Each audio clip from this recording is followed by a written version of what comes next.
Abstract. Once he lost everyone and realized that he would not be able to forgive. Taking up arms, Slava outlawed himself. To accept, swallow resentment, live without avenging the death of loved ones, the guy could not. But when revenge was accomplished, he turned from a predator into prey. After all, the authorities and the police do not need avengers. They need submissive and quiet inhabitants. He did not need extra blood. Leaving the chase, Slava broke further into the forest and unexpectedly ran into a strange stone. From that moment his new life began, which he did not ask for and did not dream of. Yerofey Trofimov. Survive at any cost. Roman. The old country road, winding with a dusty ribbon, departed from the highway and was lost in the lush greenery of the mixed forest, squeezed along the roadsides by huge burdocks and nettle whips. Once it was regularly used by peasants, and she remembered peasant carts.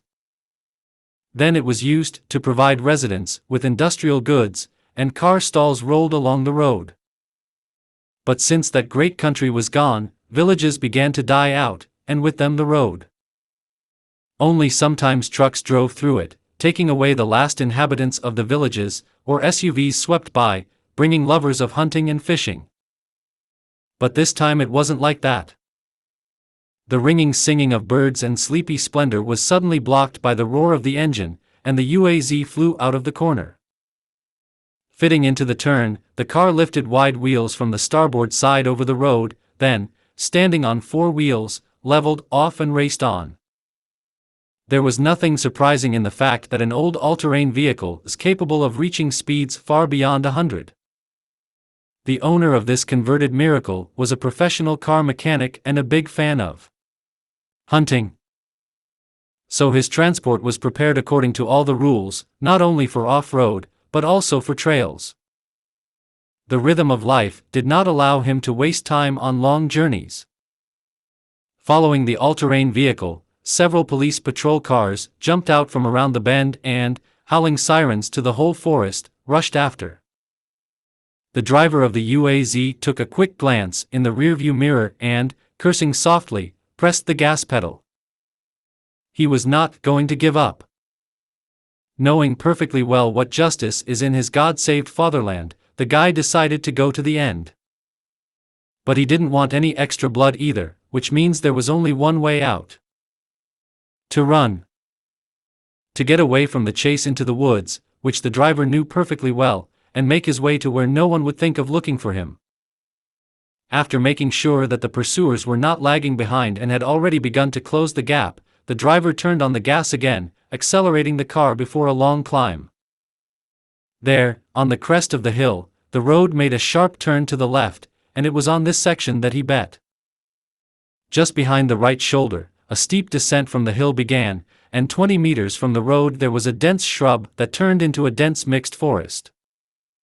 The car jumped out on the crest of a hill, the engine roared, and the heavy SUV, flying over the curb, rumbled its wheels on the damp turf. The car drove, but the driver coped with the controls and, switching the transmission to a lower gear, sent the car into the bushes. The reinforced bumper crushed the dense growth with a crash, and the car disappeared into the forest. Now everything depended only on his driving skills. The bushes, keeping the heavy car from accelerating, straightened up, as if trying to help the fugitive and hide the place of his entry into the thicket. The patrol cars that jumped out on the hill stopped, and 6 traffic police officers stared gloomily at the wide tracks that went into the bushes. The captain, the commander of the traffic police platoon, spat, cursed darkly. Well, where did this freak go? We won't even get off the road on these Puzoturks. We'll have to call for help. We'll lose time, a strong elderly foreman thoughtfully chuckled, looking at the edge of the forest. And what? Are you suggesting we run after him on foot? The captain snorted indignantly, turning his whole body to the petty officer. Actually, there's a big swamp in about 5 kilometers. The places are deaf. And if you don't know where to go, you don't have to come back, the foreman replied, ignoring his outburst. 5 kilometers through the forest? On foot? We'll break our legs, the captain waved off, who did not want to climb into this windfall at all.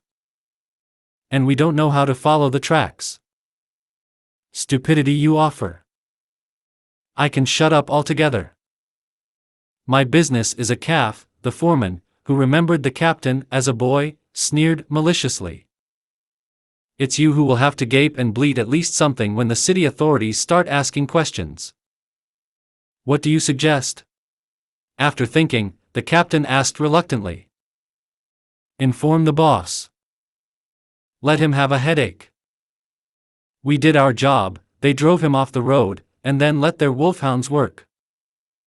They didn't teach us to catch such animals, but they don't pay so much that we put our heads under bullets, the foreman grinned and, turning around, slowly headed for his car. Are you suggesting that you tell your superiors so? The captain threw at his back. Tell me that there is no necessary equipment for chasing through the forest. Are you going to run after him in boots in the swamp? Realizing that this was a good idea, the captain went to his car and, taking out a walkie-talkie, began to call the base. While the capture group arrived from the city, while they were sorting out what was what, and measuring their belongings, 3.5 hours passed. Then, somehow turning around in a chain, all the available law enforcement forces went deeper into the forest. The trail, winding through the trees, led them straight to the swamp, but at the very edge of the swamp suddenly broke off, resting against a huge gray boulder. The major commanding the capture group slowly walked around the stone and, looking around, muttered in confusion. And what does this mean? Where did he go? I don't understand shit myself, the traffic police platoon commander muttered in response, looking around in bewilderment. The tracks lead right here. I see. Only where did the car go? He couldn't fly away. And he couldn't fall into the swamp. Out, there are cobblestones lying on the edge. You can't even move through them on the UAZ, the major continued to grumble, slowly walking around the clearing in a circle. That's right, sighed the captain, starting to look around. Only now did he notice that the entire clearing round the boulder was surrounded by large boulders forming a kind of perimeter. As if someone had specially created a kind of amphitheater or circus arena. All the stones, despite the dampness, were bare, although there was enough moss and thick bushes around. Even the birds seemed to be trying to avoid this place. There was no litter or other traces of the presence of these ubiquitous creatures. A strange place. After a pause, the major said quietly, carefully moving away from the boulder. What is it? The captain did not understand. Don't you feel anything? The major turned to him. No. Should I? I don't know, the major sighed. But something is wrong here. What exactly? The captain started to start up again. Listen. Birds. What are the birds? Birds have stopped singing. Only now did the captain suddenly realize that the forest around him seemed to freeze. Even the foliage stopped making noise. Suddenly, a strange hum was heard somewhere far away. And then the sky began to lighten rapidly. Even the sunlight suddenly became dim. What the hell is this? The captain gasped, looking at how somewhere far away, beyond the forest, another sun is flaring up. There was a blinding flash, and it was over. At the edge of the swamp there were only burnt fragments of the forest and a circle made of ancient stones. Having deliberately driven the car off the road, Slava expected to break away from the chase and hide for a while in the woods. To wait on the old Zymka for 2-3 months so that everything calmed down, for an experienced hunter it will not be a problem. Then it will be possible to go to the near abroad, where no one will care about. The next seeker of a better life. The Caucasus with its eternal local conflicts, the Far East with small-town princes, where anyone can hide from people forever. In general, there is enough space on the planet. He was not going to start a war and become a bloody maniac. Having accomplished his revenge, he was already outlawed. It was not worth aggravating the situation. So Slava drove the car not where his eyes are looking, but where it will be difficult to find him. From a collision with trees, he was saved only by a hand-installed power steering and a completely redesigned engine, which gave out all 130 forces instead of the Passport 90. So an old all-terrain vehicle could strongly surprise any pursuer, which, in general, happened. The slope of the hill began to smoothly transition into the valley, and the car, jumping out to the edge of the swamp, flew out into a small round clearing and, resting its bumper on a huge boulder, stood up. Slava managed to notice the obstacle in time and pressed the brake pedal with all his might. Wide all-terrain tires, tearing the turf, slid on the damp ground, but the impact was not very strong, although Slava's chest was firmly attached to the steering wheel.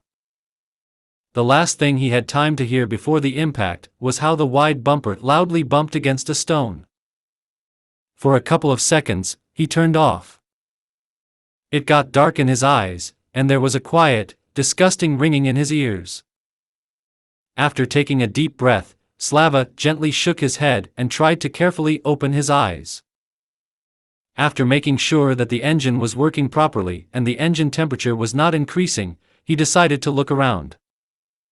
But as soon as he looked out of the window, all the concern for the car seemed to have been licked by a cow. Everything was wrong. Just that, he was driving in the wrong place. Yes, the hill and the swamp remained, but everything else. The old, painfully familiar forest was no more. How is that? Slava croaked in fright, feeling his short-cropped hair moving on his head. This can't be. The forest was just here. The young man's voice clearly sounded panicked. Realizing that he no longer understands anything, Slava took out his hunting saiga from behind the seat and, pulling the shutter, slowly got out of the car, having previously turned off the engine. What he was able to see from the car turned out to be only a tiny part of the picture of all sorts of oddities. The age-old, dense forest was destroyed. Completely. As if an uncontrollable gust of wind tore out all the trees and knocked them down in one direction, simultaneously cutting off the crowns. Holy shit! What happened here? Slava gasped, refusing to believe his own eyes. He had already guessed what exactly could have knocked down the trees in this way, but the frightened brain refused to believe. If this is really what he was afraid to say, then staying here was deadly dangerous. However, what difference does it make now? He was killed 3 months ago. But now is not the time for memories. It was necessary to urgently decide what to do next and understand what happened after all. After making a circle around the clearing, Slava approached the boulder and, leaning against it with his back, stared thoughtlessly into the distance. A map of the area that he once begged from a familiar forester popped up in his head. A hill, a swamp and a narrow clearing along its edge, along which it was possible to drive. Then it was necessary to turn into the old clearing and after 3 kilometers go back into the forest. Everything is like this. But on that map nothing was said about the stones on the edge of the swamp, although the forester himself swore that he personally put all possible obstacles on it. Slava walked around the car again and began looking for the way back. He was not going to leave the car.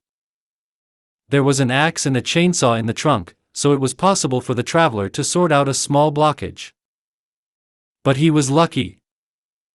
There was a narrow passage between the fallen trunks. Barely to squeeze through, but with the proper skill of driving in reverse, perhaps it will come out. Sighing, Slava decided to start walking all the way back to the road on foot. Having made sure that everything should work out, Slava returned to the car and, sitting on a rock, looked around in confusion. He really did not understand what had happened, and how it turned out that the forest he was so eager for suddenly did not exist. Everything around seemed lifeless, dead. There was no habitual chirping of birds, rustling of leaves, buzzing of insects. Even the swamp seemed dead, although he knew for sure that a few kilometers from here a stream flowed into it, at the mouth of which you can catch large carp. And the swamp itself made some sounds every now and then. And now it was as dead as everything around. The guy made a circle around the clearing again and, approaching the boulder, rested his forehead against it. The brain refused to perceive the surrounding reality. But it was actually. In those few minutes, while he was sitting stunned by the impact on the steering wheel, something happened that changed the world around. But it couldn't have happened so fast. Slava couldn't believe his own eyes, and then he was covered. He hardly remembered what happened next. The guy was screaming, howling, crying, pounding his fists on a stone, rolling on the ground. In general, the hysteria rolled in full. For his exhausted psyche, it turned out to be too strong a shock. He woke up on the ground. His fists were broken into blood, his clothes were damp, and the turf under his feet was pitted with the heels of the berets. He dressed up for his last job like he was hunting. In fact, this was the hunt. Only not for the beast, but the monster who was insolent from impunity. It happened when he was at work. One of his regular customers asked him to put his car in order. Was going to go on vacation in it. It was real money, and Slava agreed. The wife grumbled, but her father persuaded her to go to the dacha. The weekend went fine, but on the way back everything happened. A colonel of the Federal Penitentiary Service, drunk to the trash, jumped into the oncoming lane on his jeep at a speed of 180 kilometers per hour and rammed their minivan on the move. Father, mother, younger sister, son, pregnant wife and their unborn daughter died instantly. In an instant his whole family died. Upon learning about the tragedy, Slava seemed to freeze. In an instant, a healthy, cheerful guy turned into an idol. Funeral, wake, everything passed by him. And then it started. First the investigator began. He refused to lose documents, refused to listen to witnesses, claimed that everything was not so simple with the case, and when Vyacheslav promised to write a statement to the prosecutor's office, threats began. Every now and then they called him at home and at work, offering to forget everything and move on, threatening otherwise to send him to prison or to his family. And when they realized that he would not give up, they began to press. The director of the service in which he worked hid his eyes, but asked him to resign of his own accord. Patrols stopped on the streets every now and then, demanding to show documents and diligently sniffing. They came home with a check to see how hunting weapons were stored. Realizing that they would not lag behind, Slava decided. In this world, the two of them no longer had a place. Or he, who had lost everyone and was standing on the edge, or the colonel, who had become arrogant from his own impunity. The system was not going to hand over one of its own, which means that Slava had to make sure that everyone in this system understood that sooner or later revenge could overtake any of them. By withdrawing all the money from the card, he began to prepare to simply destroy the scumbag, and it was not enough to disappear. It was necessary to show in practice that the system is too rigid and unable to fight even with a loner. This was his plan. To teach the system to be afraid. After going shopping, he bought everything that a person might need for a long life in the forest. Cereals, flour, spices, matches, soap, candles, gas in a balloon, a camping stove, a couple of pots, a frying pan, a first aid kit, and hundreds of different little things that a person almost does not remember in ordinary life. When he drove into the garage, he removed the back row of seats, greatly increasing the cargo space, and began to pack everything he bought. When he stopped at a hunting store, he bought cartridges, and, at the nearest gas station, filled both tank under the traffic jam, went to take revenge. he was not going to return to the empty apartment. After the funeral, Slava generally went there only to take a shower and change clothes. The empty house made him sad, forcing him to remember his loved ones. He preferred to spend all his time at work, so the money earned on hack jobs came in handy. Early in the morning, driving up to the colonel's house, the guy left the car on the street and, taking a Tiger carbine with a quadruple sight out of the case, silently disappeared into the bushes. He didn't get this weapon quite legally, but Slava never regretted the money spent on it. An experienced hunter, he was able to sit in ambush for several hours, almost without moving, and the worn camouflage hid him so that you could only see him coming close. After making sure that the exit from the entrance to the site is visible in the palm of your hand, Slava got comfortable and began to wait. After an hour and a half, the first residents began to appear in the yard, hurrying to work. Busy with their own affairs, people passed by, not even suspecting that a man with a gun was sitting very close, in the bushes.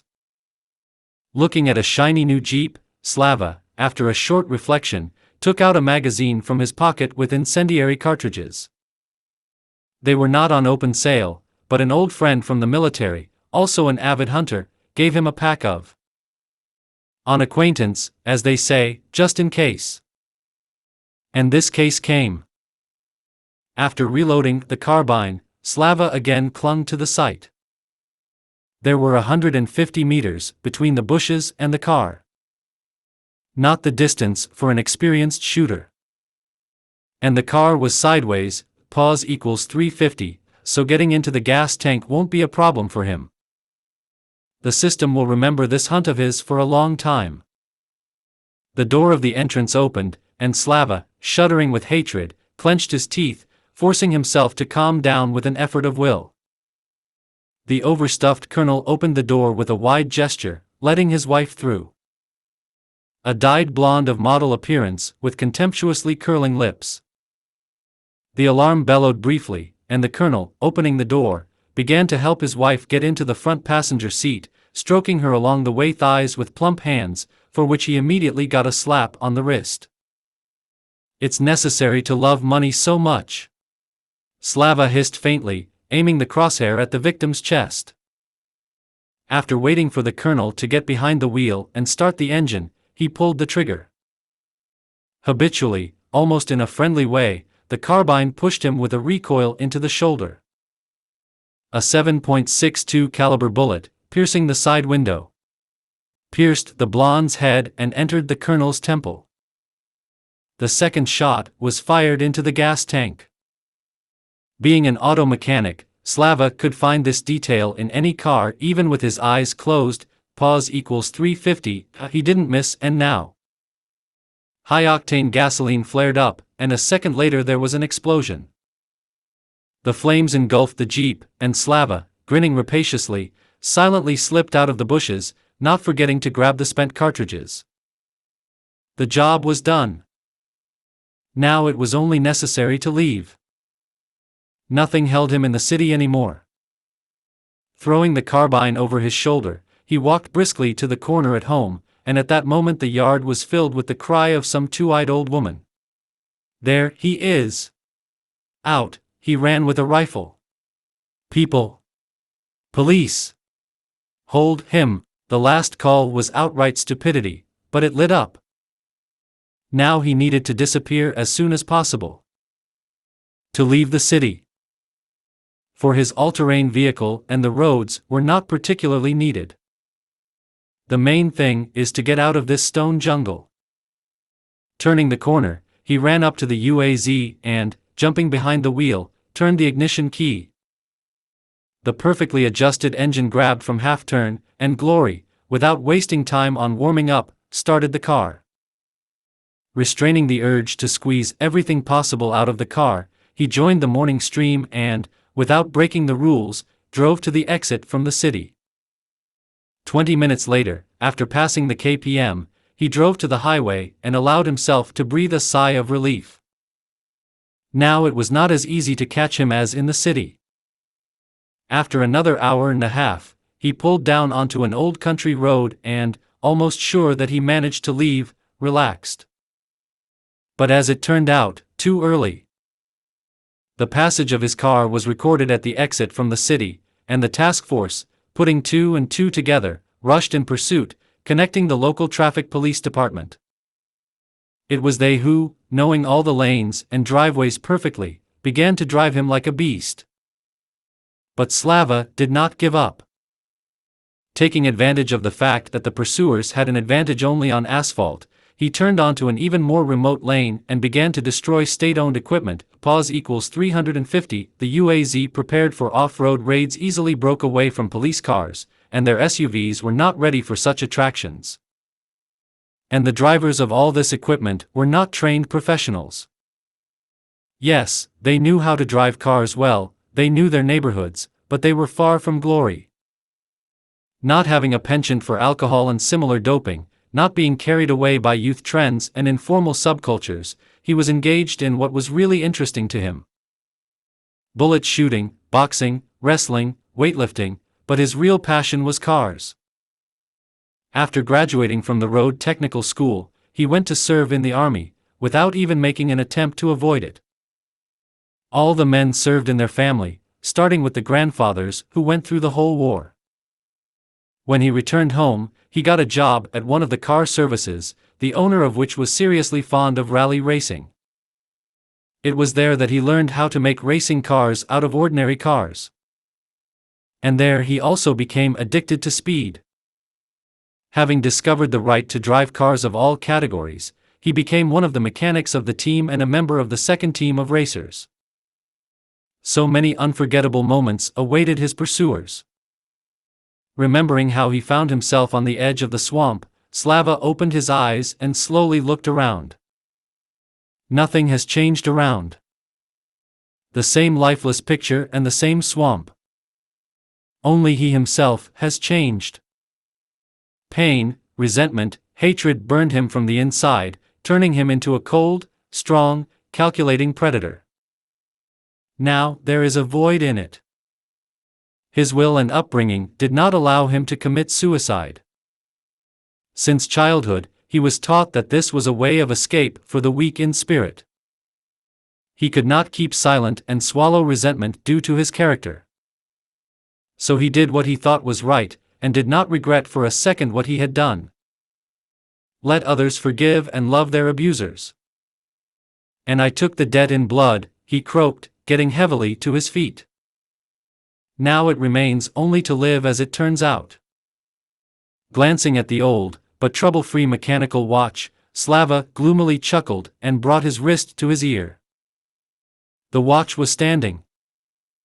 Sighing, he shook his hand a couple of times and, seeing how the second hand came to life, nodded with satisfaction. Real mechanics are not so easy to kill. Like a real mechanic. Grinning at his own thoughts, Slava took his phone out of the belt case and whistled in surprise. There was no network. Another piece of the puzzle fell into place. He already knew what had happened, but he didn't want to believe it. More precisely, I couldn't. After all, this does not happen. A person cannot survive what happened to the whole surrounding world. Forcing himself to shake himself up, Slava went to the car and began taking things out of the trunk to arrange a bed for the night. The clock on the phone showed that he spent almost the whole day at the boulder. It was stupid to go somewhere at night, so he decided to set up camp and sleep before a long journey. But first it was necessary to decide exactly where to go. He did not dare to put up a tent, not trusting the surrounding emptiness. Everything looked too unnatural and strange. He decided to spend the night in the car. Fortunately, seats from a luxury sedan were installed in the cabin, which could easily be transformed into a sleeping place. It was enough just to recline the back. Having gathered brushwood around the clearing in the windfall, he lit a fire and splashed water into a pot from baklagi, began to prepare a camping dinner, simultaneously thinking about the further route. No one was waiting for him anywhere, which means he has nowhere to hurry. But it was necessary to fully clarify one single question in order to then decide what to do next. We need to find out what happened. After all, his further actions will depend on it. It's one thing to just hide from everyone in some bare corner, and quite another to try to survive after what, according to his assumptions, happened. Slava could not find the strength to call the surrounding by his own name. Too much didn't fit in with what the guy was once taught. It turns out that he first of all needs reliable information. Which means that he will have to return. If Slava's assumptions are correct, then the power structures are not up to catching one criminal at all. And if not, then he has nothing to lose. Curiosity killed the cat, he grumbled, looking into the fire. Well, okay. The water in the pot boiled, and Slava threw a handful of pasta into it. After opening a can of stew, the guy stirred the resulting dish properly and, removing the pot from the fire, hung the second on a tripod for tea. After brewing the drink, he took the crackers out of the car and started eating. After eating exactly half, the guy put the leftovers in a plastic container and began to wash the dishes. Quickly scraping the pot to shine, Slava put everything in the car and, sitting down on the nearest stone, began to think about a plan of action for the coming days. So, point 1, to get out of this strange clearing. Point 2, to go back to the city and find out what happened. Point 3, to decide exactly where to go next. Inner instinct told him that the usual places no longer exist. Once again running mentally through his own calculations, Slava was convinced that he would not come up with anything better anyway, and, extinguishing the fire, climbed into the car, pause equals 350, sleep. The day was too hard, and most importantly, incredibly long. The night passed quietly. No one tried to wake him up, arrest him, or somehow disrupt his dreamless sleep. But the first thing Slava did, as soon as he opened his eyes, was to carefully look around. Making sure that nothing had changed around him during the night and the sight of the destroyed forest did not seem to him, Slava sighed and got out of the car. He had to leave here. After washing and bringing, he cleaned himself up, had a quick breakfast with yesterday's dinner and, after checking if he had forgotten anything, got behind the wheel. The cold engine rattled cheerfully at high revs, warming up quickly. After making sure that the car was working fine, the guy squeezed out the clutch and, turning on reverse gear, began to slowly roll back up the hill.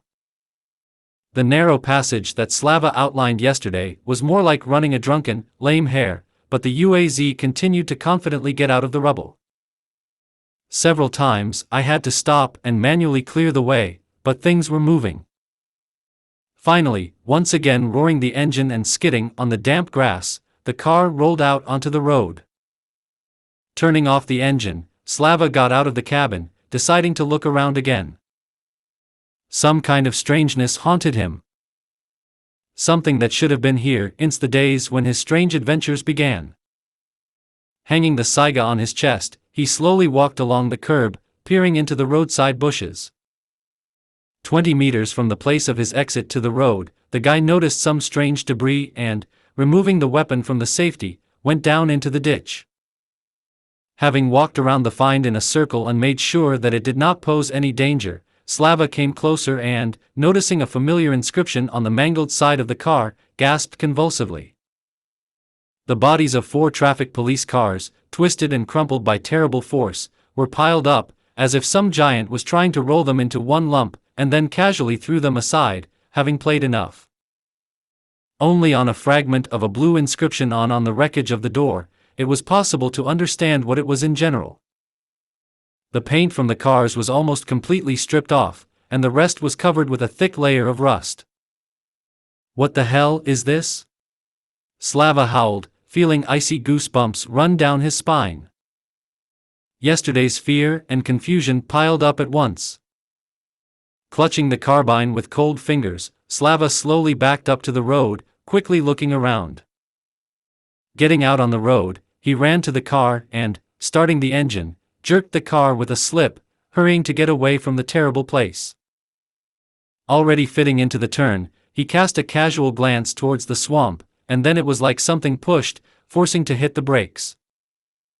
The accelerated UAZ went sideways, but Slava, having coped with the car, pulled the parking brake lever with a habitual movement and began frantically rummaging in his hiking backpack. Having found the binoculars, he put it to his eyes, quickly searching for the edge of the swamp. No, his gut did not let him down, and what he saw did not seem to him. The strange clearing with the boulder disappeared, as if it had never existed. Not believing his own eyes, Slava lowered the binoculars and, closing his eyes, shook his head. Then, pointing the device at the edge of the swamp again, he exhaled in confusion. It doesn't happen that way. I was there. Even burned a bonfire. But his eyes did not let him down. The clearing really disappeared. Moreover, a piece of the passage disappeared in a solid windfall, as if someone had deliberately decided to hide all traces of the fugitive stay there. Powerlessly dropping his hands on his knees, he looked around the surrounding landscape with a long, confused look and, making sure that nothing else had changed, put the binoculars on the next seat. Either I'm crazy, or there really is some shit going on here, Slava grumbled, removing the car from the handbrake. Moving in the opposite direction, Slava became more and more convinced that something really happened in the world. The old road looked as if it had not been traveled for at least 6 months. 10 kilometers later, having moved into another lowland, he saw a dozen crooked houses, over one of which smoke from the chimney was barely noticeable. Smoke is people, and people are information. Exactly what he was missing now. Pause equals 350. Without hesitation, Slava switched gears and twisted the steering wheel in the right direction. 10 minutes of movement at the speed of a sick turtle, and the car stopped at a crooked picket fence, darkened by time. Having turned off the engine, Slava got out on the road and, hanging a carbine on his shoulder, slowly headed to the right house. The places here have always been deaf, so you won't confuse anyone with hunting weapons. Approaching the old gate, Slava quietly called out to the owners. The door of the old hut creaked open, and a short, dry old woman appeared on the threshold, in a long, surprisingly clean dress and a scarf tied on her head and around her neck. This is how women used to walk back in the days of the appearance of collective farms, but judging by the appearance, this old lady remembered them well. Without even trying to open the gate, Slava smiled a little and said hello loudly. Hello. Can you tell me why the forest around the swamp suddenly collapsed? And you don't get sick, the old lady grinned. And what do you care about that forest? I wanted to go hunting, and then suddenly this, Slava blurted out the first thing that came to mind. You, guy, lie, but don't lie, the old woman shook her head reproachfully. Even though I'm over 90, I haven't lost my mind yet. You didn't come hunting. And you were driving from the swamp, not from the city. And there are no roads on the other side. Yes, there's such a thing that I don't know how to tell. Slava was confused, really not knowing how to explain what happened to him. And you tell it like it is, the old lady grinned. So you won't believe. You'll say I'm lying again, or you'll take me for a psycho at all, Slava sighed. Wait a minute, the old lady interrupted his bleating. Quickly getting off the porch, she cheerfully trotted to the gate and, standing in front of the guy, peered warily into his face. So that's how, she drawled thoughtfully, shaking her head in surprise. I didn't think I'd ever see such a thing. What? What did you see there? Slava asked quickly, starting to panic at a rapid pace and running his palm over his short-cropped head. Are you hungry? Suddenly asked the old lady. No, thanks. I had breakfast before leaving. Realizing that she asked, Slava politely replied. So what did you see? Let's go to the hut. We'll drink tea and talk." After a pause, the old woman answered, resolutely opening the gate. "True, my tea is herbal. But there is no other one for a long time." "I have," Slava answered quickly, rushing to the car.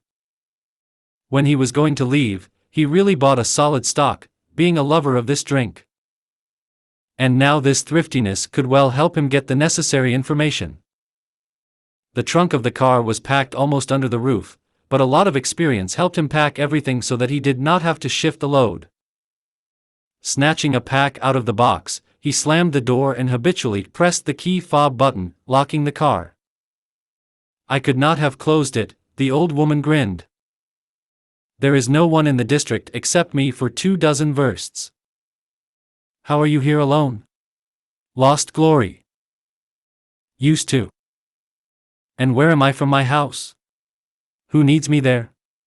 The woman shrugged her shoulders. "And all my graves are here. So I will live out." "Yes, you come in, don't be afraid. We will have a long conversation with you." Slava obediently followed the hostess into the house and, stopping on the threshold, looked around. The cleanly washed wooden floor, the bleached Russian stove, the solidly built table and the same benches. It was as if he had fallen into an old fairy tale, which describes the life of a Russian village. When he saw icons darkened by time with a lamp burning under them in the red corner, Slava could not resist and, bowing to the waist, crossed himself. "A believer?" asked the old lady, who was watching him closely. "I don't even know how to say it," Slava shrugged his shoulders. "I believe in believing, but I've hardly ever been to church. I only have faith that I'm baptized and I wear a cross." "And who is in the ancestors?" the old woman asked an unexpected question. "Yes, there is no one," Slava laughed sadly. "And Turks, and Armenians, and Cossacks, and Pomers. The devil himself will break his leg in my roots to understand." "Watch your tongue," the old lady sharply rebuked him. "Excuse me, Slava." Caught himself, "My name is Vyacheslav."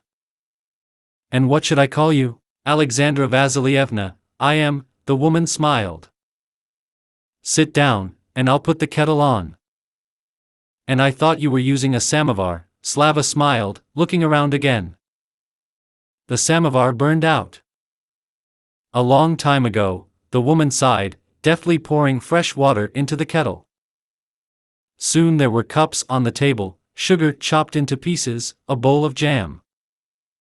After thinking about it, Slava apologized to the hostess and, jumping out into the street, rushed to the car. Among his stocks were several packages of sweet crackers. In this case, they will be just right. Returning to the house, Slava gave the treat to the hostess and, sitting down in his seat, stared questioningly at the old woman, preparing to catch her every word. But the hostess was in no hurry. After pouring the drink into cups, she sat down at the table and, sipping her cup, briefly commanded, "Tell me." "What exactly?" Slava cautiously clarified. "Everything. From the very beginning. And when you get to the swamp, in particular detail." "What's wrong with this swamp?" Slava was outraged. "It's like I'm reading a fairy tale. And you just stumble upon him." "You will find out." "Tell me," the woman cut off harshly, sipping tea.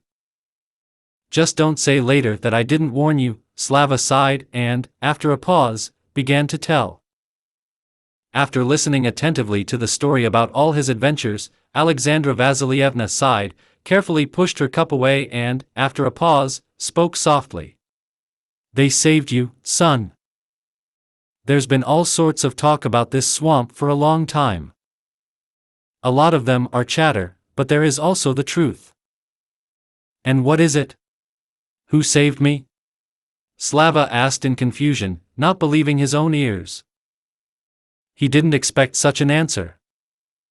"The old god saved you." Those who do not recognize humility. Those for whom it was necessary to take blood from the offenders, as you did. They like it. And as for that clearing, so their temple was there. More precisely, there is.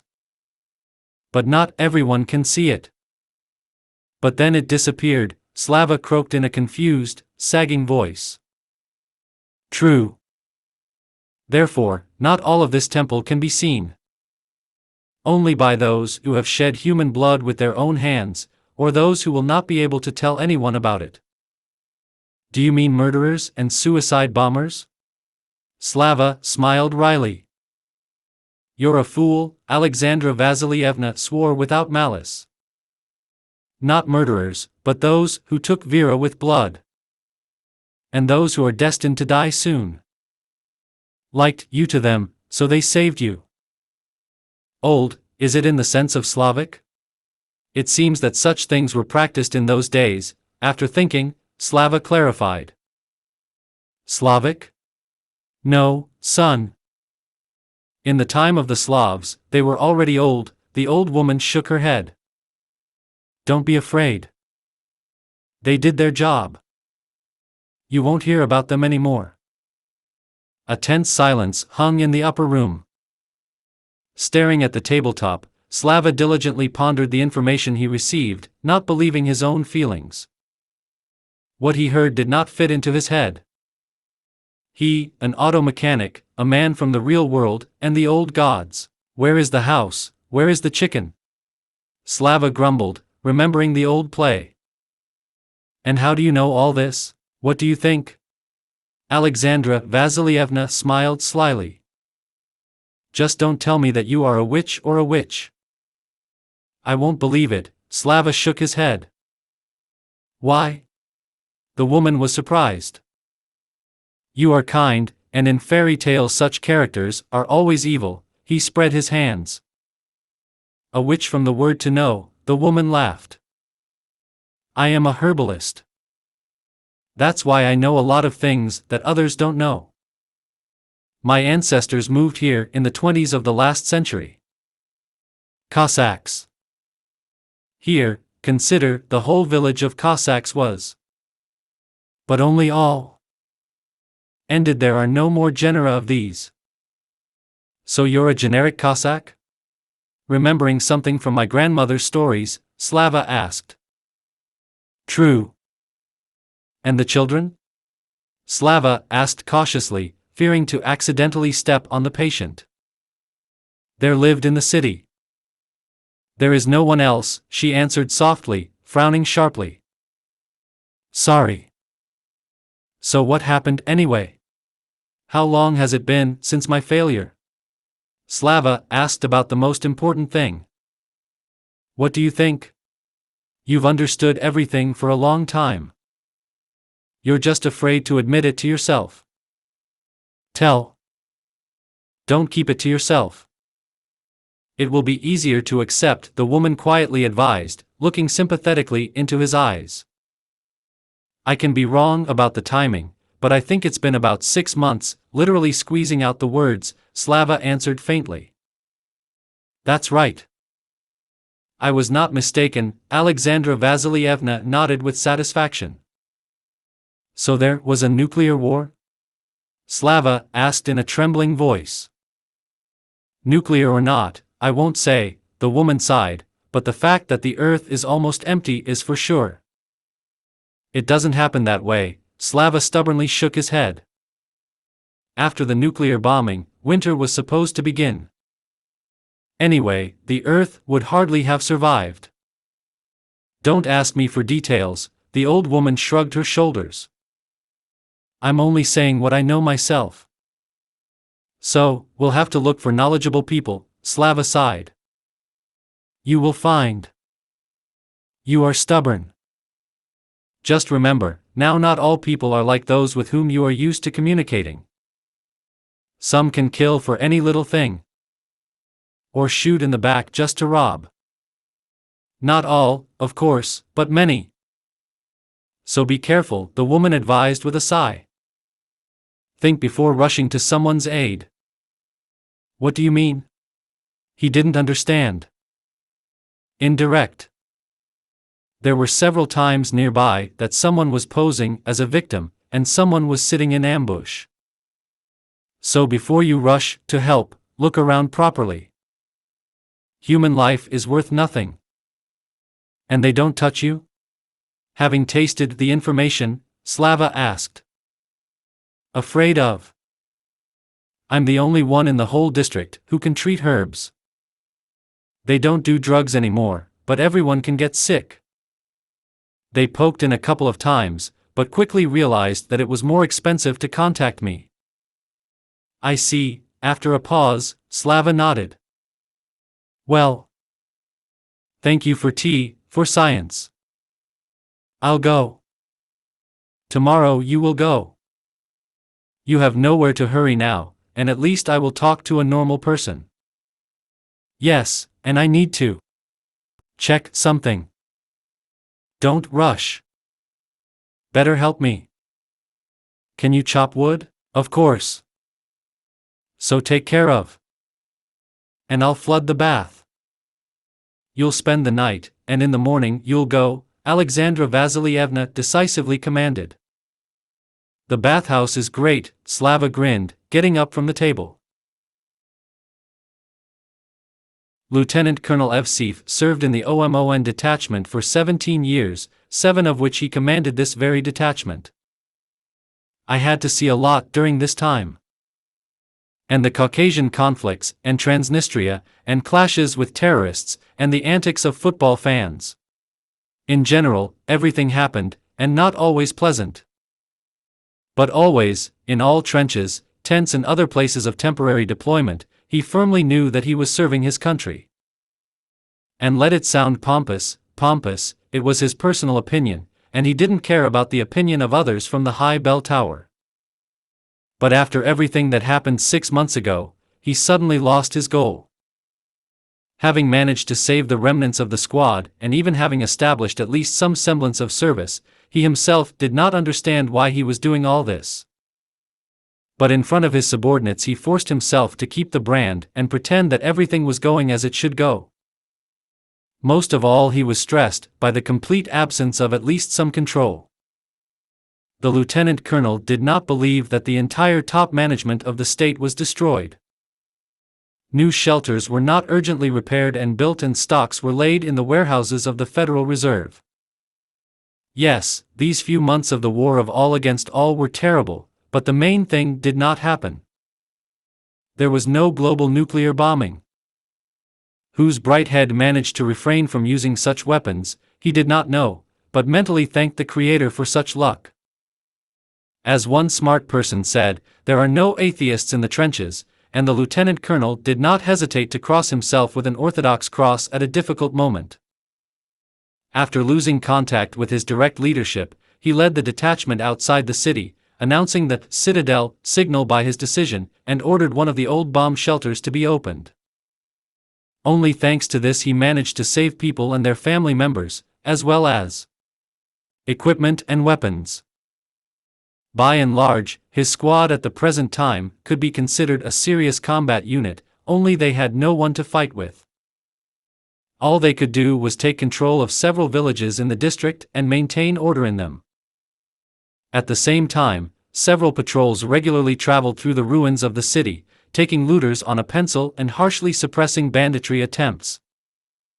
Since the beginning of spring, he tried to travel to the territory more often, avoiding once again looking into the eyes of civilians.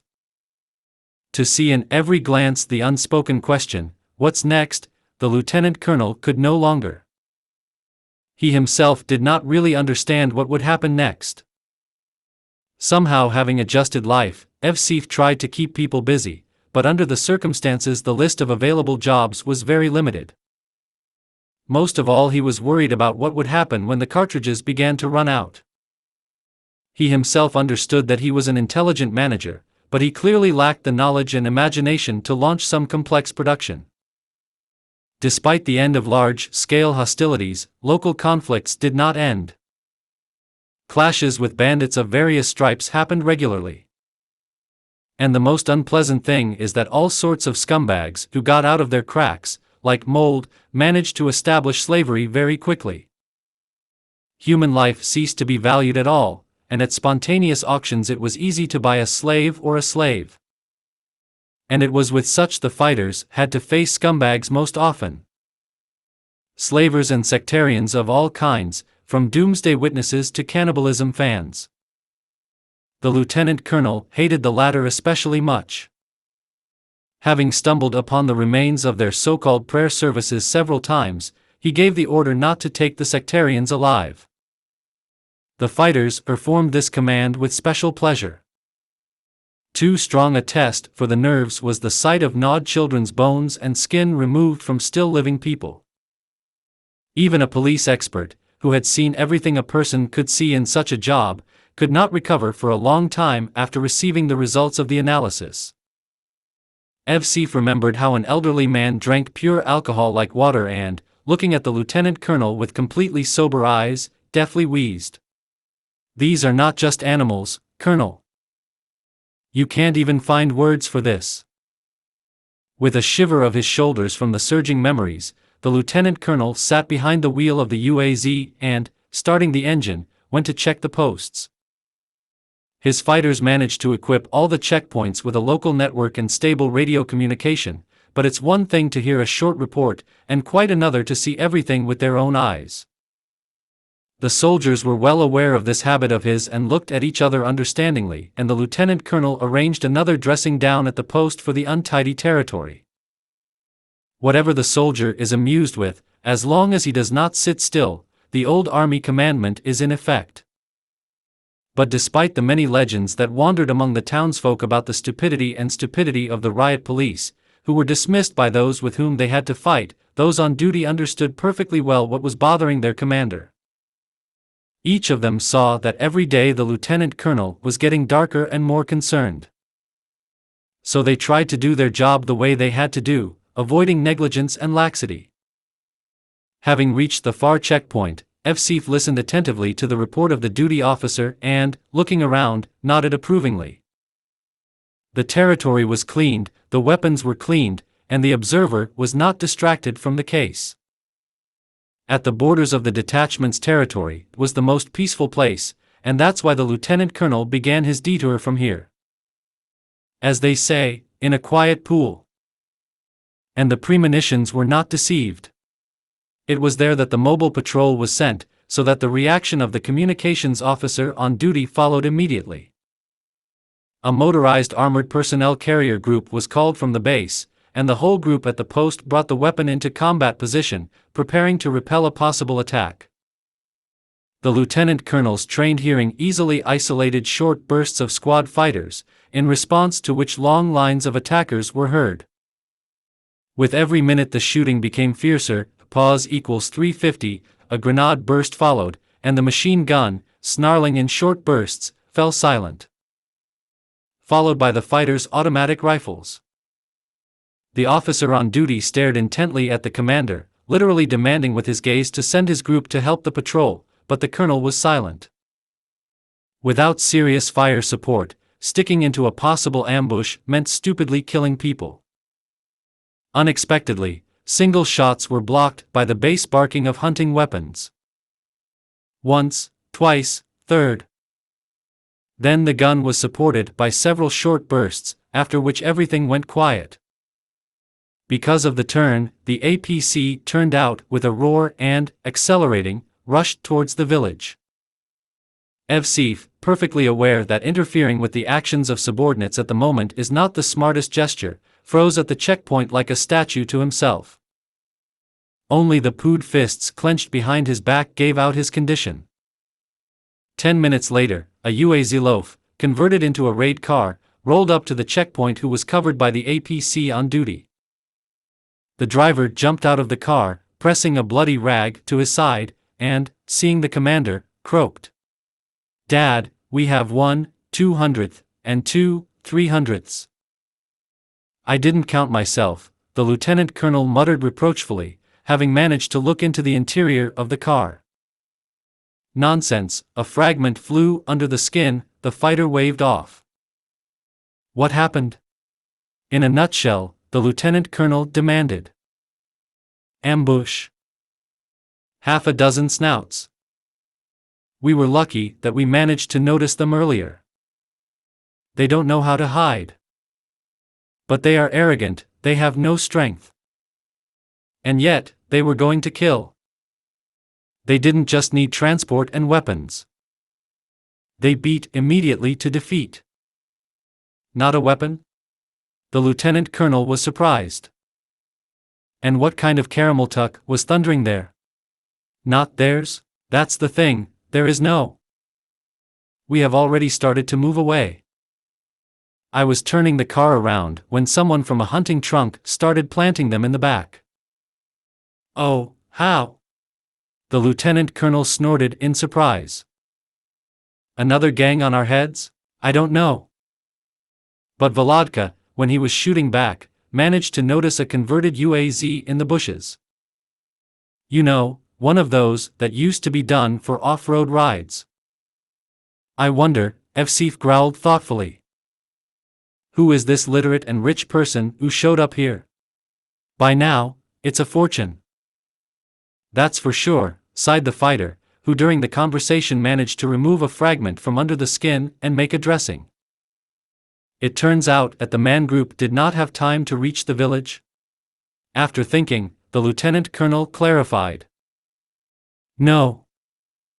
They covered us at the exit and went back. It's a pity. It would be necessary to find out what kind of new frame has appeared there, Evsif sighed. As if in response to his phrase, automatic bursts rang out again in the ruins. The fighters turned in unison towards the shooting. In response to the automatic bursts, the rifle crashed again. With a surprised grunt, the lieutenant colonel squinted at the officer on duty and, stroking his chin, ironically growled. I don't believe my own ears, but this hunter is still alive. And, as if confirming his words, the gun thundered again. Someone's long, shrill howl was heard. Another shot, and the scream died down. And the guy knows how to shoot, the lieutenant colonel smiled approvingly. In response to the shooting from the rifle, several automatic bursts were heard. Another shot from a shotgun, again a frenzied automatic firing, and the roar of an engine that had long forgotten what a silencer was. The engine clearly belonged to a truck.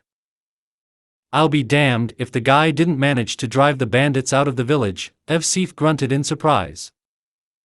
If they didn't shoot themselves. They fired as if they were fighting off the battalion, the duty officer at the checkpoint ventured to express his opinion.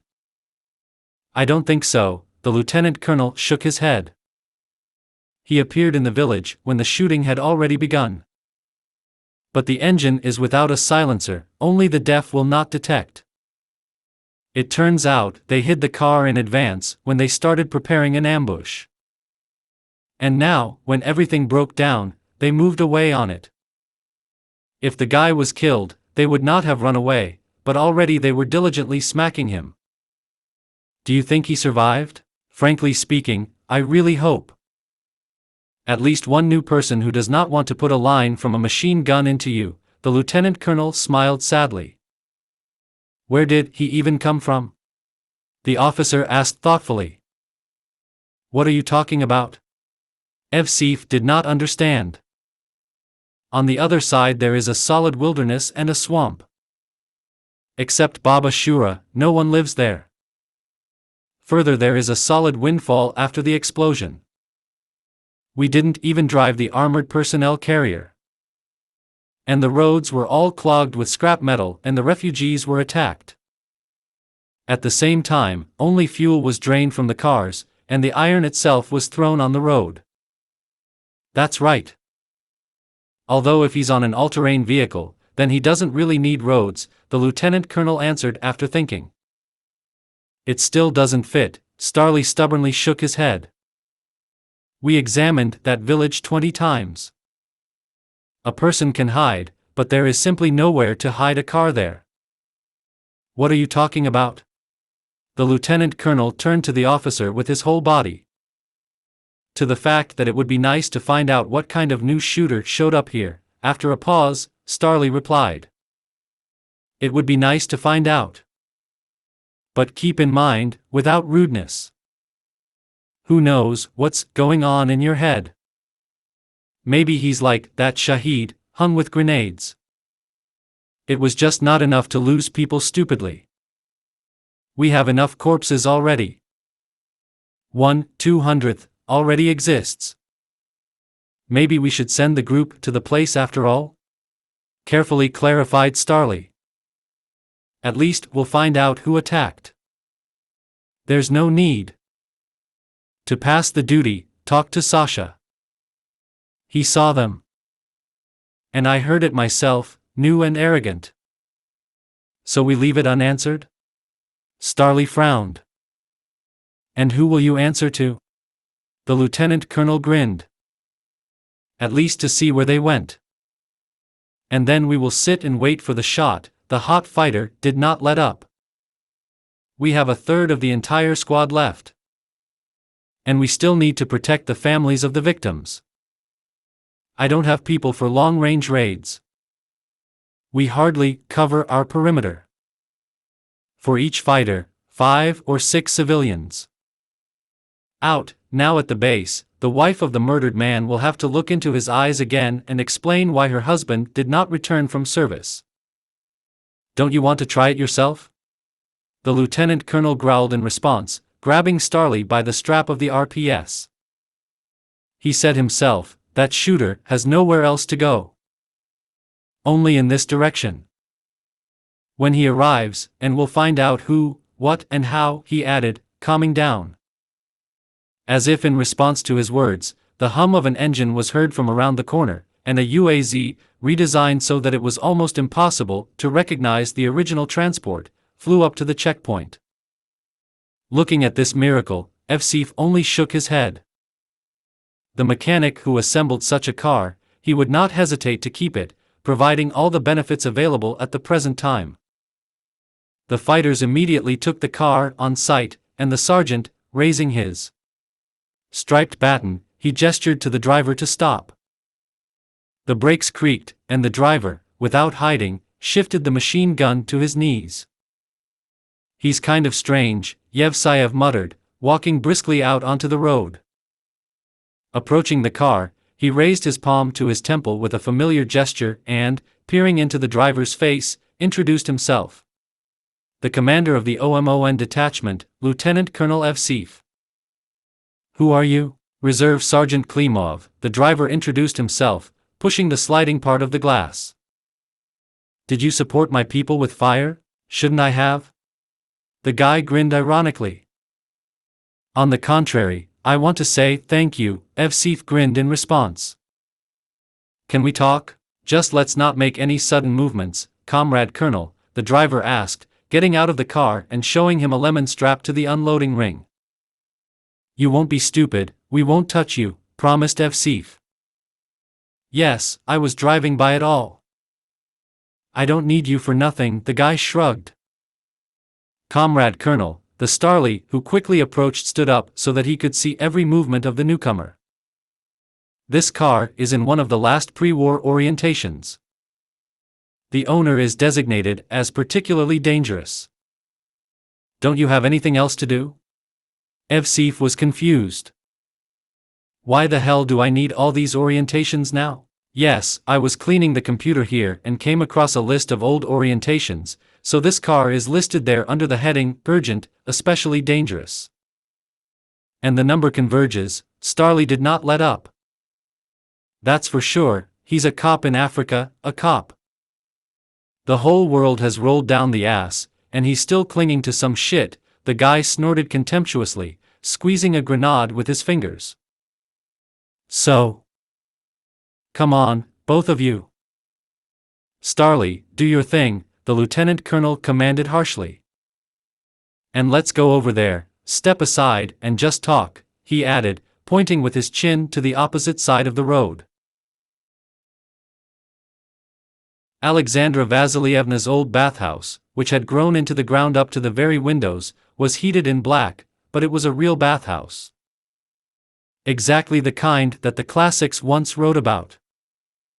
The walls blackened by time, the heater built with love and accuracy, and the indescribable smells of birch and oak leaves, juniper and some other herbs that made you want to give in to the park, close your eyes and relax, forgetting about all the problems. Having steamed a broom in an oak tub, Slava splashed a couple of ladles of infusion on the heater, which the hostess had made for him, and, climbing onto the shelves, inhaled the fragrant steam with a full breast. 3 hours later, after getting out of the bathhouse red, steamed and washed to a squeak, he collapsed limply on the bench and, smoothing his wet hair with his palm, said with a smile, "Thank you, Alexandra Vasilievna. For a long time I have not received such pleasure. As I was born again." "To your health," the old lady smiled. "On, out, have a drink of kvass. And while I'm going to take a steam bath myself." "Didn't you cool the bath? You can steam 3 more there." "I was drowning myself and catching up with a couple." Well, let's see how you steamed," the hostess grinned and, taking a bundle with bath accessories, disappeared behind the door. Slava took a sip of cold kvass and choked with surprise. Real, homemade, and also with a slight taste of herbs, the drink was a real miracle. Looking at the mug in surprise, Slava did not believe his own feelings. It's like he's back where he came from. As if nothing happened and this remote village is not living out its last days. He did not understand how an elderly woman could live in this wilderness completely alone, and at the same time be afraid of no one and nothing. He was still sitting at the table, drinking kvass and gazing thoughtlessly out the window, when the happy and refreshed hostess returned from the bath. Looking at the guest with a smile, the old lady took the empty mug from him and, nodding at the nook behind the stove, commanded, "Go over there. Go to bed. I've already made the bed." "And do you dream often?" "No, why?" I didn't understand Slava. "If you dream something today, try to remember. And in the morning you will tell me this dream," commanded Alexandra Vasilievna. "And why?" The guy was surprised. "I'll explain tomorrow," the hostess waved off. Realizing that he would not get a clear answer now, Slava obediently trudged to the specified corner.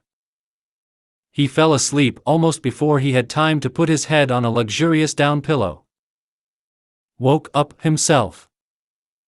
A playful sunbeam, slipping past the curtain, reached his eyes, forcing him to emerge from the world of dreams. Getting to his feet, Slava stretched heartily and suddenly realized that he felt just great. He hasn't felt this way since his youth, when his whole body is literally buzzing with overflowing energy. Having put on his shoes, he went out into the yard and, taking a bucket of water from the well, without thinking twice, poured it on his head, crying out from the burning cold. His breath was stolen, and the blood drained away from the skin at once, but the body immediately woke up. As if in response to the soft laughter of the hostess. Looking back, Slava saw an old woman standing on the porch with a towel in her hands. Revived, she nodded approvingly, handing him a piece of homespun cloth. "Wipe off and let's go to breakfast." Scrambled eggs only from under the laying eggs, and sweet tea with breadcrumbs went with a bang. Waiting for him to move away from the table with a satisfied look, the old lady poured them another cup of tea and asked quietly, sitting down opposite, "And now remember." "What exactly?" I didn't understand Slava again. "What did I tell you to do tonight?" The old lady was indignant. "Remember your dream," realizing what she was talking about, the guy answered. "So remember what you saw," the hostess demanded. "I dreamed of the sea." After a pause, Slava answered quietly. "Warm. Southern. We were there once." "In this particular place?" Alexandra Vasilievna immediately asked. "No. Just the sea is the same," Slava smiled sadly. "Only the sea?" After thinking, the old lady clarified. "Only, Slava nodded decisively. Well, then so be it. After a pause, the woman said, Go to the sea. There you will find a place for yourself. What makes you think that? Lost glory. You were saved for a reason. Slowly, as if reluctantly, the old lady began to answer. The old gods don't do anything just like that. Throwing you here, they decided to entrust you with the case. And you will have to do it. And you will have to live there. By the sea. And what will I do there? Fishing? Slava chuckled ironically. You're a mechanic, so you'll find yourself a suitable place where people made something out of iron. And what exactly will I have to do? The guy grinned again. I don't know, the hostess shook her head. They didn't show. Maybe to save someone, or maybe, on the contrary, to kill.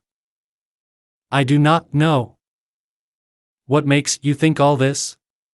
Slava sighed, not believing his own ears. Since I've been living here for almost a century, and I know that things like what happened to you happen very rarely and for a reason. So you serve them? Slava cautiously suggested. I don't serve anyone, sighed the old lady. I just remember them and do what they ask. And they help me for it. In what way? The guy was completely confused. What do you think? Why is everything intact in this village? And I've been smoking the sky for so many years, and how does all this fit in with the icons? Slava did not let up. I don't know, the woman shrugged her shoulders with a smile. Somehow fits. I think they don't care at all what a person believes. The main thing is how he lives and what he does. So now, I have to get in the car and go to the sea? Yes. Which one exactly? There are 3 of them in the south of the country. I think the time will come, you will understand. But it's better to start with where I was with my family. It turns out that both hospitality and the bathhouse are all by order of the gods?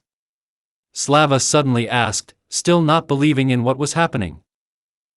Consider that so, Alexandra Vasilievna smiled slyly. Get ready. It's time for you. And remember, you will have to go from the village past the OMON base. There they have a lieutenant colonel commanding. They'll stop you, tell you that you're coming from me. Say so, Baba Shura had. Will they believe it? They will believe. No one is just hiding behind my name, the woman said, so that Slava immediately believed. They are not hiding behind. Okay, I'll tell you, Slava sighed. Not everything is so bad, son, the old lady smiled. Consider that you started living from scratch. Got a second life. And where to put the old one? Forget? Slava asked sullenly. No. On the contrary. Remember. With all my might. But this is the past. Consider that you have already died and moved into another reality. However, you have the categories. The guy shook his head in surprise, who did not expect the ancient old woman to use such concepts. Did you think I faint at the sight of a light bulb turned on? Alexandra Vasilievna laughed. Already dead, say, Slava repeated slowly, grinning at her joke. It turns out like in the samurai code. The samurai is not afraid of death, because he already died before the fight. I don't remember literally, but somehow. It's fine. That's how you live. After thinking, the hostess nodded. And now get ready. Nodding, Slava quickly collected the things he had washed the day before and, putting them in the car, thoughtfully looked at his supplies. Then, after a short thought, he took out of the boxes a couple of packs of tea, a package of crackers and a bag of granulated sugar. He managed to buy enough supplies before the case, which should have been enough for 3 months of autonomous life in the forest. But now, when he has to travel across the country, there was no point in saving. If necessary, you can always turn into some ruins and look for what you need there. Slamming the door, he walked up to the hostess standing on the porch and, handing her the groceries, said sheepishly, "Don't accept. For trying to pay, it's just like that, from the heart. Do not disdain." "Thank you, son," the woman smiled, carefully accepting the gift. "Goodbye. Have a happy journey, and God help you," sighed Alexandra Vasilievna, crossing him at parting. Having started the engine, Slava let it warm up a little and, turning on the gear, smoothly started the car from the spot. He drove without looking back, but at the same time he did not even doubt that the hostess was still standing on the porch of her old house, looking after him. Remembering the events of the past day, he could not get rid of the feeling that he was sleeping and seeing some strange dream. As if all this is not happening to him. But it was, and it's true. Which means you need to shake yourself up and move on. Having got out on a country road, he slightly turned up the gas, but after driving into some ruins, obviously once an urban-type settlement, he decided to look around. Turning off the engine, he looked around, thoughtfully examining his arsenal. Tiger is good at distances up to 500 meters, but Saiga, in cramped rooms, is clearly more suitable. Besides, buckshot at short distances is a terrible thing. And there are a lot more cartridges for it. Having decided, he hung the Saiga on his shoulder and, slamming the door, headed for the ruins. He decided not to put the car on the alarm. Apparently, people here are a rare phenomenon. You shouldn't have announced your existence to all the ruins. Slava managed to walk to the end of the block, when the hum of an engine was heard ahead, which drowned out the sharp crack of an automatic burst. With a familiar movement, pulling the shutter, the guy rushed to the nearest wall. Judging by the shooting, they were fighting there seriously, and before getting into this meat grinder, it was necessary to figure out who was killing whom and for what. Silently sliding along the remnants of the walls, he got to the place skirmishes and, cautiously looking out through some gap, tried to figure out what was going on. However, he did not have to figure it out for a long time. The uniform of the riot police and the car with the inscription "Police" on board spoke for themselves. But the public and social status of the attackers caused him serious doubts.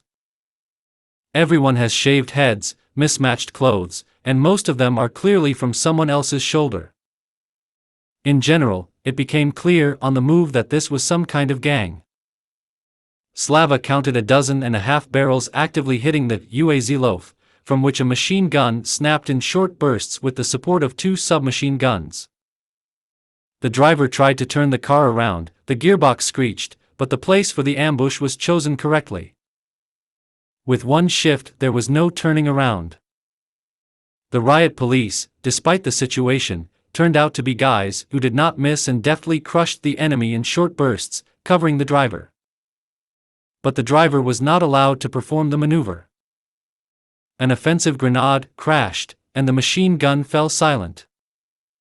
The driver quickly turned the steering wheel all the way and, pressing the gas, managed to turn the car almost on one wheel, with a screech of rubber slipping in the skid. The bandits' fire intensified, and Slava decided to support the fighters. There were too many opponents for 3 shooters.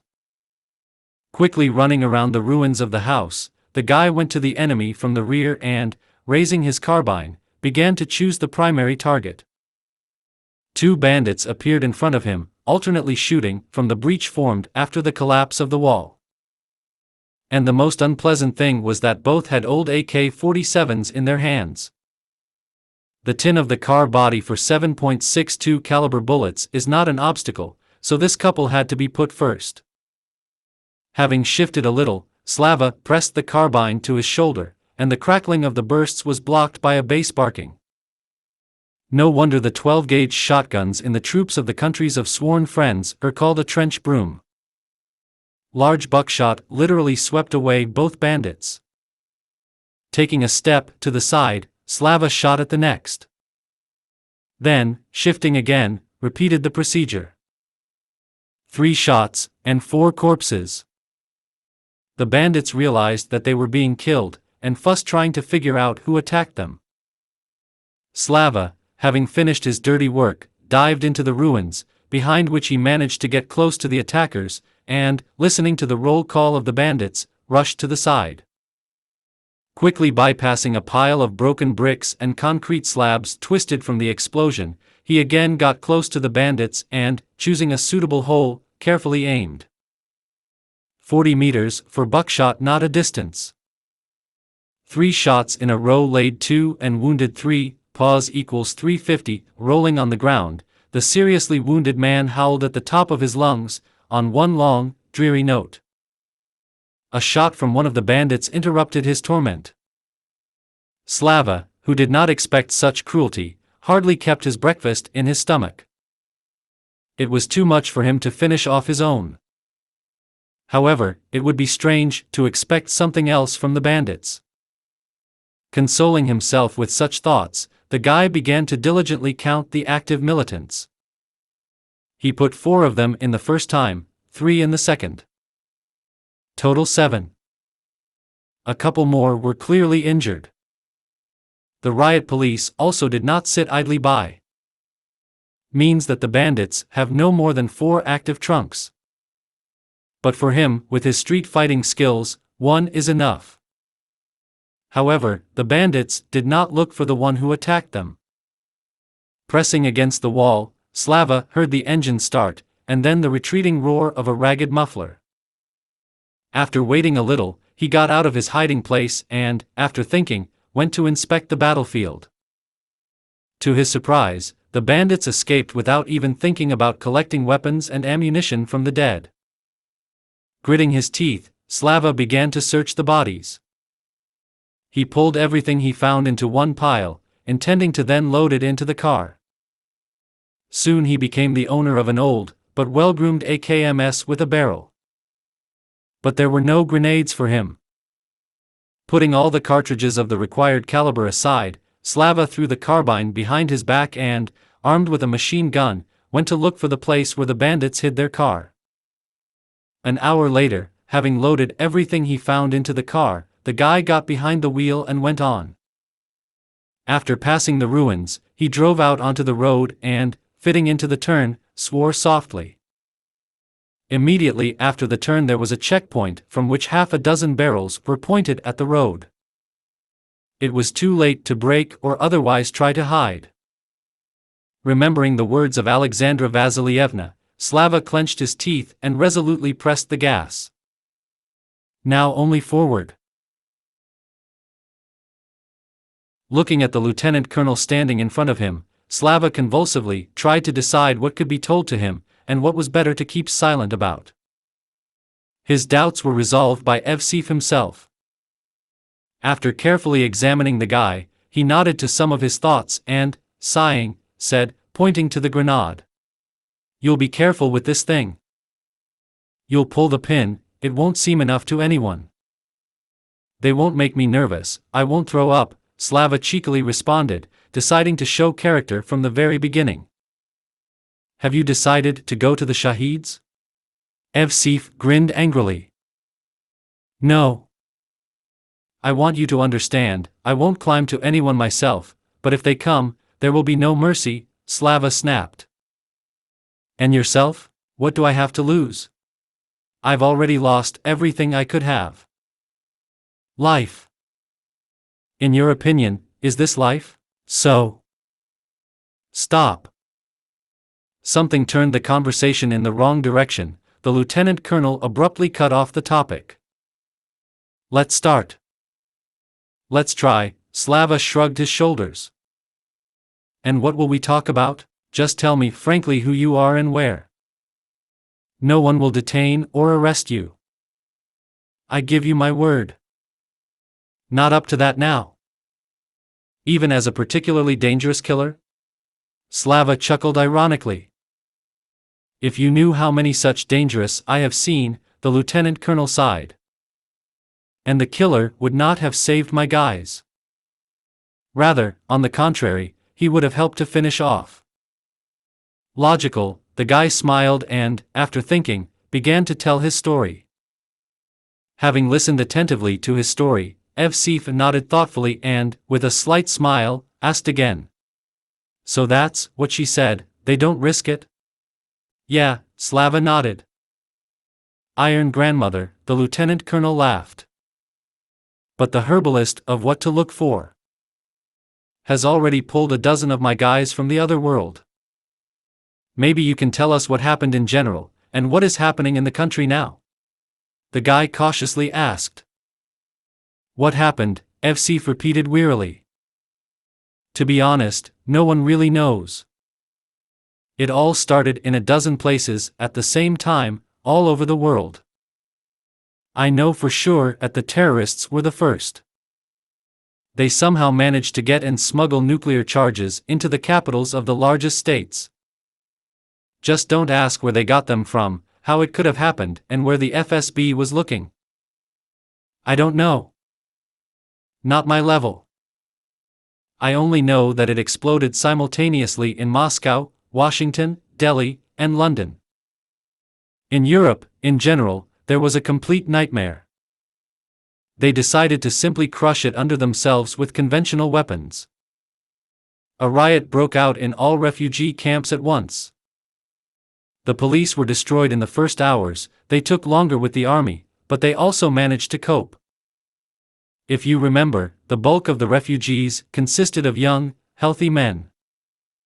Women were also mostly young. In general, all this herd turned out to be trained militants who managed to smash all the power structures of that very old lady of Europe. Finished playing Tolerance. When all this music started, everyone was alerted, and then it started. Someone decided to get rid of competitors under the guise. The Palestinians immediately grabbed the throat of the Israelis. Pakistanis to Hindus. China grappled with Malaysia and Japan. I don't even remember about Africa. They cut each other all their lives there, even without getting off a palm tree. The countries of South and Central America managed to create an alliance in an emergency and rushed to hammer North America. Is this in the sense of the USA? Slava clarified in confusion. USA and Canada. In general, it broke out all over the world. We, as always, were saved by huge territories and the habit of fighting on our own land. When all sorts of refugees and various unfairly offended, like the Balts, piled on the borders, the Border Guard Command did not wait for an order from above and began to hammer them according to all the rules. Our liberals also tried to start a fuss, but they were quickly passed under the guise. But there was no one to stop the general madness. In the end, everyone started hammering at everyone. Everything that could be launched into the air went into action. I don't know which god to pray to, that no one thought of launching nuclear missiles or failed. How it happened, I have no idea, but what happened was enough for me personally above my head. Everything that rose above 15 meters above ground level was destroyed. Even children's balloons.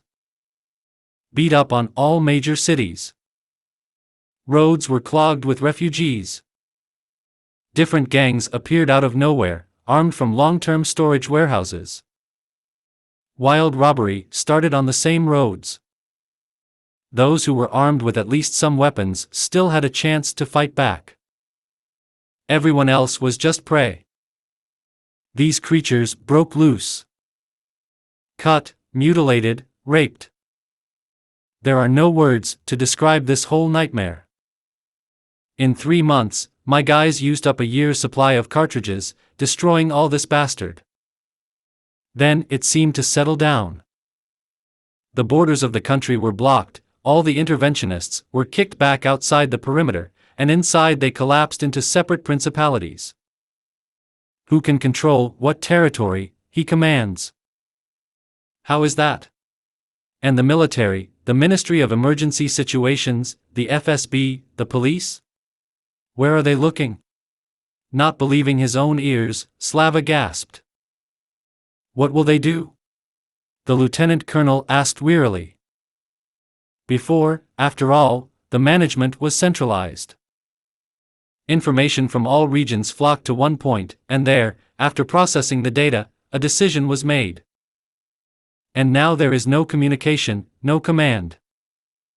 And where has the government gone? The guy was completely confused. Then why did they all build bunkers beyond the Urals? The question is not at the right address. Evseev shook his head. I've been racking my head for a month, where all the bosses have gone. Even local deputies have almost disappeared. So, a few pieces flashed, but these talkers are of no use, like from a goat of milk. It doesn't happen like that, Slava repeated like a mantra. It's not for me to explain to you that in case of war, the entire leadership is taken deep into the country and from there begins to command all power structures. It was smooth on paper, the lieutenant colonel snorted. I opened the alarming envelope on the first day and did everything according to the instructions. And in the end we sit at the base with our families and guess on the coffee grounds what will happen tomorrow.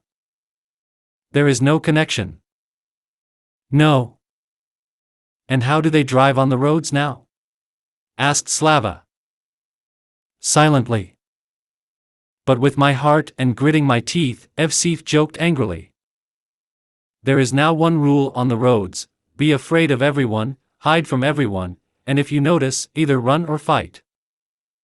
The most expensive at the present time is fuel and ammunition. Even products are not so valued. Why? The guy didn't understand. Yes, because in the presence of both, you can go and find, or take away at worst. But without weapons you are just prey, and anyone can either kill you or sell you as labor. Are you kidding like that? Slava didn't believe. Yeah. That's not a horseradish for me to do anymore, I think. Let me stop the beginner and start joking with him. The lieutenant colonel got excited. I'm sorry. I just can't believe that people are suddenly so furious. The guy shook his head. Thank God, not all of the inhabitants who survived have now joined different enclaves. All the law enforcement agencies that had their bases and managed to preserve them began to accept civilians, creating new cities. We are establishing contacts, we are already trying to trade something, but everything is not serious, at the level of barter. Barter, as in the primitive communal system. If you need to buy something, what should you pay for? Gathering his thoughts, the guy asked. Cartridges were taken for the means of payment. So it's easier and clearer. You understand yourself, after the destruction of all the usual public relations, no one needs colored paper. You won't believe it, several times in abandoned cars suitcases of money were found. Even trinkets are exactly.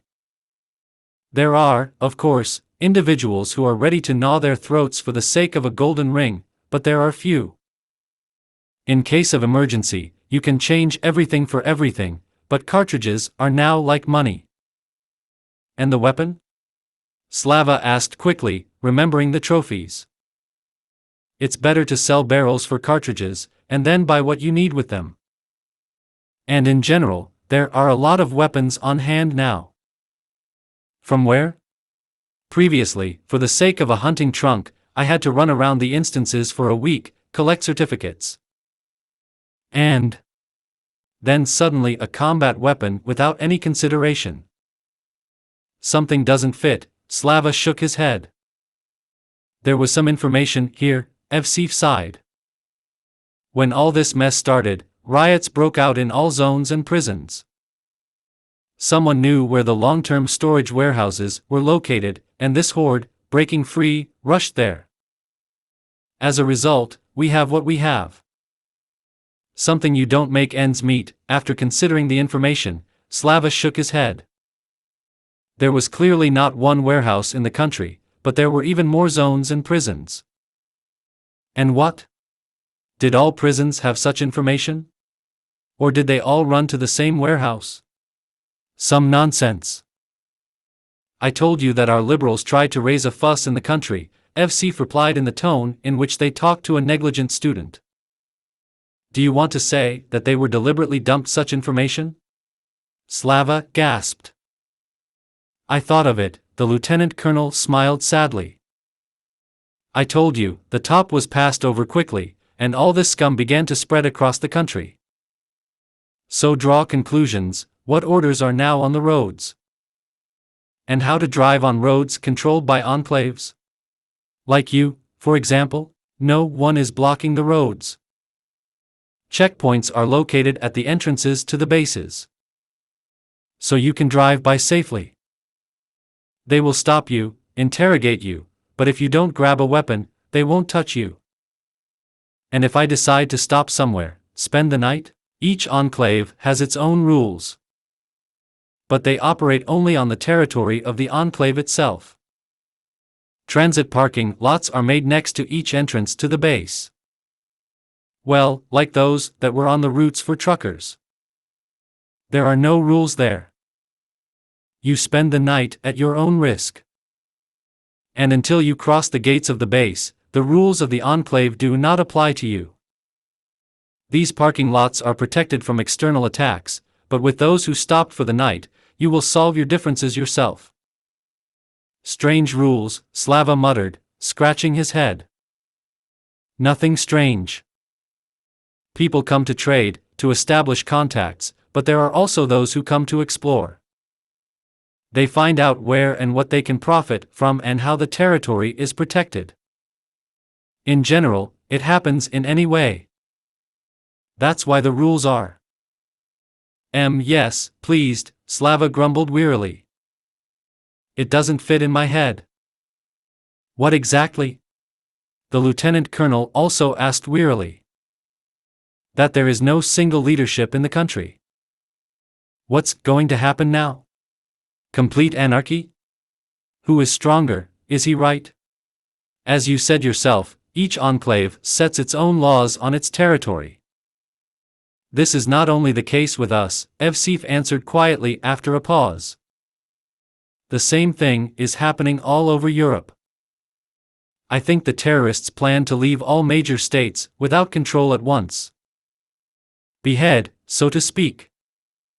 And then, capture. In parts that's why nuclear charges were used. Holy shit! Slava spoke with feeling. Why are you barking? Evsif did not understand. Yes, I have to go south, and now I have to change the route. Yes, it's better not to go to Nerezinovsk if you don't want to start glowing at night. And what did they do to all the other cities? Is it really only artillery? Well, the missiles were not only vigorous, the lieutenant colonel spread his hands. Did you serve in the army? Infantry Regiment Remrota, Slava smiled sadly. I drive everything that moves on the ground. And repair too. And in tactics and strategy there is a complete zero. So, maybe not to risk it then? Why do you want to go south? What's there to catch? The lieutenant colonel began to ask questions, who immediately made a stand when he heard that the guy was a specialist in repairing equipment. Such a person will be useful to him himself. It is necessary. After a pause, Slava sighed. Who said that? Evsif persisted. Alexandra Vasilievna said that I have to go south. To the sea. That's right, the lieutenant colonel barely restrained himself from swearing. In any case, I wouldn't stay here, Slava added, realizing what he wanted to say. Evsif didn't understand.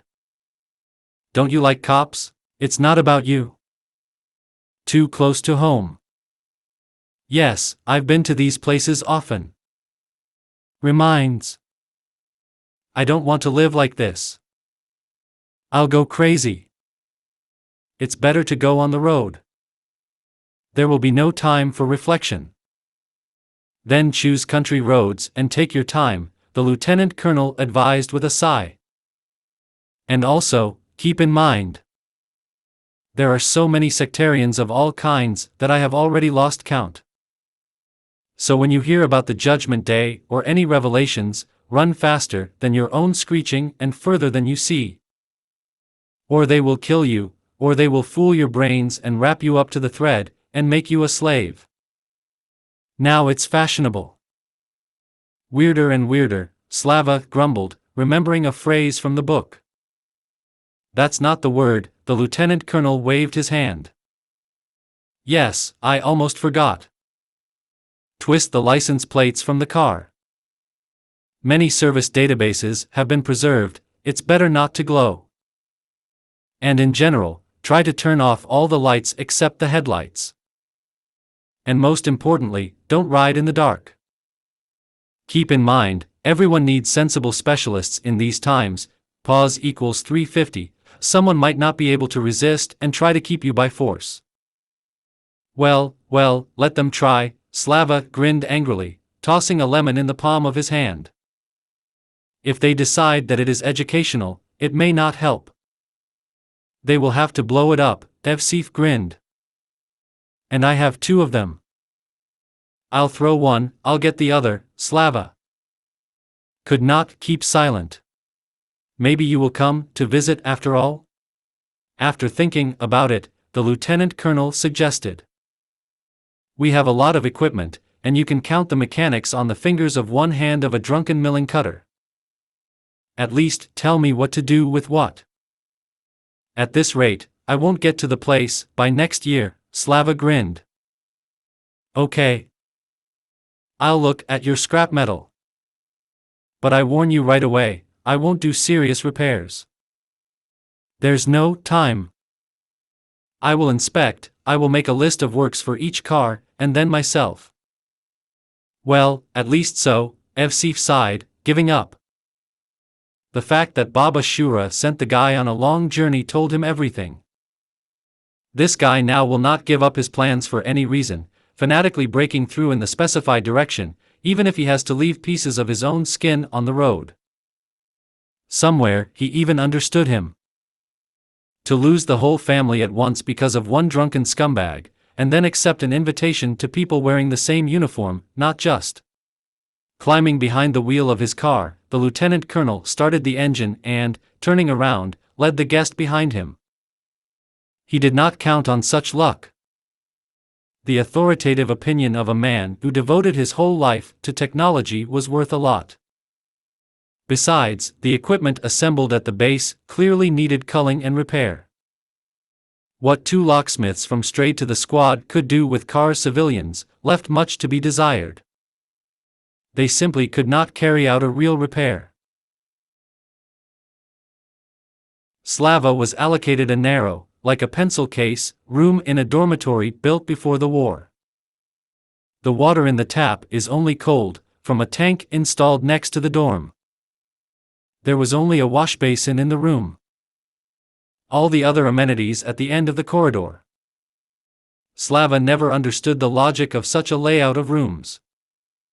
If they were pulling plumbing and sewerage for wash basins, then why not do everything thoroughly? In addition to a cot, a narrow closet, a table and 2 chairs, it would be problematic to put something else in the room. Looking around, the guy skeptically chuckled and, sighing, began to lay out his belongings. He was not going to stay here for a long time, which means that it is not worth looking for special comfort. There is somewhere to throw the bones, and okay. He took only a hiking backpack with personal belongings from the car, and 20 minutes later, putting it in the closet, he thought. There were weapons, ammunition and the trophies that he planned to disassemble at the nearest parking lot. He took only a machine gun and a couple of grenades with him, and now he was thoughtfully fiddling with his belt, deciding what to do better. I didn't want to shine my prey on the entire base. But it was also wrong to leave the weapon without proper care. The rule, shoot, clean, was hammered into the subcortex at the level of reflexes since the days of shooting. Spitting on possible problems, Slava locked the room and, quickly descending into the courtyard, headed for the car. A small crowd of curious people had already gathered around his veteran. With a little smile, the guy pushed aside the onlooker who was interfering with him and, with key fob opening the lock, opened the door. Realizing that this is the same passerby who intervened in the patrol shootout with bandits, the people got worried. And when the guy threw back the tailboard and began to lay out the loot, preparing it for cleaning and sorting, finally became emboldened. Finding a couple of old plastic bags in his stocks, Slava cut them at the seams with a knife and, spreading them on the tailboard, got down to business. The first to attack went teenagers. One of the boys pulled Slava by the sleeve and, pointing at the machine, stuttering a little, asked, "Man, did you take so many trophies from bandits?" "No, I did it myself," Slava grinned, quickly conducting an incomplete disassembly of the Kalash. A rag soaked in diesel oil removed the soot and put the desired gloss on the blued steel. The hands habitually did their job, and the head was busy thinking about the future. The work was arguing. Slava was so carried away that he did not notice how a tall, wiry major stopped next to the car and, folding his arms on his chest, began to watch his manipulations with interest. For the guy it was almost meditation. For some reason, taking care of weapons always brought him into a state of contemplative reverie. So when the major's voice sounded in my ear, Slava even shuddered a little. "Deftly you do it. It's immediately obvious that you know how to handle weapons," the officer boomed approvingly in an unexpectedly sonorous baritone. "Served in the army, and a hunter with many years of experience. So draw your own conclusions." Slava shrugged his shoulders, instantly alert. "Already done," the major grinned. "What are you going to do with the trophies?" "I have already been enlightened here, and at present it is a real currency." "It will come in handy on the road," the guy answered evasively. "That's all right. Just as if one of these barrels didn't shoot you in the back." Nodding, the major winced. "Do you want to offer something?" Slava turned to him, realizing that this major had started the conversation for a reason. "Keep what you like best, and we'll change the rest for something." After a pause, the major put forward a proposal. "Fuel, canned food, or whatever else you need?" "They promised to provide me with fuel for my work," Slava answered after thinking. "And I decided to keep this one for myself," he added, pointing his finger at the AKMS with a barrel. "And do you know how to use a bonfire?" the major asked with interest. "Once they showed how it's done," Slava grinned. "Do you have grenades for it?" the officer persisted. "The bandits didn't have. But I think I'll live somewhere." A strange choice. A machine gun for 7 and a grenade launcher. Why such difficulties? It will be difficult to use it while driving. It depends on how you know how to drive a car, Slava cheekily grinned. The main thing for a barrel is a good eye. And I haven't complained about it yet. "I don't understand, are you so arrogant or so stupid?" the major growled gloomily. "Rather, desperately brave." "There is nothing more to lose," Slava shrugged his shoulders. "Maybe so," choked Major. "So what about the trunks?" decided. Realizing that he would not leave behind, Slava thoughtfully looked at his prey. The fact that he simply does not need so much iron on the road, the major was absolutely right. But Slava wasn't going to give them away for thanks either. He had a long road ahead of him, and anything could be needed in it. Besides, he didn't want to show at all that there were not only 2 cans of gasoline, but also 4 boxes where the bandits hid the car. 2 had 5.45 caliber cartridges in zinc. And 2 more had cartridges for pistols, a PPSH machine gun and magazines already loaded with cartridges for machine guns of the same caliber. But the 7 he loved so much was not enough. I'll leave a couple more cuts, and I'm ready to exchange everything else for the zinc of the automatic 7, having decided, Slava answered.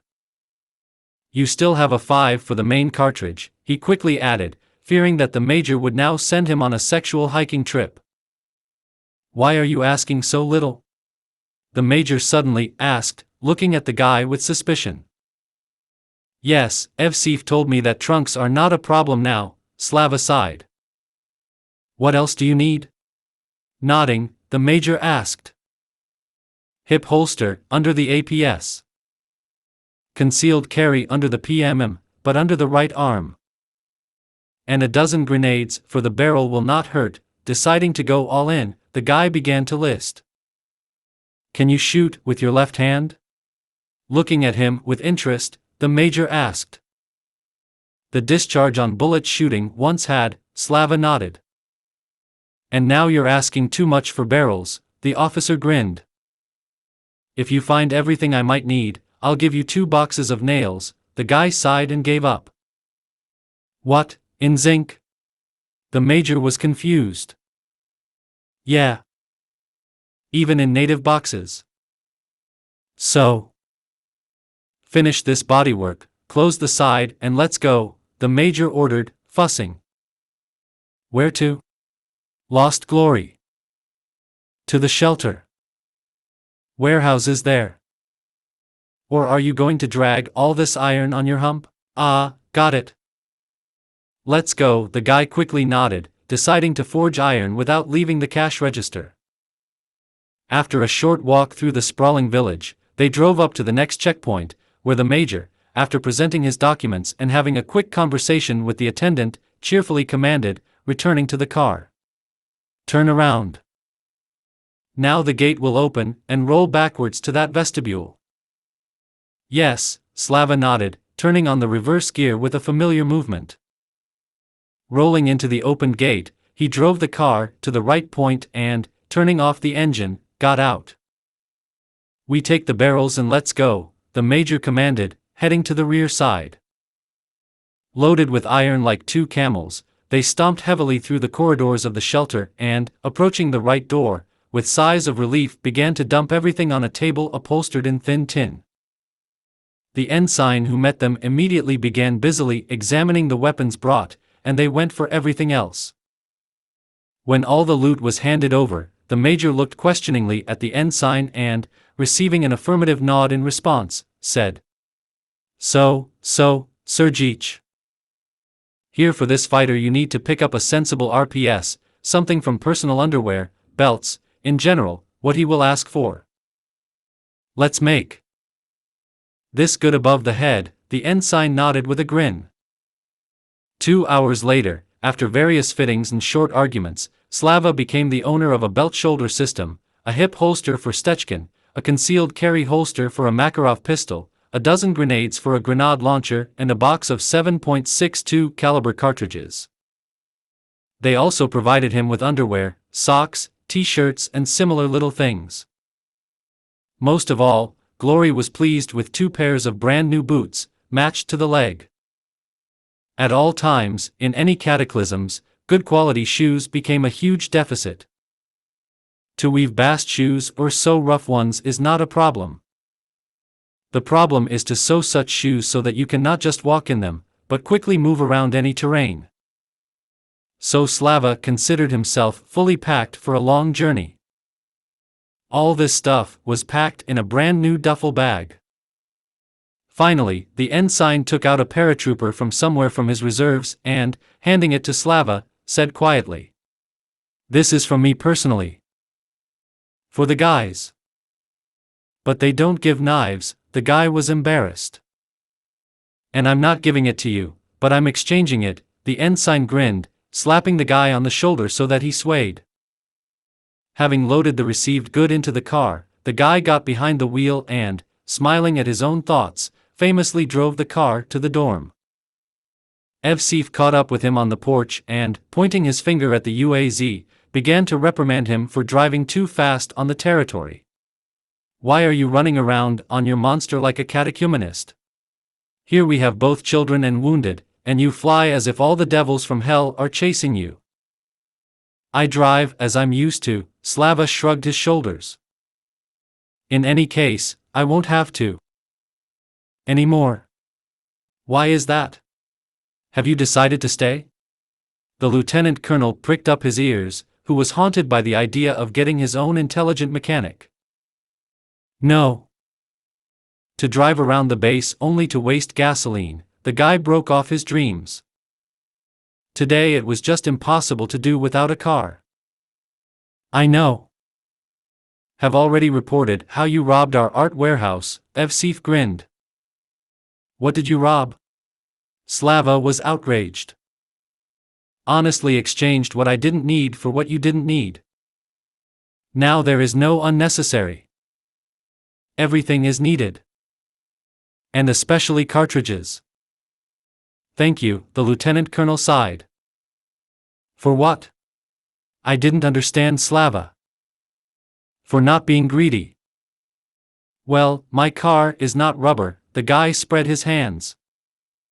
Anyway, with so much ammunition, you would be considered rich in any enclave. And you passed the test. What kind of check? Lost glory. For lice. I understood right away why you didn't come after my guys. Collecting trophies. Or maybe I was just waiting for them to go away. I didn't want to catch your eyes. And then after the fight they were nervous. They could shoot without understanding. Yeah, that's why I was flying along the highway like a half-wit, Evsif sneered. I repeat again, I always drive like this, Slava waved off irritably. I was in the team of riders in the second composition. Don't be offended, the lieutenant colonel grinned. I saw you driving a car. In the passage that leads to the warehouse, rarely anyone can drive backwards the first time in one go. We specially sketched blocks there, in case of an attack. And you flew in and didn't wince. Do you know how not to take away? But I'm not talking about that right now. I wanted to thank you for the cartridges. Already told, Slava waved off. Especially since I got everything I needed in your warehouse. So to mutual benefit, as they say. When will you show your fleet of vehicles? Let's go. I'll introduce you to the men, and you'll see the place of work, Evsif nodded, quickly descending from the porch. They will adjust the equipment for you themselves, as needed. Then orient me according to your requests and the availability of fuel. And what do you need about fuel? The lieutenant colonel immediately became alert. To know what you will drive more. To unify, so to speak, the type of engines, explained Slava. Well, it would be nice to use all diesel trucks, and have a dozen traveling and raid cars.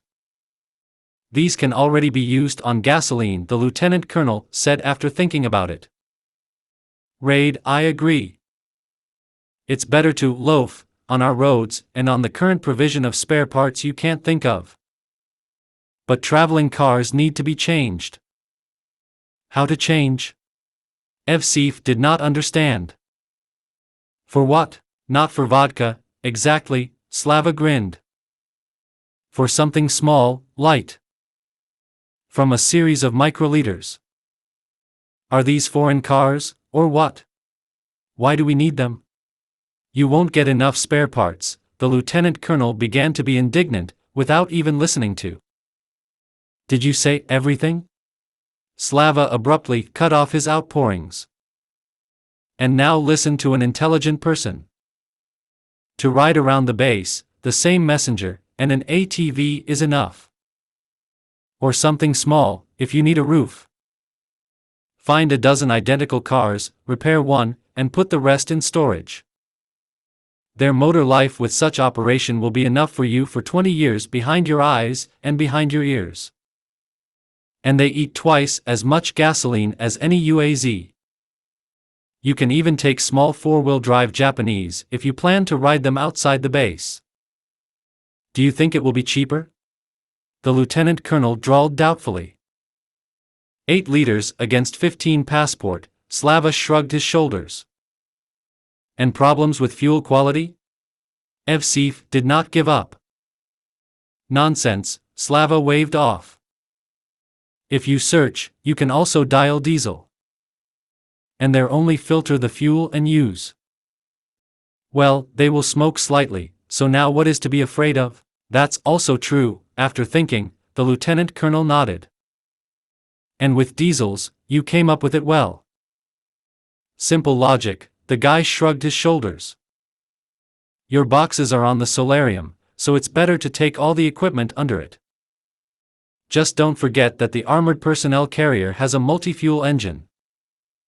He doesn't care what to drive, even if you pour vegetable oil. And cars don't know how. In general, there are rules that must be followed because it is necessary. As in the instruction for shooting, do not point the barrel at the neighbor's head. Hello, don't touch the holy, the lieutenant colonel laughed, shaking his finger at him. While talking, they entered the territory of the equipment storage park, and the lieutenant colonel, resolutely opening the door of one of the boxes, stepped through the threshold. Slava followed him and, looking around, whistled gloomily. What? Evsif did not understand. Yes, this is not Rio de Janeiro, Slava snorted, looking at the squalor that appeared before him. A week and a half later, Slava stumbled into Evsif's office and, putting several written sheets on the lieutenant colonel's desk, said, I'm done. All recommendations are here. And don't leave your men without a look. Why so? Evsif was wary. One drinks black. In the morning until the site corrects, he can't even hold the key in his hands. Although, he hasn't drunk his brains yet. In technology, he is not weak. The second one seems to be hooked on weed. After the first smoke break, you'll tear your throat until you call. Sits and stares at one point, and also squints like pliers. So draw your own conclusions. I heard, the lieutenant colonel nodded, grimacing. Yes, but they are civilians, and I can't command them. And you can understand them. People have lost everything they had. In my old age, I was left with a bare ass. And the families? What families? Lieutenant Colonel did not understand. Do they have families? Alive? Thank God, everyone seems to have survived, Evsif sighed after thinking. Well, what the hell else do they need then? Slava was outraged. The main thing is that the loved ones are alive, and the junk is a lucrative matter. And what does it mean that you are not their commander? Is the base yours? Your means that the discipline here is also yours. And they obey you. They have divorced, you know, the shit crazy. Take it easy on the turns, the lieutenant colonel snapped. You can't tighten the nuts indefinitely. People can break. Yes, and I'm a squad leader, not a dictator. It's hard for people. The whole life is broken at one moment. Is it really not clear? Is that what you're asking me? Slava chuckled darkly, looking into his eyes. Only it's not difficult for them alone. And they are not the only ones whose lives have collapsed. Now everyone is in the same position. And someone else will be worse. And you will have to tighten the nuts if you don't want to stay without equipment. 2 locksmiths, and both are not on iron, they are looking at heaven. If I had my way, I would put both before a choice in the presence of families. Or work, or into nirvana leaving. But no longer on the territory of the base. Aren't you taking it too cool? After a pause, Evsif asked sullenly. It's up to you to decide what is more important, Slava shrugged his shoulders. Only I personally am not used to hack, and I don't tolerate it in others. Or to do the job, or not to take it at all. But just how, It's not work. Human lives depend on their attentiveness. What do you mean? The lieutenant colonel did not understand, thinking about something of his own. Indirect. What happens if your patrol's engine bows down under fire, or the gearbox flies? The mass grave is just. You can't argue, the lieutenant colonel nodded his shaved head gloomily. Okay. I've done my job. It's time to go on, Slava turned the conversation. Maybe you'll stay after all? Evsef asked with secret hope. No, sighing, the guy shook his head. I don't know how to explain, but this place is not mine.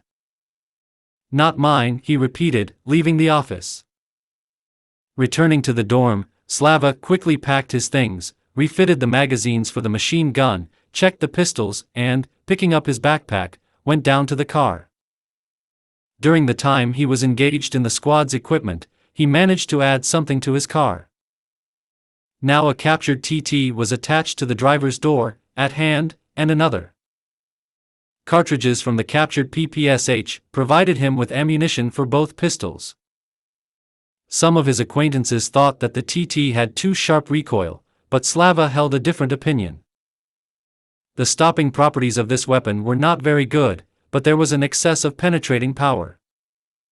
And for the times that came, it was exactly what was needed. To take prisoners and arrest someone Slava was not going to. However, he was also not particularly eager to fight.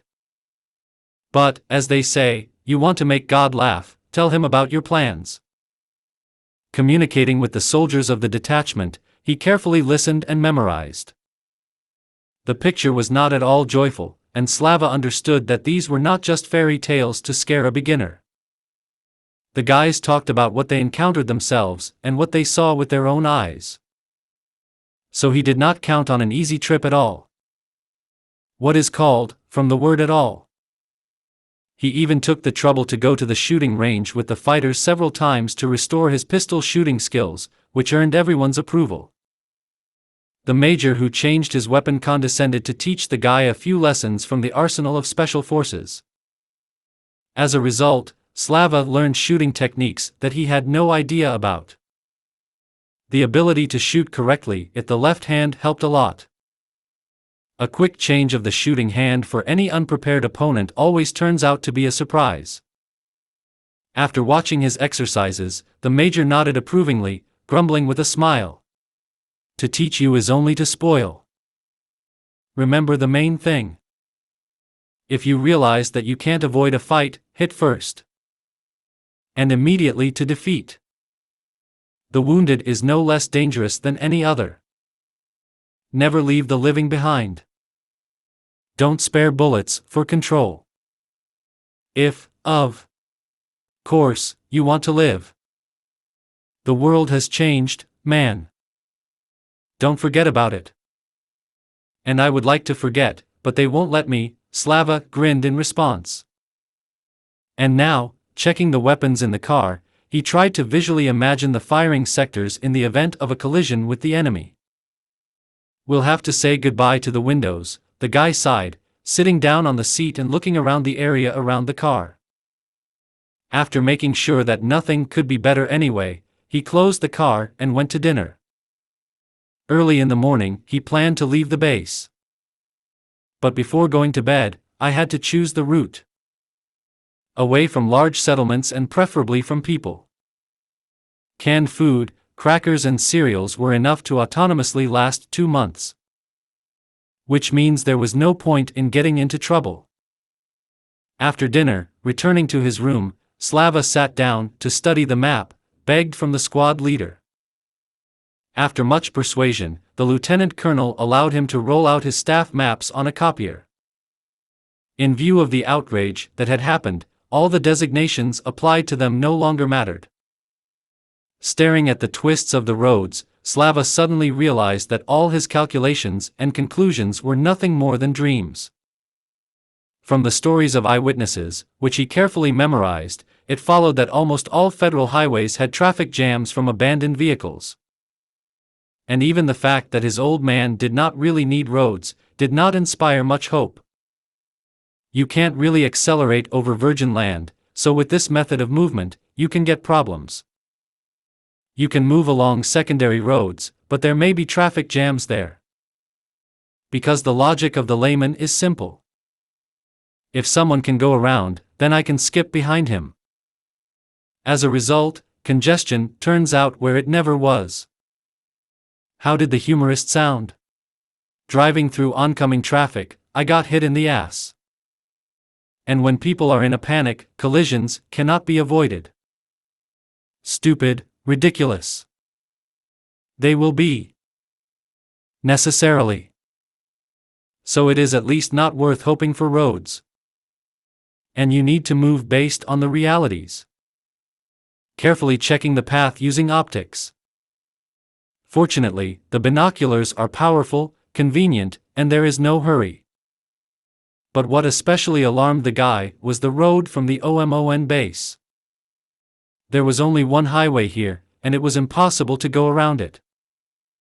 After making sure that nothing clever would work out, Slava put away the map and, undressing, went to bed. As they say, the morning of the evening is more complicated. Woke him up with an alarm. Remembering the benefits of civilization, the guy used the phone for this purpose, charging it to the brim. At 4 in the morning, when the sky was just beginning to lighten, turning from black to dark gray, he got out of bed, washed quickly and, having had breakfast with sandwiches he had picked up from the dining room in the evening, went down to the car. The engine rattled cheerfully, dispersing the morning silence.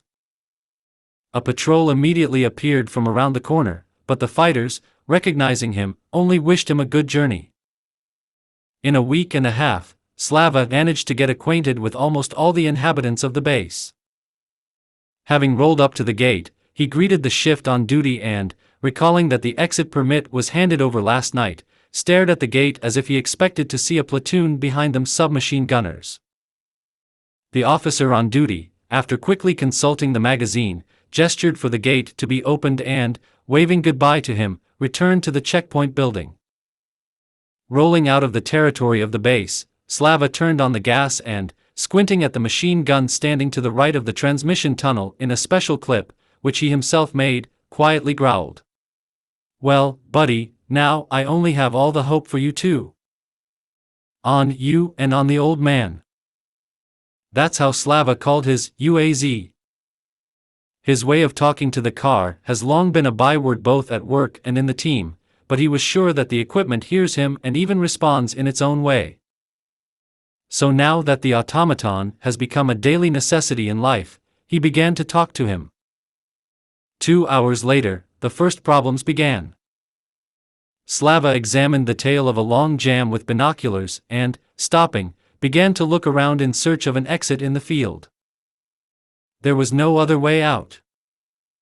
Noticing the right place not far from the last car standing, he pressed the gas. Rolling down to the virgin land, the guy connected the four-wheel drive and, shifting the machine gun to his knees, led the old man along the road. Trees on the edge of the field hid the bulk of abandoned cars, but Slava knew what he would feel when he got closer. It will be pain and loneliness. He always felt something like that when he found himself in a dump of old cars. Friends laughed at him, but the guy was sure of his feelings. In the same way, the old man breathed when he first saw him in a garage that was leaning from time. The former owner of the car died, and the heirs, having barely entered into the rights, hurried to divide the more valuable property. As a result, the already far from new car rotted for a year under a leaky roof. But the low price and a pile of spare parts convinced Slava to buy it. And 6 months later, an old man who received a new youth cheerfully took him hunting. Carried away by his own thoughts, Slava almost missed the beginning of the traffic jam. A few sooty trees caught his eye. Driving a little closer, the guy took out binoculars and began to peer into what caused the congestion. The first thing that caught his eye was a pile of burnt iron, in which some mannequins were visible. Slightly shifting the lenses, Slava saw the cause of the congestion. Someone thought of moving along the highway on an airfield tanker. Then there was an accident and a fire broke out. Aviation fuel exploded, igniting the cars standing nearby.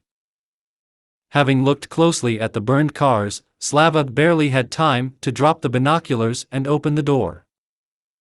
In the cabin of one of the cars, he examined several children's bodies. Having lost his own children, he could not indifferently see the suffering of the child. Something moved in his head, and any pain inflicted on the child drove him into a wild rage. But here all his emotions were useless. After dumping out all his breakfast, he shuddered in vomiting for a few more minutes. Only after managing to calm his consciousness, he managed to calm his stomach. Taking out a thermos from his backpack, he rinsed his mouth, washing away the acid and bitterness, and, catching his breath, turned on the gear, hurrying to get away from the terrible place. Finding the next exit from the highway, the guy rolled out onto the asphalt and, adding gas, drove the car on, not even trying to look back. Glory proceeded from simple logic. If the traffic jam was caused by an accident, then everyone who was in front of it managed to leave. Which means that the road should be empty. But he did not allow himself to relax either. Approaching each sharp turn, Slava stopped and took up binoculars. After making sure that the road was clear, he drove on. An hour and a half later, after the next turn, the guy pulled into a small hollow and with a quiet mat pressed the brake. A wheelchair rolled out of the bushes onto the road. The person sitting in it, stopping in the middle of the road, threw up both hands, as if surrendering. Switching to a lower gear, Slava slowly drove up to him and, smoothly circling an unexpected obstacle, pretended that he was going to stop, having caught up with the wheelchair. But as soon as the disabled person was on the starboard side, the guy pressed the gas, accelerating the car again. He himself did not understand why he did it. It was as if something pushed him from inside. Simultaneously with this feeling, the guy remembered the stories of Alexandra Vasilievna. And, as it soon turned out, he did the right thing. On the road, an angry man was heard swearing, and then shots rang out. Cursing, Slava ducked and accelerated, hurrying to get out of the affected area, hiding behind the ridge of the rise. Something clicked on the body a couple of times. Then the bullet, piercing the rear wall, ricocheted off the ceiling and pierced the back of the right seat. Well, the bastards, they asked for it, Slava swore, outraged to the depths of his soul by such treatment of his car. After leaving the next hill, he turned into the first exit from the road and, rolling behind the bushes, turned off the engine. After making sure that the car was not visible from the road, the guy cut off several branches, covering the front so that the rising sun would not glare on the headlights and paint. After quickly checking the weapon, Slava went in the opposite direction. In his opinion, people who used human compassion for robbery should not have lived. Yes, and it was necessary to pay for the car. The roadside bushes perfectly hid him from prying eyes, and the habit of moving with a silent step on the hunt did not go away. 20 minutes later, the guy heard voices on the road and, doubling caution, slowly moved towards the sound. Another 10 minutes later, he quietly slipped out of the bushes into the ditch and, slightly leaning out over the road, peered into a group of people swearing among themselves. 5 people, forgetting about everything in the world, desperately argued, accusing each other of all mortal sins. The young skinny guy who played the role of a disabled person got the most. 2 large, wiry men and 2 worn-out, dirty-looking women pressed on the guy, proving something to him. But what is particularly noteworthy, all 5 of them had weapons. Not God knows what, but it was a weapon. Realizing that there was no special choice, Slava pressed the butt to his shoulder and smoothly raised the machine gun. Don't kill. Do you hear? Don't kill, the guy posing as a disabled person wheezed, splashing blood from his bloody mouth. "Have you spared many?" Slava asked quietly, looking at him like a half-dead cockroach. "Nothing but disgust this whole bunch did not cause. Dirty, dressed in some rags, as if not young healthy people, but a bunch of old homeless people who forgot what the human form is." "So many?" Slava continued to insist, slowly raising the gun. "Hey, we have a lot of things," the wounded man continued to wheeze. "Rags, canned food, a little fuel. Even gold. Everything will be yours. Just don't kill." "For the sake of rags and satsek, they killed those who tried to help you, and now you're whining?" Slava still asked quietly, not understanding himself why he was continuing this whole conversation. A shot rang out, and a bloody puddle began to grow rapidly under the guy's head. After holstering the pistol, the guy looked around warily and, sighing, began to collect trophies. As the OMON major said, never leave behind something that can shoot you in the back. Slava decided to rely on the experience of a combat officer and, grimacing from the stench of unwashed bodies, quickly searched the corpses, collecting cartridges and weapons. 2 hunting rifles of the 12th and 16th caliber, which have known better times. A PM pistol, SCS carbine and a fairly scratched paddle, to which there were 2.5 magazines of cartridges. Of all this arsenal, only the SCS was more or less well-groomed. Everything else seemed to have been taken out of a dirty puddle. Gloomily looking at the loot, Slava sighed, but did not throw the weapon. It will be possible to make sawn-off shotguns from the guns, and exchange the rifled barrels for something necessary, or, at worst, to use for spare parts. By pouring the found cartridges into a pouch with the worthy name of a marauder, Slava hung all the weapons on his left shoulder and walked quickly to his car. After getting behind the wheel, the guy started the engine with a familiar movement and, having left for the highway, drove on. He was not going to shake his nerves and reflect because of a bunch of scum. Slava never considered himself a saint, but he was not a complete scumbag either. But after the death of his family, something broke in his worldview. In character there was rigidity, even cruelty, pause equals 350, but only in relation to someone who tried to do evil in the understanding of glory itself. He did not consider himself a god or a judge, but he was sure that he was able to distinguish meanness from honesty and justice from resourcefulness. And he didn't rush to save the world either. He just wanted to find a suitable place in this world for him and try to start life anew. From a clean slate. After all, whatever one may say, the old world is no more. As there is no old glory. Son, husband, father. There is just a person. Alone. Against the whole world. Pathetic? Probably. But he thought so. Because he had no one left, and this world was different from the one in which the last Slava lived. By the evening, after driving with all the stops for another 300 kilometers, the guy started looking for a place to stay. Remembering his own experience, he did not dare to poke into the ruins. Choosing a suitable copse, Slava drove the car into the bushes and, quickly cutting branches, disguised it. Making sure that the transport was not visible from the road, the guy took up dinner. As they say, war is war, and lunch is on schedule. After cooking buckwheat porridge on the tile, he dumped a can of stew into the pot and, sniffing the simple food, nodded with a satisfied look. Grub of the gods, a fucking stump, he chuckled softly, taking crackers out of the box.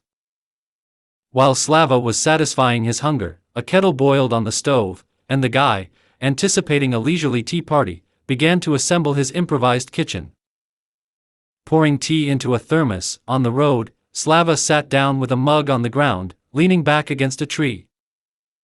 On the road, he took several large porcelain scales. The silence pressed on his ears, forcing him to involuntarily listen and look for familiar sounds. There was not even a light breeze, not to mention the nocturnal beasts. Slava was almost asleep when suddenly the hunter's sensitive hearing caught a strange sound. Nearby, someone was moaning softly, at the limit of audibility. A little startled, the guy carefully set aside the mug of tea and, getting up, began to rummage in his pockets in search of a flashlight. As always happens in such cases, the right device was found not at all where they were looking for it. Slava had enough salon lighting for cooking, and he was not going to wander through the bushes, so his fuss was quite justified. Finally finding a flashlight and calling himself a stupid ass along the way, Slava took out a pistol and, taking it at the ready, moved noiselessly in the direction from where he heard groans. 40 meters later he stumbled upon a tent assembled somehow, or rather a canopy. The branches used for its manufacture had already managed to wither and become brittle. Someone's legs were sticking out from under the canopy. There were also faint groans from there. Going around the canopy, in a circle, Slava came across a car abandoned in the bushes. Cautiously shining a flashlight into the cabin, the guy made sure that there was no need to wait for an attack from this side, and slowly moved to the hut. The groans were replaced by hoarse breathing. Moving so as not to get shot, Slava sat down on one knee and directed the beam of the flashlight at the lying. After seeing who was in front of him, Slava sighed and, moving closer, quietly called out. "Hey, man, do you need help?" Startled, the man groaned and, slowly turning his head, opened his eyes. Dry lips, gray with pain, overgrown with stubble face, everything said that he had been lying here for a long time. The man's hands fumbled around, and then he suddenly whispered softly. "Shoot." "What are you pulling? Why would I shoot at you?" Slava was confused. "I asked, do you need help?" "It's too late," the man croaked. "Are you sure?" "And then look, I have a first aid kit." Slava did not let up. "Thank you, but it's really late." "Better give me some water," the man smiled weakly. "Now," Slava nodded, jumping to his feet. Running to the car, he dragged a liter bottle of water and, handing it to the man, asked, "What happened to you?" "They were wounded when they tried to rob. Got here, somehow made a hut, and then fell down," the man replied, gulping down half a bottle of water. When he came to, he realized that everything was much worse than it seemed. The bone was crushed, a lot of blood loss. "In general, I don't have long left." "Maybe I should take you to the doctor?" Slava asked quietly. "Late." "Why?" "Gangrene," the man exhaled, throwing back the jacket with which he was hiding. Only now Slava saw the bloody bandages and heard a faint smell of decay. "You're holding up well," gathering his thoughts, said Slava. "What else is left?" The man smiled weakly. "What are we going to do?" After a pause, Slava asked. "Are you in a hurry?" Having gathered his strength, the man suddenly asked. "I have nowhere to hurry," Slava sighed. "I will have a request for you." "You seem like a normal man." "Not mean." "Stay with me until it's over, and then bury me like a human being." "Don't think I'm asking for a reason." "After me, you will have a lot of things left. A gun, a pistol, ammunition, a car. In general, you will become the heir. Just don't let me rot here." "I don't want." "Bury it humanly." By the end of this monologue, the man's strength almost left him, and he spoke faster and quieter, as if afraid that he would not have time to say everything he wanted. Looking into his feverish eyes, Slava realized that he could not leave him here. "We need a shovel." After waiting for a new acquaintance to fall silent, Slava sighed. He only had a sapper shovel in his car. "There is." "There, in the bushes, my car is." "Everything is in it." "Everything will be yours, just don't throw it," the man started up again. I won't give up, Slava promised. Only without a domovina, it still won't work out very correctly. God be with him, with the coffin, the man waved off. I don't want my corpse to be gnawed by animals. You'll find a tarpaulin in the car, bury it in it. Here, hold it. It's kind of like a deposit, he added, handing Slava a pistol with the handle forward. Yes, I don't need anything. There is enough of his own, Slava was confused. Then take it as a souvenir, the wounded man smiled weakly. What's your name? Remembered the glory of good manners. Nikolai. My name is Slava. So we met, croaked the man. You bring more water, and then go to bed. It's quiet here. Don't worry. Just don't leave, okay? I won't leave, the guy promised, getting to his feet. Bringing Nikolai another bottle of water, Slava returned to the car and began to settle down for the night. Unable to restrain his curiosity, he turned on the salon lamp and in its not bright light began to examine the gift. To his surprise, it turned out to be a Chase-set, checkmate for a 9mm cartridge. With interest twirling it in his hands, Slava put the weapon in the glove compartment. There was only one clip of ammunition for it, so the guy decided to leave it as a last resort. Where did you get hold of such an interesting trunk, Kolya? Slava grumbled thoughtfully, turning off the light. He woke up with the first rays of the sun thoroughly chilled. Despite all his efforts, it was not possible to make the UAZ a car adapted for cold weather. After getting out of the cabin, Slava yawned long, from the heart and, shivering, took a lying position. After doing push-ups at a fast pace about 70 times, he got up, feeling with pleasure that the body had woken up and the blood ran through his veins more cheerfully. After taking a sip of tea from a thermos, the guy decided to check the condition of the wounded. Making his way to the hut, he simultaneously watered a neighboring tree. The body demanded its.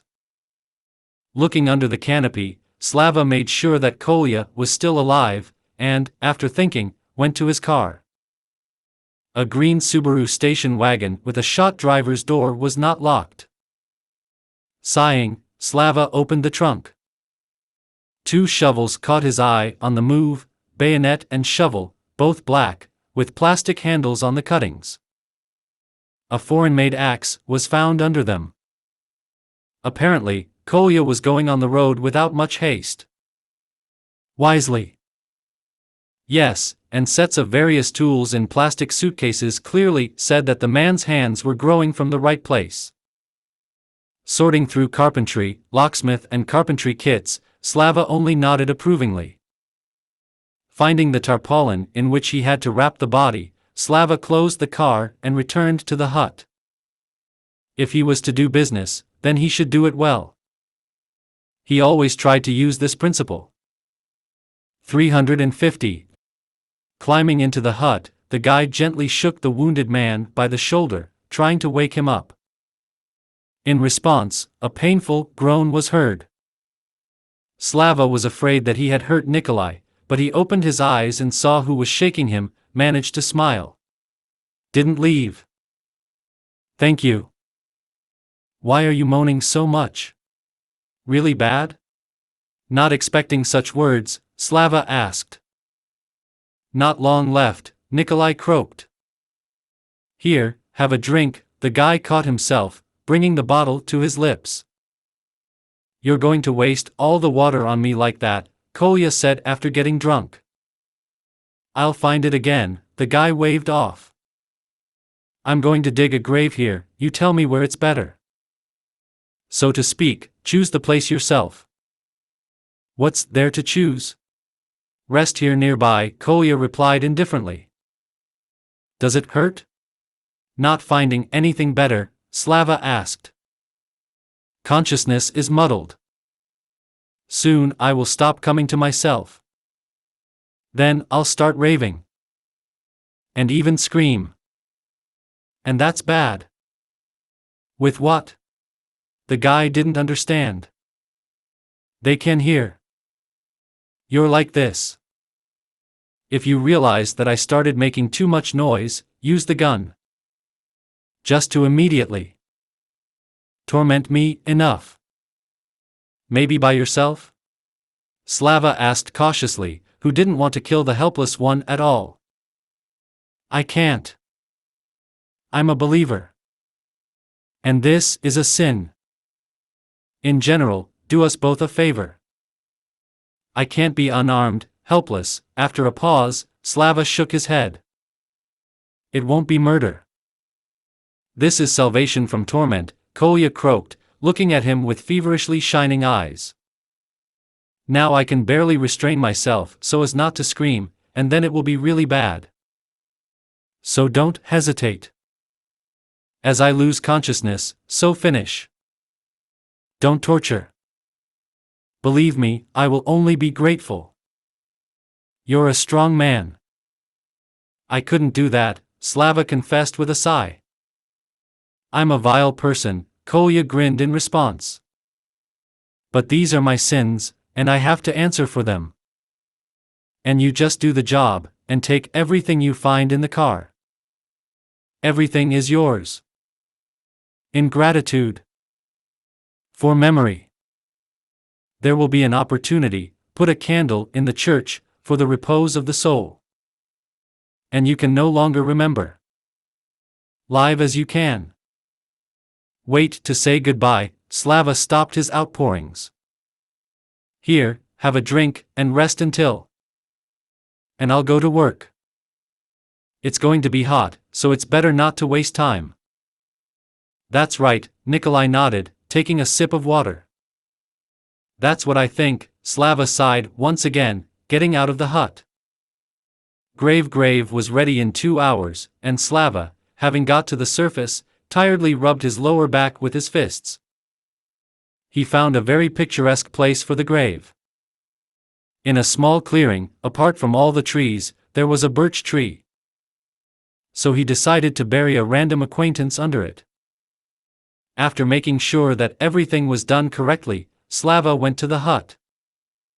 Sitting down next to the wounded man, he looked thoughtfully at the exhausted face and, sighing, gently touched his hand. Opening his eyes, Kolya smiled a little with parched lips. Did you find a place? Yes. I liked. This is good. Can you show me? Why? I didn't understand Slava. Still dragging. So it's better now, while I can restrain myself. And a living body is lighter than a dead one. I know that for sure, Kolya grinned back. Okay, I'll roll out the tarpaulin now, Slava nodded after thinking about it. Having shifted the wounded man in half, he carefully dragged him to the edge of the clearing and, lifting him by the shoulders, said softly. Look. I didn't find a better place here. Thank you, looking around, Kolya croaked. I would also choose him. And now finish. Why? You're conscious, Slava was confused. I don't want to die in delirium and shit, but looking at this beauty. And will save you time. Agony can last a long time. So put the barrel under your chin and finish. So it's better for both of us. Are you sure? Slava asked, realizing that the man was right about everything. I know, Kolya smiled weakly. And thank you. For everything. Another rise at 4 o'clock made Slava swear viciously and, getting out of the car, kick an innocent twig that got under his feet. My lower back ached after digging the ground for a long time, and my shoulders felt heavy. Nikolai's funeral and a thorough inspection of his car took up almost all the remaining daylight hours last day. Subaru turned out to be a real cave of Alibaba. After a short reflection, Slava decided to unload everything from the car and only then figure out what he needed and what he could throw. But, as it soon turned out, there was nothing to throw here. His first assumptions turned out to be correct. Kolya was a smart and thrifty man. And judging by the things found, he also had serious capabilities. In any case, he did not save on weapons. In addition to the Czech pistol, Slava found in the car 3 Benelli self-loading rifles and 2 pistols, Browning and Makarov. And most importantly, there were plenty of cartridges for both barrels, already loaded into clips. For each pistol, there were 6 full clips, as if their owner was going to war. Pause equals 350. Slava counted as many as 2 boxes of cartridges for guns, all buckshot and bullet. Thoughtfully twirling the Browning in his hand, the guy looked at the cheeks of the handle decorated with a deer's head and wondering what to do with such a weapon. 22nd caliber is rare, and it is difficult to find it in Russia. But on the other hand, you will not fight with such a barrel. Rather, it is a weapon of last chance. When there is nowhere else to go. Or when the same situation arises as with its former owner. Slowly dying like Nikolai, Slava did not want ethical and moral obstacles to solve this problem in a radical way he did not have. So Slava decided to keep the gun with him. As they say, in the most extreme case. Loading everything he found into the UAZ, Slava only sighed, looking gloomily at the pile of bags and boxes that clogged the interior almost to the ceiling. Before slamming the doors of the Subaru, Slava thought for a minute, and then resolutely climbed into the salon. His guess turned out to be correct. From under the back seat, he pulled out a small but weighty bag. Throwing it in his hand, the guy untied lace and poured a bunch of gold jewelry on the seat. Now the meaning of the phrase, "everything you find," has finally become clear. Just in case, having searched the car again, Slava made sure that there were no more caches, and, slamming the doors, went to the UAZ. He still had to cook dinner and decide where to drain gasoline from the abandoned car. The words of the lieutenant colonel that fuel and cartridges are now the main value, firmly stuck in his memory. By the end of the day all issues were resolved, and Slava, after dinner, fell asleep. It was a difficult day. He couldn't get the bag of jewelry out of his head. All the jewels were obviously new, not yet tarnished. Where could Nikolai get them from? Remembering the phrase of the deceased about himself, Slava sighed once again. If you add up the weapons, jewelry, and Nikolai's ability to hold himself in a fist, then the picture was not the most pleasant. It seems that Nikolai was a man from a criminal environment, and clearly was not on the 6th rolls. Coming to this conclusion, Slava turned over on the other side and, sighing once again, fell asleep. And now, thoughtfully chewing the remains of dinner, he scrolled through the further route in his mind. In order not to be caught between the war on the border and radioactive ruins, he had to drive inland, approximately to Yaroslavl, and only then turn south. At the same time, it was necessary to choose a route in such a way as to avoid crossing rivers. The bridge is a bottleneck in which it is very convenient to ambush. After finishing breakfast, the guy quickly checked if he had forgotten anything, and, sitting behind the wheel, started the engine. Having left on the road, Slava resolutely pressed the gas, mentally discarding all doubts and reflections about what happened. It happened, and he couldn't fix anything. So we need to move on without clogging our heads with unnecessary complexes. The world has changed, which means that if a person wants to survive, he must change himself. Not to get angry, not to turn into a rabid creature, but to be able to adapt to new circumstances.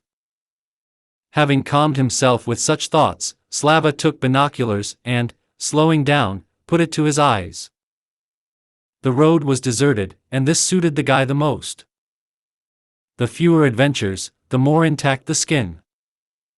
After speeding up the car again, Slava adjusted the automatic lying on his lap, and, having settled himself comfortably, prepared for a long, monotonous trip. A couple of times in the ruins flashed some those are muddy personalities, but they did not attack, and Slava decided to refrain from dating. The looks with which these personalities accompanied his car were very expressive.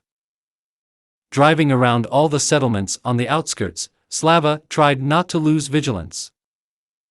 Especially in roadside villages. Overgrown bushes and surviving fences were an excellent hiding place for an ambush or a lone shooter who decided to fix his affairs at someone else's expense. Fuel and ammunition, these two words firmly stuck in the guy's brain, not letting him relax. Possessing both, he immediately became the object of hunting. Which means that it was necessary to behave so that anyone at first glance understood that mining is not so easy. Already at dusk, having passed another deserted village, Slava drove off the road into the roadside bushes and, stopping, began to mask the car. Taking a tile out of the trunk, the guy put a dinner pot on the fire and, looking thoughtfully at the gas cylinder, quietly grumbled. "It looks like I missed the gas. At this rate, by the end of the trip, you will have to switch to firewood. And this may become a problem. Damn, and how did I not figure it out earlier?" A bonfire, even in a dense forest, any experienced hunter is able to see from afar. Just look carefully at the crowns of trees on which the flame is reflected. He did not want to announce his existence to the whole neighborhood at all. So he will have to be puzzled by finding a large balloon to be enough for the road to the sea. Having made a notch in his memory, Slava dumped a jar of stew into boiled pasta, and with pleasure I sniffed at the smells when a quiet rustle was heard behind me in the bushes. Throwing the spoon into the pot, Slava shied away, snatching the pistol from the holster in a U-turn, sitting down on one knee. All these maneuvers were aimed only at one thing: to get away from the line of fire or some other attack. But realizing who had scared him so much, Slava shook his head in confusion and, unable to resist, swore softly. A large dog with short-cropped ears was looking at him from the bushes. The dog was watching him closely, keeping a wary eye on the pistol. Apparently, the dog perfectly understood what it was. Lowering the weapon, Slava took a flashlight out of his pocket and, lighting up the dog, he growled. There was no sadness. Staffordshire Terrier. That's just with you, I didn't have enough fights for complete happiness. Although you seem to be in a collar, and didn't rush. Can we make a deal? The dog, as if trying to understand what he was being told, looked attentively at the man, tilting his head first to one side, then to the other. Smiling a little, Slava slowly holstered the gun and, after thinking, took out another can of stew from the trunk. Dumping its contents right on the grass, a few steps from the car, the guy stepped aside and, slapping his palm on his thigh, softly called. "Come here, buddy. Go eat." At the word eat, the dog licked his lips and whined faintly. He was obviously very hungry, but did not dare to approach a stranger. Understanding his difficulties, Slava returned to the car and, taking a pot from the tile, started eating, glancing at the four-legged guest. Finally, having decided, the dog quickly slid to the left treat and immediately attacked the food, simultaneously glancing at the person out of the corner of his eye. Several movements of powerful jaws, and the meat disappeared. Pause equals 350, then. Followed a dozen rapid strokes of the tongue, and only memories remained of the tin of stew. Carefully sniffing the place where the treat had just been, the dog licked his lips and, sitting down, sighed, clearly hinting at the continuation of the banquet. Grinning in response, Slava just shook his head. "I understand that it won't be enough, but you can't have much after a hunger strike at once. You'll get sick.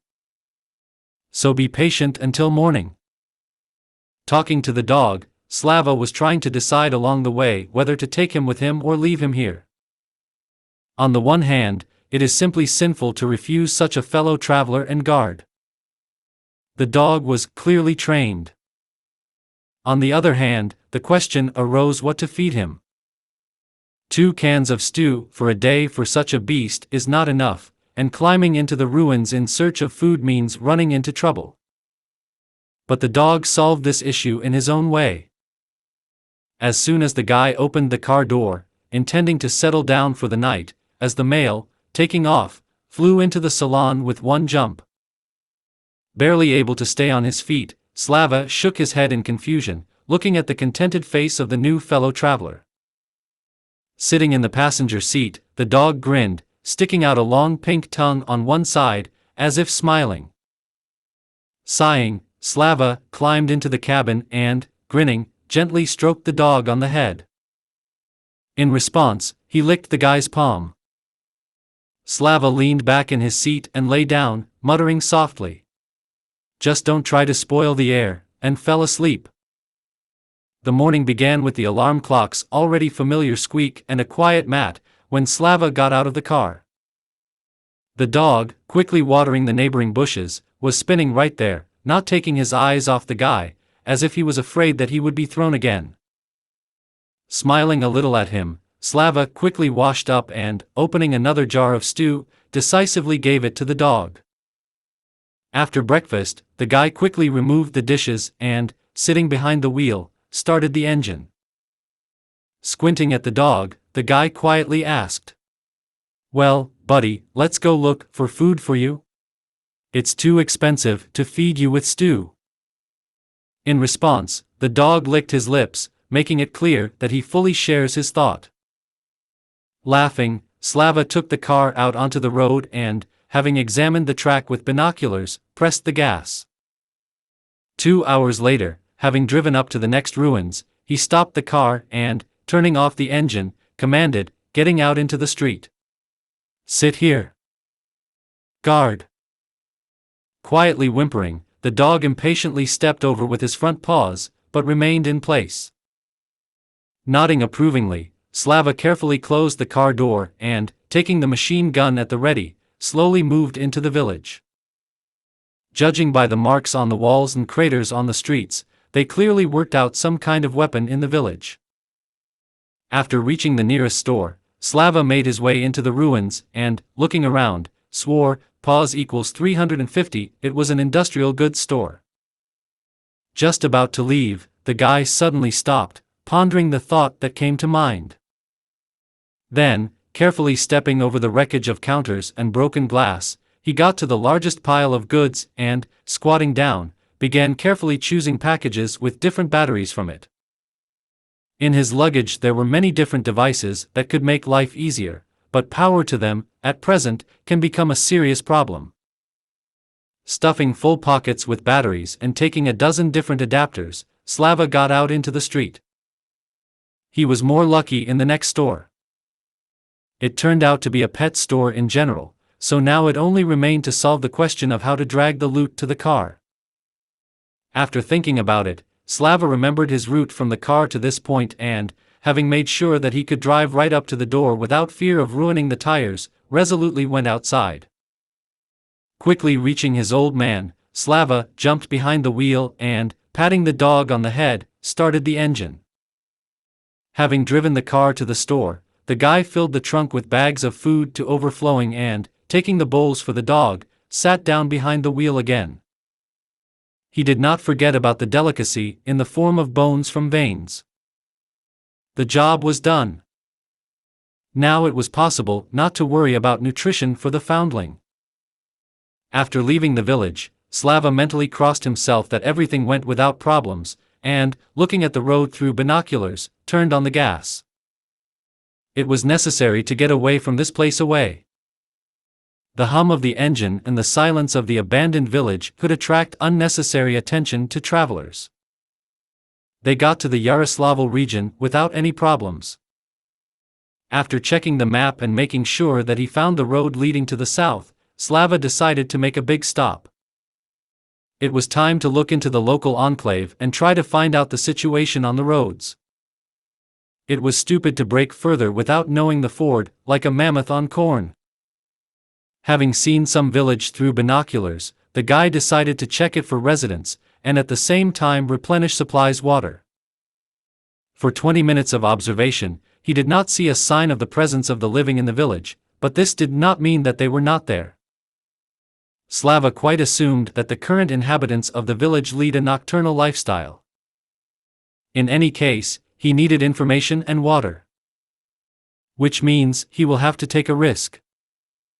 Taking out a couple of ifak from the trophies from his pouch, he hung them on unloading and, glancing at the dog, asked, "Well, Barbos, shall we risk our health? Just don't try to sort things out with local males. We don't need stupid scandals." In response, the dog sighed noisily and stamped his paws on the seat, expressing his impatience. He also wanted to warm up properly. Shifting the machine gun to his knees, Slava slowly drove the car towards the village. They drove to the nearest well. Turning off the engine, the guy let the dog out and, standing by the car, listened to the surrounding silence, simultaneously watching the dog.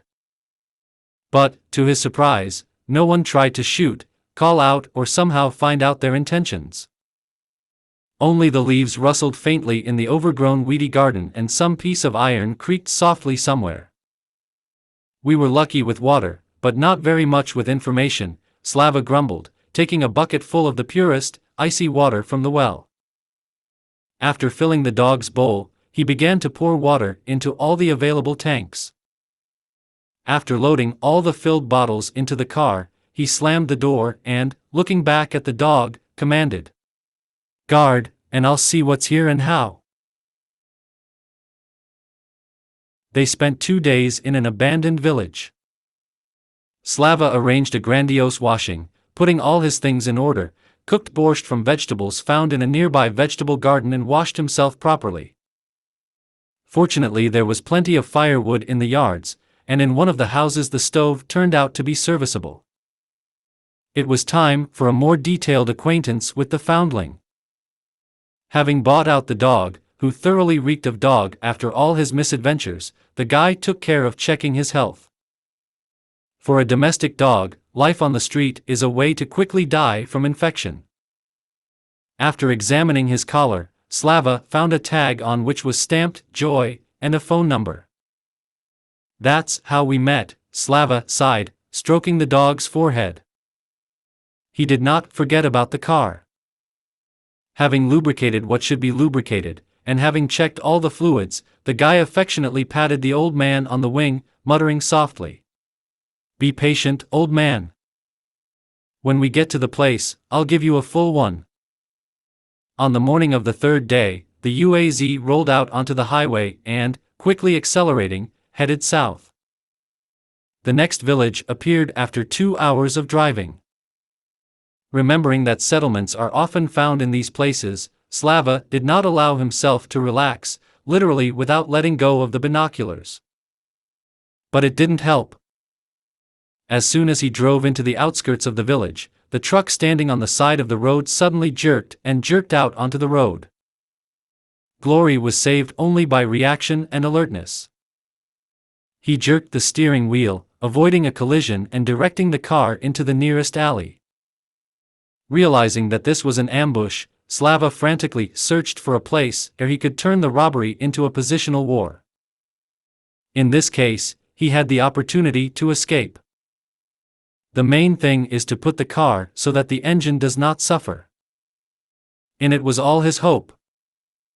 Noticing a dead end with some ruins, Slava did not hesitate to turn in that direction. He did not want to go deep into the village.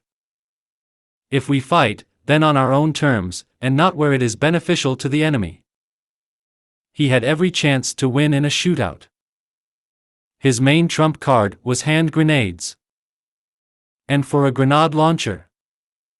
Having stopped the car in centimeters from a pile of broken bricks, Slava picked up the machine gun and literally fell out of the cabin. The dog flew out after him. Quickly looking around, the guy rushed away from the car, choosing a position so as to be on the side and above the stopping place. The remains of the first floor suited him quite well. He was not going to attack the bandits. In this collision, Slava focused on his ability to shoot in the presence of grenades. Quickly making sure that it was problematic to get around him from behind, the guy settled behind a piece of wall, peering into the turn, because of which the attackers. The bandits did not take long. Realizing that the feint with the battering ram was not it turned out, and the prey is in no hurry to hide in the ruins, they began to comb the village slowly. 3 individuals, moving in some kind of ledge, fell out from around the corner and, stopping, stared at the abandoned car in confusion. Looking at each other in surprise, they turned into an alley, carefully diverging to the sides. Glory was quite satisfied. Smoothly driving the barrel, he took aim at the farthest bandit and briefly pulled the trigger. 3 shots they rumbled in the alley, as if they were shooting not from a kalash, but at least from a zushka. The discharge on shooting is not for you to show figs to sparrows, Slava grumbled, looking at 3 bodies on the ground with some kind of cheerful anger. The fear disappeared. It was replaced by excitement and confidence that these freaks could not compete with him. Slightly rising, Slava quickly looked around, expecting that the bandits would try to get to him from the other side, but instead he suddenly heard some hissing and muffled muttering. Immediately returning to cover, he began to look around, trying to understand what it was. But everything went quiet. And then glory dawned. It's a walkie-talkie. The bandits used a short connection. Quietly laughing at his own stupidity, Slava got comfortable.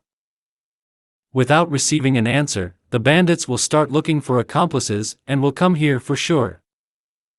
Which means they will come out right under his shot. Shifting the fire translator to automatic shooting, the guy got ready to wait. For an experienced hunter to sit in ambush for several hours almost motionless is not difficult. But this time the wait did not last long.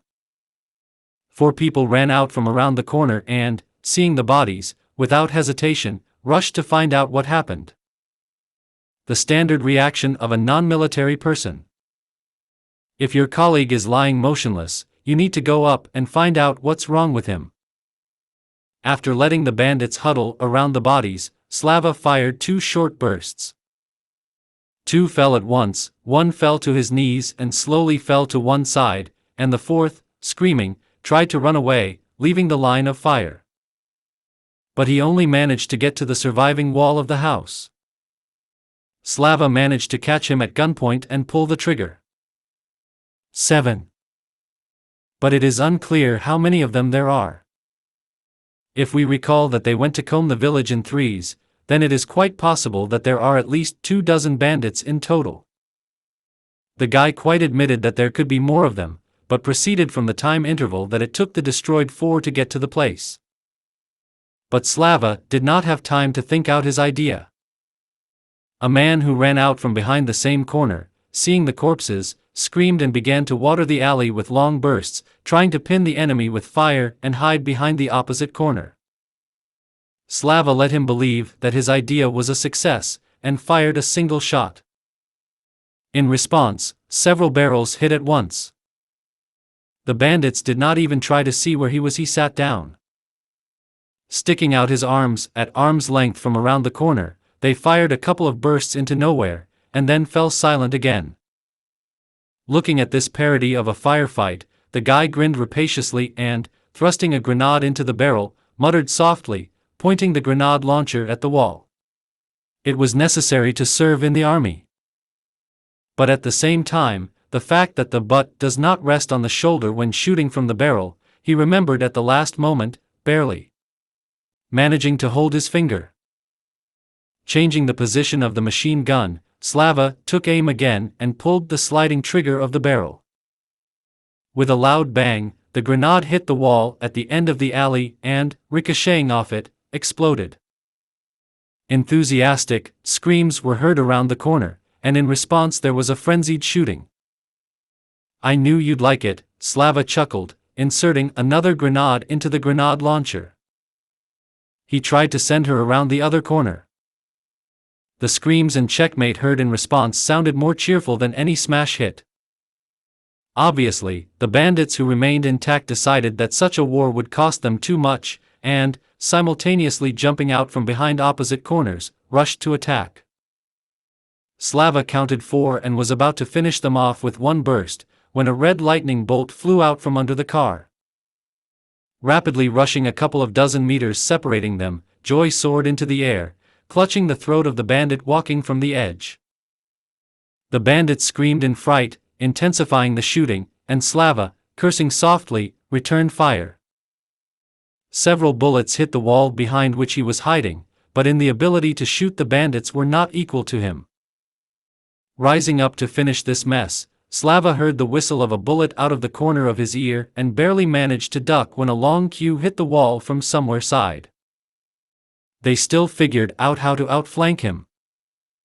Rolling away, Slava fired 2 bullets towards the attackers without looking and quickly crawled behind the next wall. First of all, it was necessary to understand where they were shooting from, and then act according to the situation.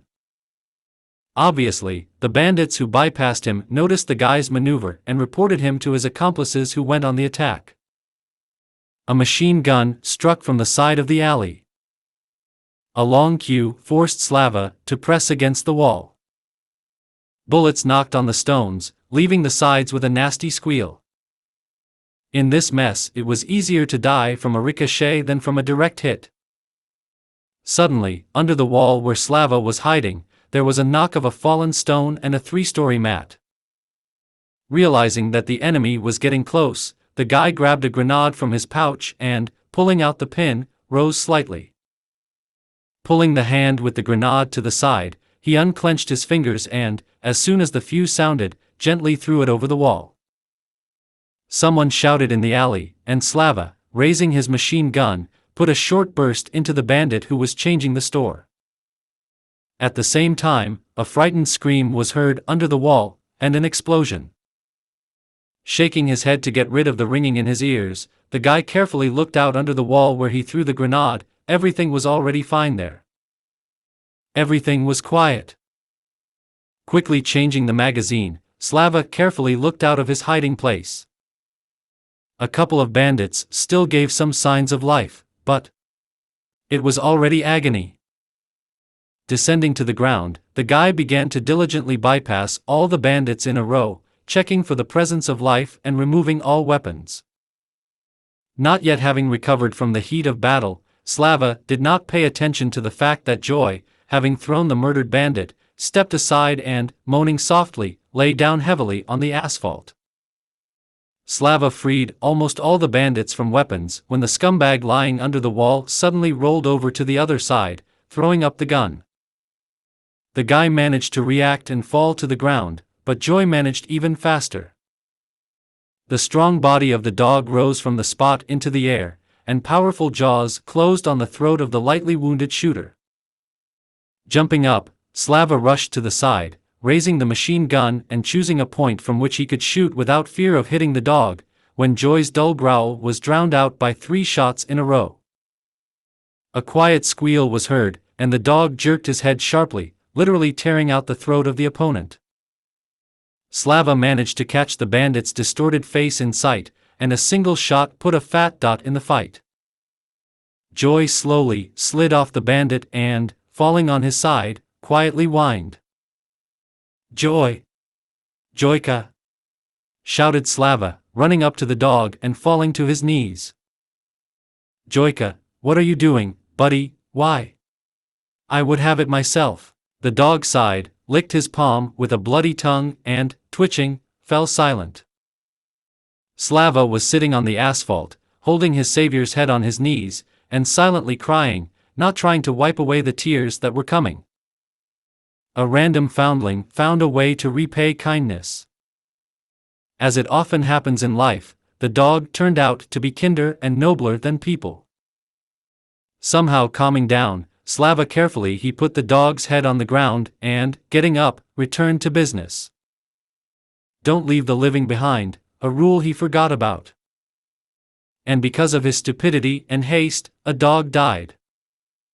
A fellow traveler who risked his life for him without hesitation. Throwing a machine gun behind his back, the guy took out a pistol and, holding it in his hand, continued to examine the bodies. Soon, everyone lying in the alley was rid of weapons and the contents of pockets. Joey's death shifted something in the guy's mind. He searched the corpses without experiencing the slightest particle of such a feeling as disgust. As if he was turning mannequins. After making sure that everything was finished here, Slava came out of the alley. Around the corners there were 3 bodies, excised by shrapnel. Another one tried to point a machine gun at him, but a shot from the APSA interrupted this attempt at the very beginning. After removing weapons from the dead, Slava looked around and, noticing a bloody trail, grinned predaciously. The main rule of a real hunter is never throw a wound.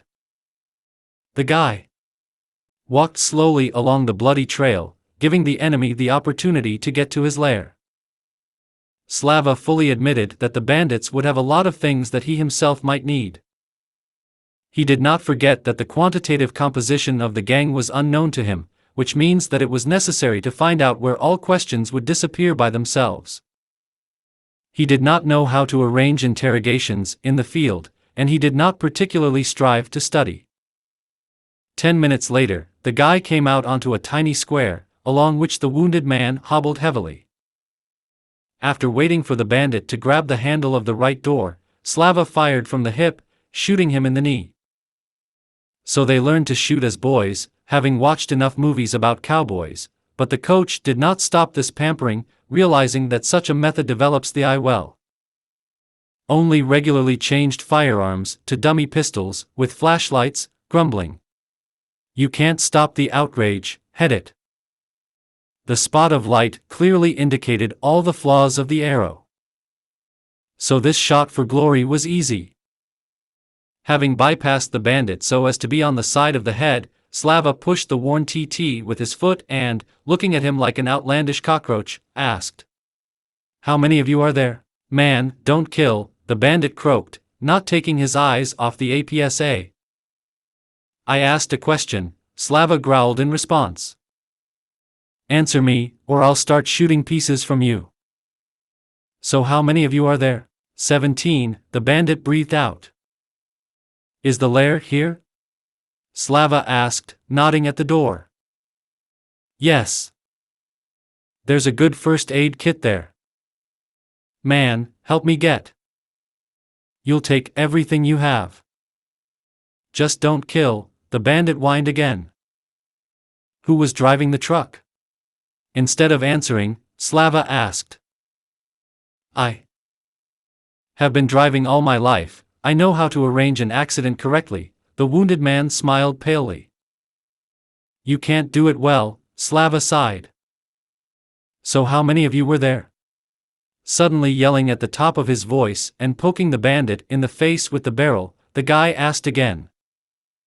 17, the bandit screamed, trying to jump aside. But awkwardly pulling the shot knee, he screamed in pain and fell on his back. "Okay. I believe," Slava straightened up and pulled the trigger.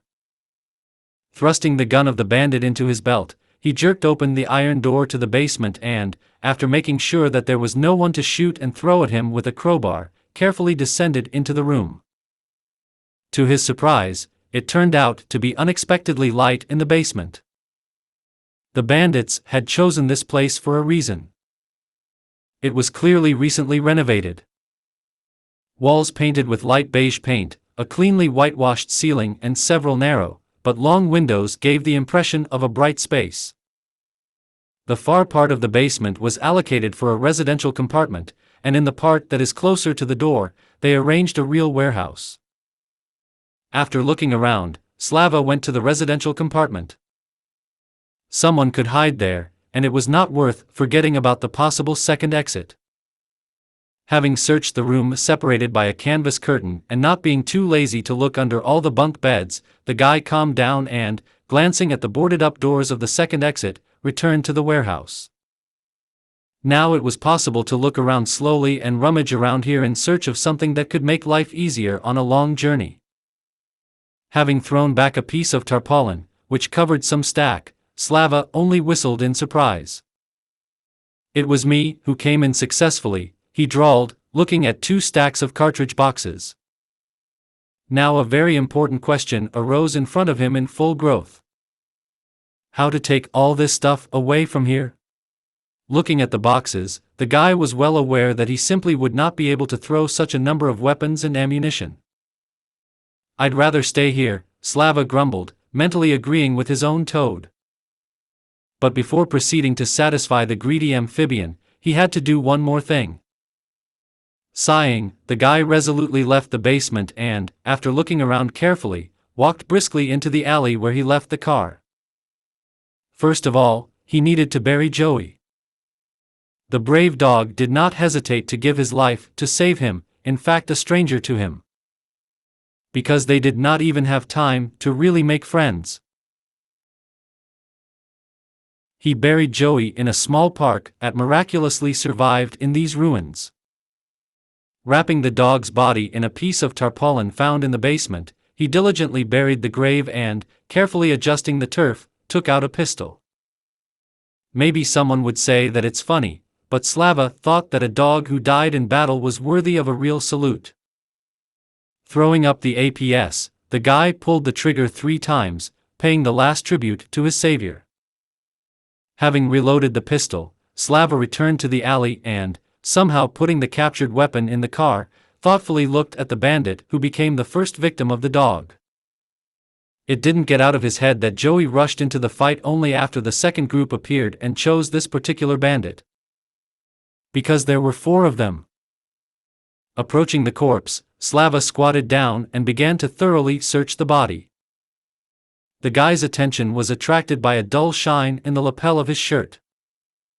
With a jerk, tearing the fabric, Slava stared with interest at the oval medallion made of white gold. The thing was obviously old.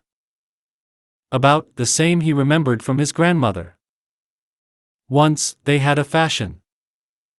Unbuttoning the lock of a wide gold chain, Slava carefully opened the medallion and, shuddering, gasped. On one side of the medallion is a photo of a young family. Father, mother, and a girl of about 4.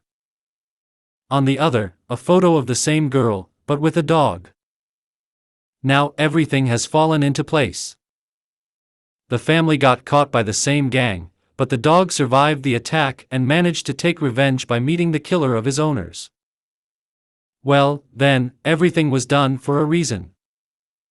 Getting up, Slava put the medallion in his pocket, not even thinking about what he was doing. After getting behind the wheel, the guy drove the car to the basement and, putting the UAZ on the alarm, went to the point where they tried to ram his old man with a truck.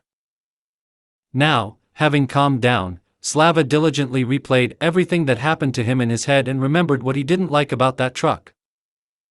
Having reached the place, Slava slowly walked around the car and, squatting down, quietly chuckled. However, a gift. In front of him was a flatbed truck assembled on the basis of the GAZ 3307 car, but in the new, all-wheel drive version. The car was clearly not old, even the awning on the body did not have time to wear out. Opening the gas tank lid, Slava sniffed and, grinning, grumbled. That's for sure, lucky as that fool. The car was diesel, on high, all-terrain wheels, so for his needs, the very thing. Climbing into the cab, the guy started the engine and, listening to the cheerful rattling, nodded approvingly. No matter what kind of scumbag the killed driver was, but he knew how to take care of the equipment. Turning on the gear, Slava drove the car to the basement. Now, he has a plan. With the selection of everything he needed, he took until dark. Slava decided to spend the night in his car. After a quick dinner, he stretched out his legs buzzing with fatigue and, hugging the machine, fell asleep. In the morning, as soon as it was dawn, the guy again harnessed himself to work. First of all, he had to select what he was going to take. But first, pull out and load the barrels with fuel into the body. It was the most difficult. I had to use a winch mounted on the front bumper of the UAZ and a manual hands passed.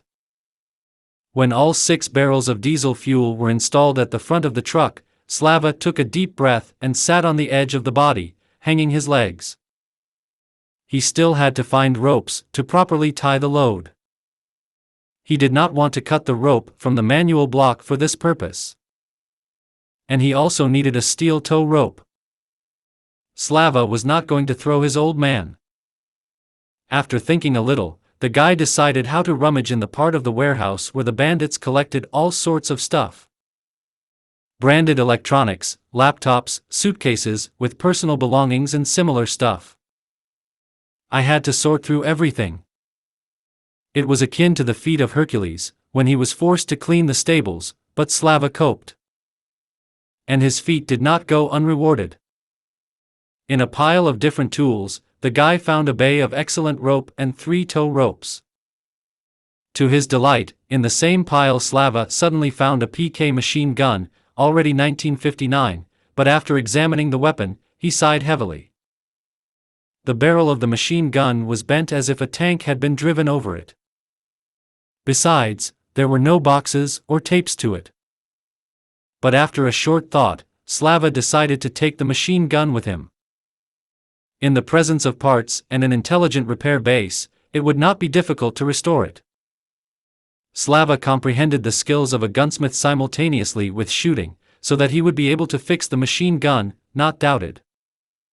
"You freaks should be killed for the 3rd time, for such handling of weapons," the guy grumbled, picking at a pile of junk. By the end of the 3rd day, his torment was finally over. After making sure that he loaded everything into the body that seemed necessary to him, Slava sighed wearily and, spitting, went to bed. Over the past days, he was more tired than before in a week. The next day he decided to devote himself to caring for his beloved. He needed to wash, and generally put himself in order. The guy came to this thought after seeing his tired, sleepy, and unshaven face in the mirror. "What a face! You'll see at night, you'll stutter all your life," Slava grumbled, patting his cheeks. There were also 4 large gas cylinders in the basement. So Slava could not save on hot water. He built himself a shower from an ordinary garden watering can, rope and a rubber mat. Having bent a hook out of a thick wire, he hung a watering can with water on it, tying a rope to the spout. "Pull the string and wash. Pull the string, the door will open," the guy purred to himself, carefully shaving off a weak stubble. After finishing the laundry, Slava cooked a sumptuous dinner and, having eaten heartily, fell asleep. Despite the early rise, Slava felt satisfied, like a ghoul over a fresh corpse. Now his problem with transporting a large volume of cargo was solved. He solved the issue with towing the UAZ simply. By tying a spare tire to the kangaroo car, he drove it close to the rear side of the truck and, using a cable, tightly tied the UAZ to the gas. It turned out something like a rigid coupling. The spare tire played the role of a shock absorber between the UAZ and the side of the truck. Sitting behind the wheel of the Gazik, Slava started the engine and, giving him a mute to warm up, quietly grumbled, "With God," and turned on the transmission. Loaded Gazik with a trailer took it hard from the spot, but quickly accelerated, and things went more fun. Having left for the highway, Slava habitually examined the road with binoculars and accelerated. Abandoned villages and settlements stretched again. But before reaching Kolomna, the guy came across a checkpoint. Leaving the car behind the bend, Slava began to look through binoculars at the people who controlled the intersection. Finally, coming to the conclusion that it was the army, Slava began to remember everything he had been told about the rules for crossing the territory of enclaves. After checking the map and making sure that it would take a long time and unproductive to go around the intersection, Slava decided to cross the territory of the enclave. Besides, he needed information. Returning to the car, he started the engine and slowly drove straight to the checkpoint. Seeing the truck, the fighters moved and quickly, but without fuss, took their places. A fighter with a traffic controller's baton came out on the road and, waiting for the car to come closer, decisively pointed the driver to the curb. Slava slowly ground the car to the edge of the road and, turning off the engine, leaned out of the open window. "Commander, did I break the rules?" Smiling, the guy asked. There was no point in quarreling and getting into the bottle right away. Appreciating the joke with a grin, the fighter squinted at the officer standing aside and, scratching his cheek with a baton, asked, trying to keep an official look. "Who are you, and where are you going?" "Another refugee." "I'm going to the south," Slava answered exhaustively. "What's in the back?" The fighter did not let up. "Personal things," the guy answered smoothly. "Where are you coming from?" The officer entered the conversation, approaching the car. "From the riot police base near Pskov." "Where is Major Vasiliev in command?" "Lieutenant Colonel Evseev." "If there is a connection, ask who examined his boxes for him." "He will call his last name," Slava smiled knowingly. "We will request," the officer nodded, clearly relaxed. "So what's in the back?" "Fuel, tools, gas in cylinders." "Do you need to list everything, or is it enough?" Slava couldn't resist a little rudeness. "Not too much for one?" The officer persisted. "So the road is not close," the guy shrugged his shoulders. "Why go south all of a sudden?" The interrogation continued. If the specialist is good, he could have stayed with Evseev. "Missed the sea," Slava again evaded the answer. "Commander, do you have business with me, or did you just decide to scratch your tongue? Are you in a hurry somewhere? Or, who is chasing?" The officer was wary. "The time is still bright. I'll have time to fly 300 miles before dark." "And there's no one to chase me," sighed Slava, who was already getting bored with this conversation. "Are you sure?" The officer became even more alert. "What's wrong with that?" Slava was outraged. "In that direction, the gang operates. And according to our data, they use such a truck for an attack," the officer answered slowly, with deliberation, carefully observing the reaction of the interlocutor. "I see," Slava nodded with relief. "That's right, there was a gang. But the data is already outdated." "What do you mean?" Now it's the officer's turn to get confused. "There were 24 of them there." "Indirect. And there were not 24 of them, but 17, including the driver of this very truck," Slava answered, slowly getting out of the cab. "I don't understand. Are you saying that you put them alone?" An experienced fighter did not believe. "I ran into an ambush. But it just so happened that I managed the car better than their driver. So we ran into rudeness," Slava grinned, throwing an automatic belt over his shoulder. "You're a star," the officer peremptorily declared. "What is it?" The guy was surprised. "One, against a platoon, and without a scratch." "It doesn't happen that way," the officer snapped. "So you don't equate experienced fighters and bandits with a bunch of trunks," Slava spread his hands. "And I wasn't the only one. With a dog." "And where is the dog?" "She died," Slava sighed. "Does not lie." "There are bags of dog food in the back," nodded the fighter who came out from behind the car. "Why would I lie? I would like to get out. I would say that I went to the highway from the other side," the guy shrugged.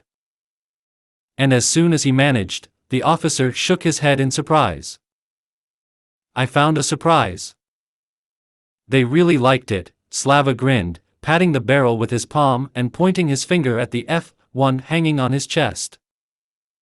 "I still don't believe it," after a pause, the officer muttered, whose rank Slava could not see because of the RPS belts. "Stanislavsky, too," Slava was offended. "You don't believe me, take the fighters and go to the village, check." They're lying there in the alley. So you'll take me, the officer snapped angrily. Tag. You need to, you roll. And I don't have official fuel, Slava growled in response. And in general, I don't care about your village from a high bell tower. I'm driving by.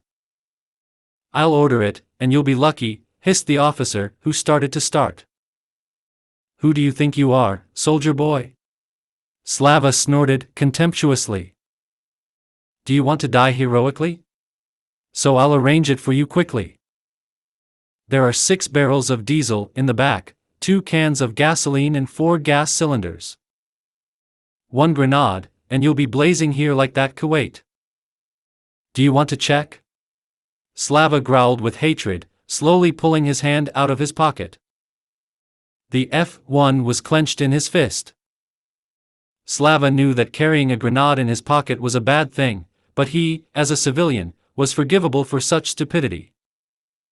In any case, for the military, this way of carrying ammunition was a complete surprise. This is exactly what the guy was counting on when he put the grenade in his pocket, driving up to the checkpoint. When he saw the lemon, the officer involuntarily recoiled, quickly looking back at the soldier looking into the back of the truck. Comrade Senior Lieutenant, there really is all this, the soldier said quickly, stepping aside. The atmosphere at the checkpoint thickened to a thunderstorm. Clutching a grenade in his fist, Slava slowly retreated in the car and, without looking at the gas tank lid, opened it with one movement. The air immediately smelled sharply of diesel fuel vapors. The fighters froze warily, not taking their eyes off his hand and tightly clutching the weapon.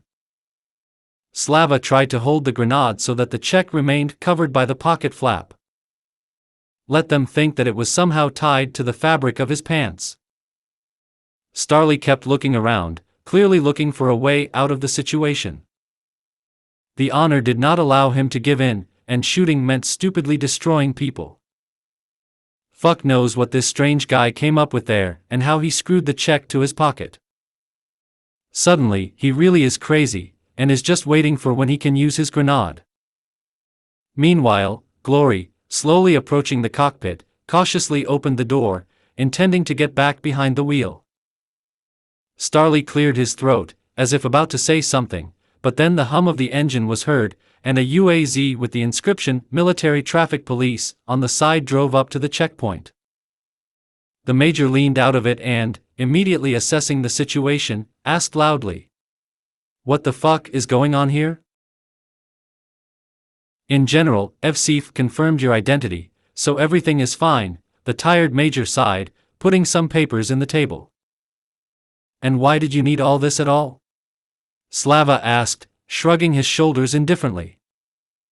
"I was driving by myself, and I would have gone on." "Because of the gang that you put in," the officer sighed again. "There was too much blood on them. So the neighbors asked everyone passing by to check that they didn't crawl further." "Why didn't you get rid of them yourself?" Slava persisted, really not understanding why it was necessary to tolerate the gang almost at hand. "Not everything is so simple," the major grimaced. "We have a third of the full list of personnel. A couple more militia companies will be recruited. A case above the head. It's spring now, and we won't have time to look back, winter will come. We need to have time to put housing for all residents, and solve the issue with energy, but there are not enough hands for everything. So we are sitting in a deaf defense. So harness the civilians," Slava spread his hands. "Wow! And we didn't even guess." The major threw up his hands theatrically.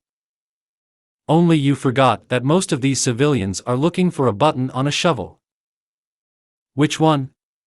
Slava didn't understand, thinking about his. "Which turns on the motor," the major grinned. "I don't understand how it happened, but 60% of this whole crowd, all sorts of different IT specialists, merchandisers, brokers, lawyers and similar plankton, can't do anything with their own hands and have never lifted anything heavier than a spoon. If they did sports, it was only in the halls, for the sake of. So imagine that all this herd you can earn. And don't forget, most of them are women and children. We are looking for specialists of your level with dogs, but where can we get them, and how do you know about my level? I didn't understand Slava. Of course, I'm a military man, but I'm not completely stupid, the major laughed. I carefully examined your UAZ, and Evsif told. Well, I could buy a car, but it wasn't long for the lieutenant colonel to put dust in his eyes to get rid of it as soon as possible. Slava slyly squinted. I repeat once again, don't keep people chasing idiots, the major shook his head. Before letting you get to serious technology, Evsif talked to his locksmiths. So they chorused and admitted that both together are no match for you. Yes, and his service base has been preserved, and there is a lot written about you. Maybe you'll stay with us? We will provide housing, you will not even go to the outfits. You will become our first deputy. No. I have to go, stubbornly bulging, Slava cut off. Sorry. But maybe you'll think about it? Where are you in a hurry? The major made another attempt. No. And my relationship with your guys didn't work out from the very beginning, Slava stubbornly shook his head. I need to go south. I've already lost 2 days here. The major who arrived at the checkpoint stopped the impending massacre and, yelling at Starley, in an imperative tone demanded that Slava follow him to the location of the unit. The whole story of the guy about the destruction of the gang needed to be checked.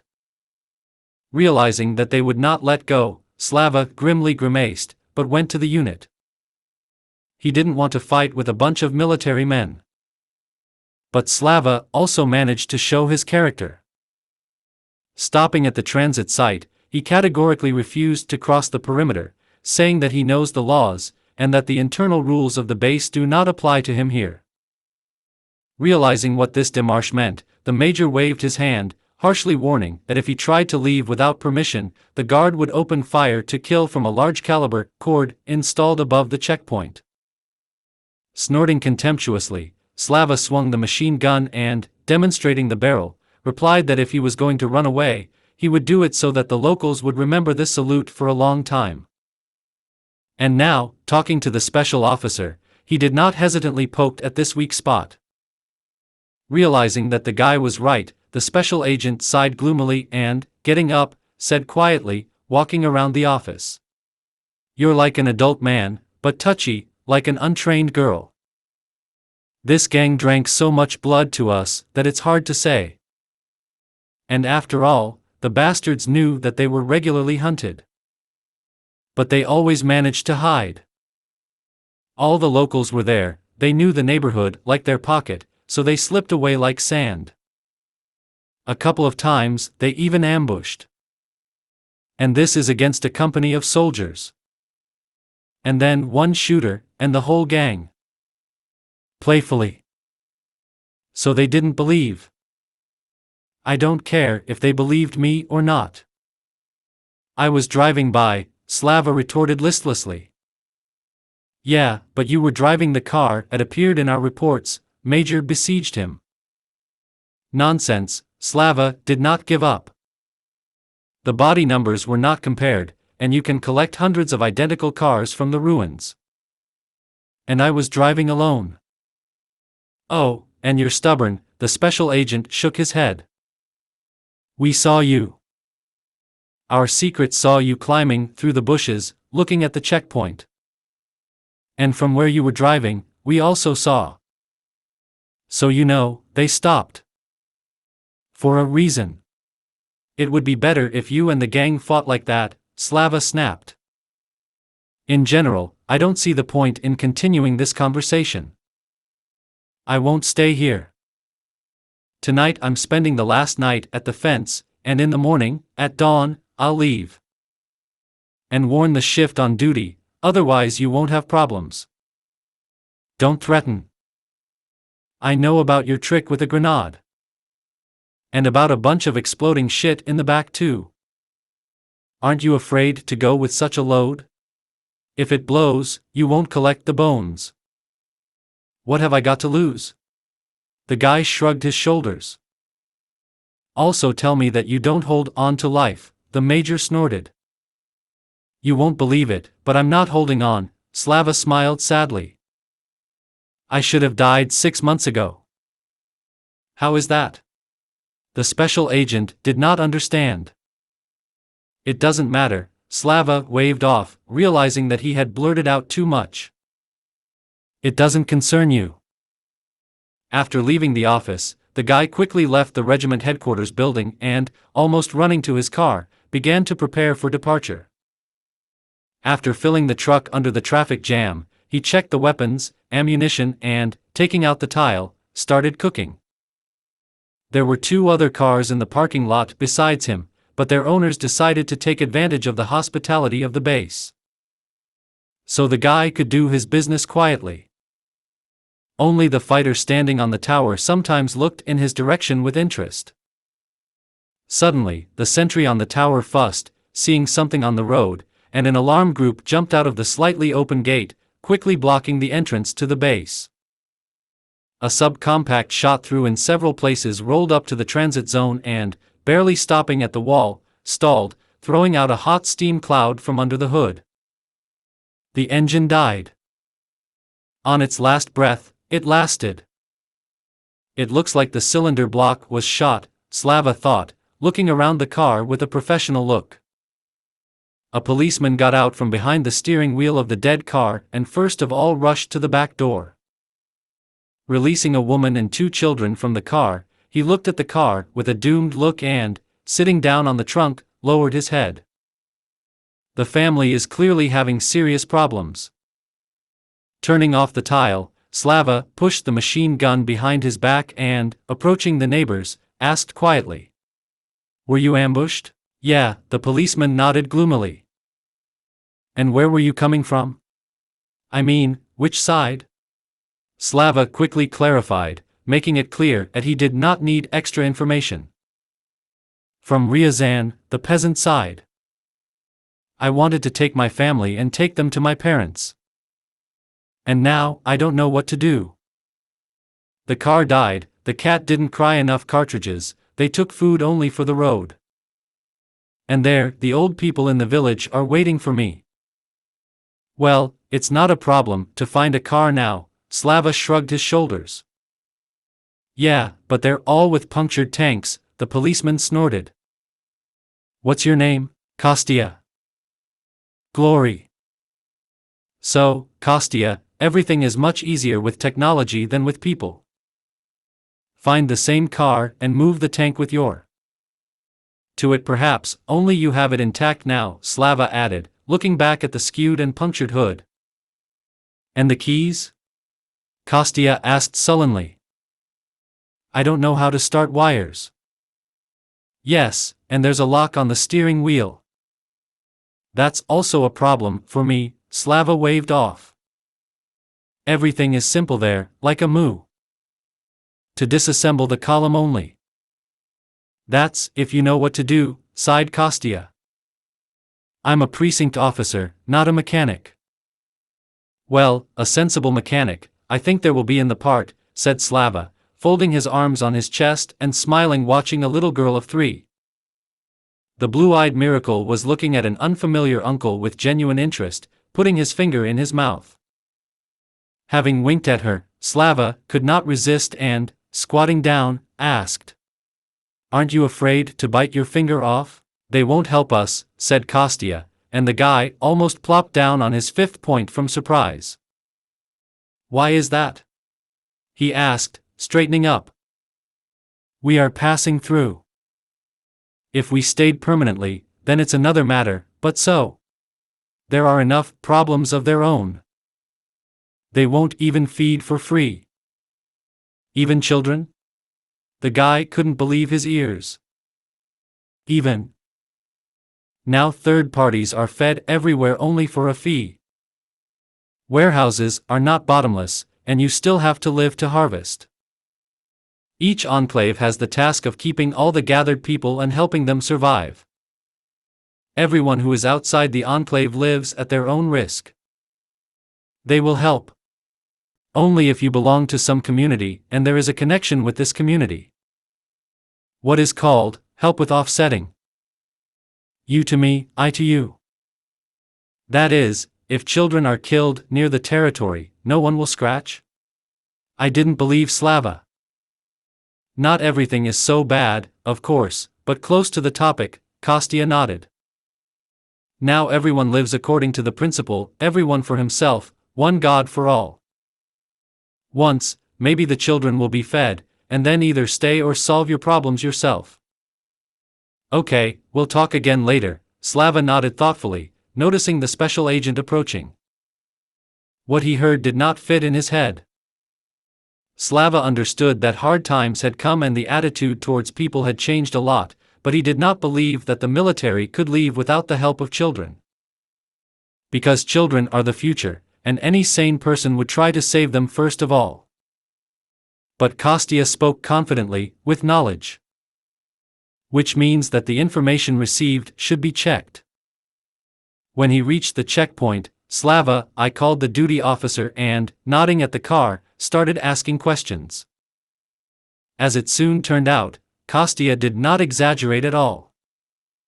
This was the way they treated travelers in the coming times. Even the presence of children and the elderly did not change these rules.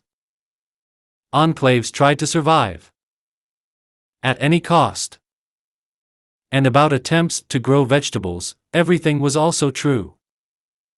After plowing several nearby fields, the settlers sowed them, but the harvest still had to wait, pause equals 350, so the products were only sold. And the guests of the enclave who came with some kind of business offer were fed for free. For a fee, you could eat at a local canteen while in transit parking.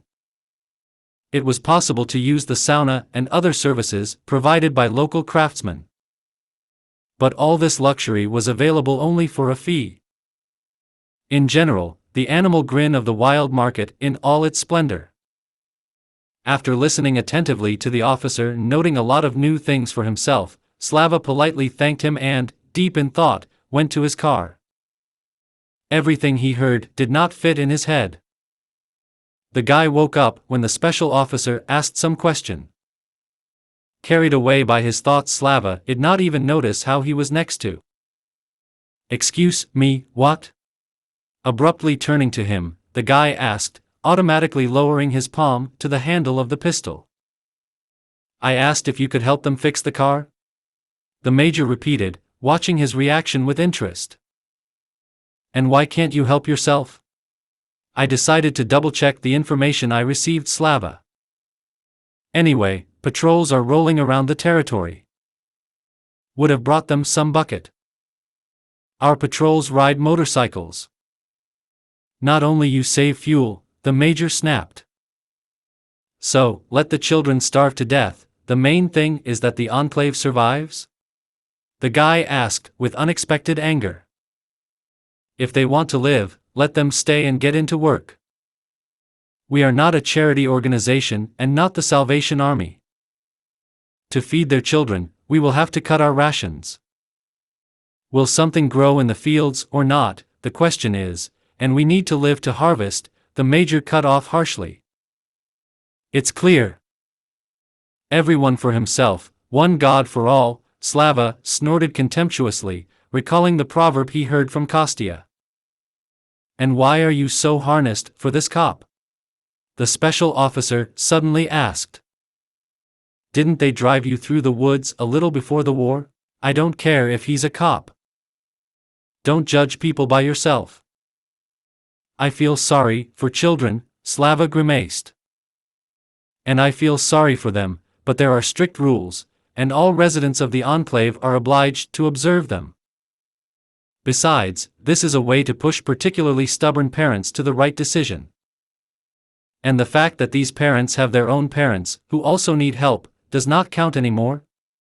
Did not give up glory. Remember, man.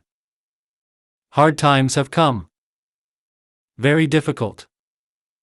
When all the weak, unable to benefit, are eliminated. And first of all it will be the elderly and disabled. Those who can work will be saved. And it wasn't my idea, the major said quietly, very wearily. We will have to repopulate this country. It doesn't fit, Slava stubbornly shook his head. The future of the nation is children, and you refuse to help them, trying to force parents to stay. By not helping people properly, you are putting their children in danger first of all. I didn't come up with these rules, sighed the special agent. I only know one thing for sure. Workers are needed everywhere. In all enclaves. Frankly, if I had my way, you wouldn't leave here. Even if I had to use force. That's why I don't part with grenades, Slava grinned harshly. Even at night. I know, that's why I don't risk. I feel sorry for people, the major sighed. At dinner Slava pondered the situation for a long time. Every now and then a child's face with a finger in his mouth rose before his eyes. Already finishing his tea, the guy understood perfectly well that he could not just leave. Sighing, he glanced sideways at the family huddled by the broken car and, sighing, quietly growled. You were born a fool, Slavka, a fool, and you will die. After rinsing the cup, the guy carefully put it in the car and, slamming the door, resolutely went to the victims. Seeing him, the whole family fell silent together, warily looking at the unexpected guest. What have you decided? Without thinking twice, Slava asked. With what exactly? Kostya didn't understand. With the car, not with me, the guy shrugged. And what can be solved here? If you just go on foot and drag her here on yourself. But it won't do much good, Konstantin sighed. So. Tomorrow, at 5 in the morning, be ready for the trip. We'll go to the village, we'll pick up a bucket for you. If anything, I'll start it. I'll spend another day on you, Slava sighed, not taking his eyes off the children. I have nothing to pay with, Kostya muttered sullenly. Why are you staring at the kids like that? Suddenly asked his wife, a tired, nondescript woman with her hair gathered in a careless ponytail. My whole family died, Slava answered shortly, realizing that he had to explain his behavior. And the children? The woman gasped softly, pressing her palm to her mouth. So what do you want in payment? After a pause, Kostya returned to business. Nothing, the guy quietly exhaled. I want to help them, he added, nodding at the kids. You're not kidding? Kostya gasped in confusion, afraid to believe his own ears. At 5 in the morning. I'll drive up in a truck, Slava replied and, turning around abruptly, quickly returned to his transport. That night he hardly slept. Tossing on the unfolded seat from side to side, he could not decide whether he needed to interfere with the established rules, or let the world live as it wants. This endless argument with himself drove the guy out of himself. After sitting down, he pulled his backpack up to him and began rummaging through its contents. Slava had never been an avid smoker, but sometimes allowed himself to smoke a pipe. This process for some reason gave him pleasure, helped him to think about the problem. At work, all the locksmiths knew, if Slavka smoked, wait for an unexpected solution. And now, pulling smoking accessories out of his backpack, the guy opened the window and, slowly filling his pipe, lit a cigarette. Fragrant smoke slowly floated out of the window, twisting in bizarre patterns. Sitting cross-legged, Slava puffed on his pipe, continuing to reflect on his act.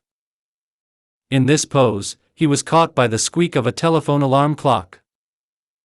Cursing, the guy quickly washed up, had breakfast and, putting on work gloves, went to unhook the UAZ.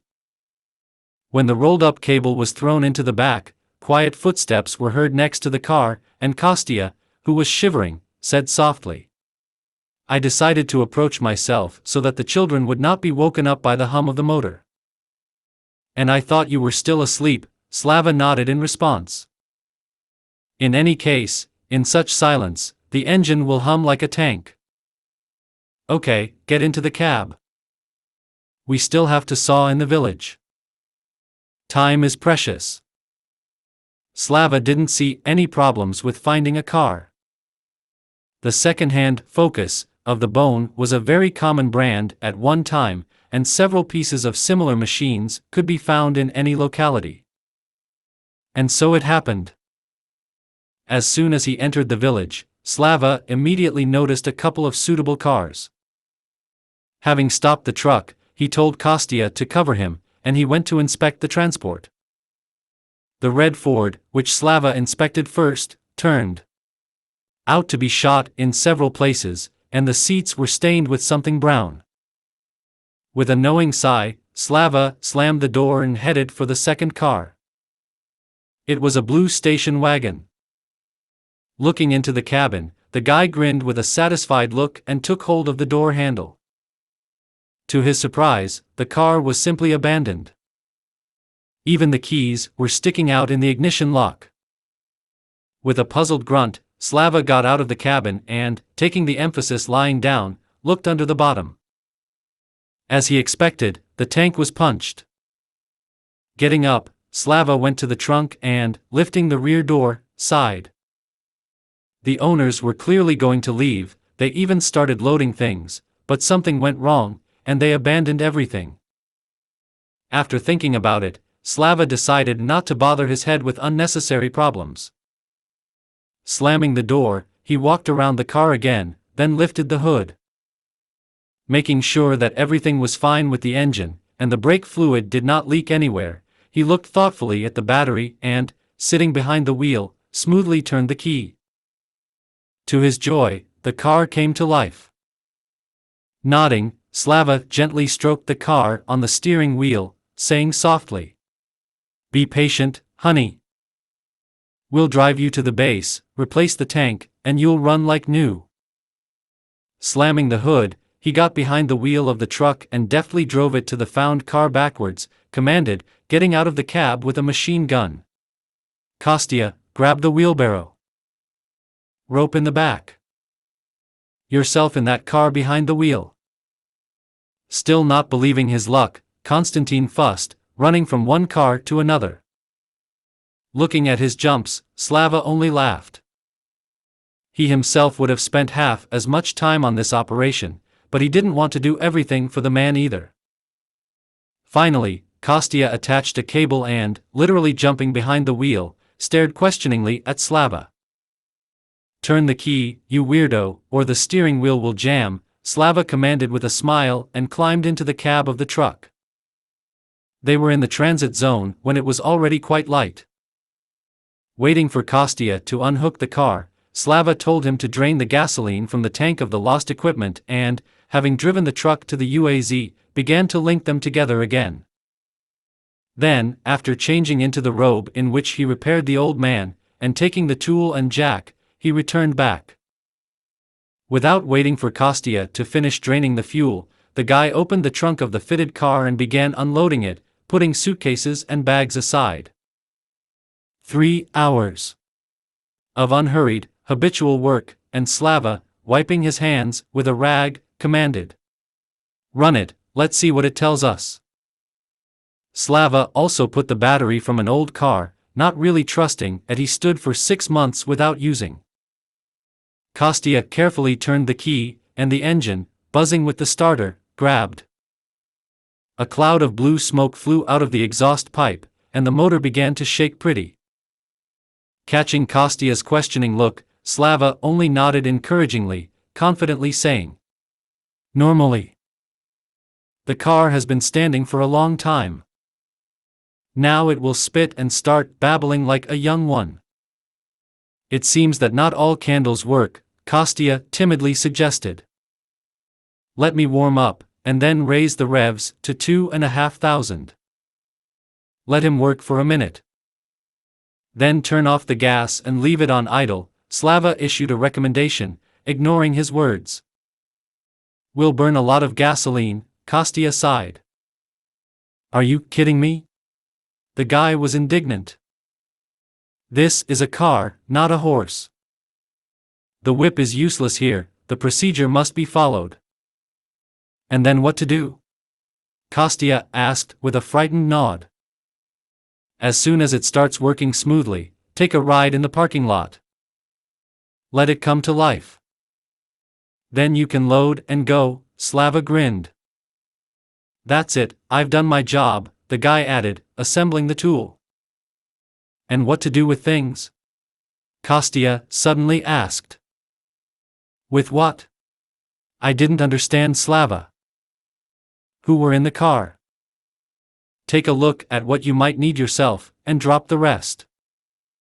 How to throw? Kostya didn't understand. With your hands. Or change the cartridges with this one, Slava grinned, nodding towards the fighters standing at the checkpoint. And you? What do I need? The guy didn't understand again.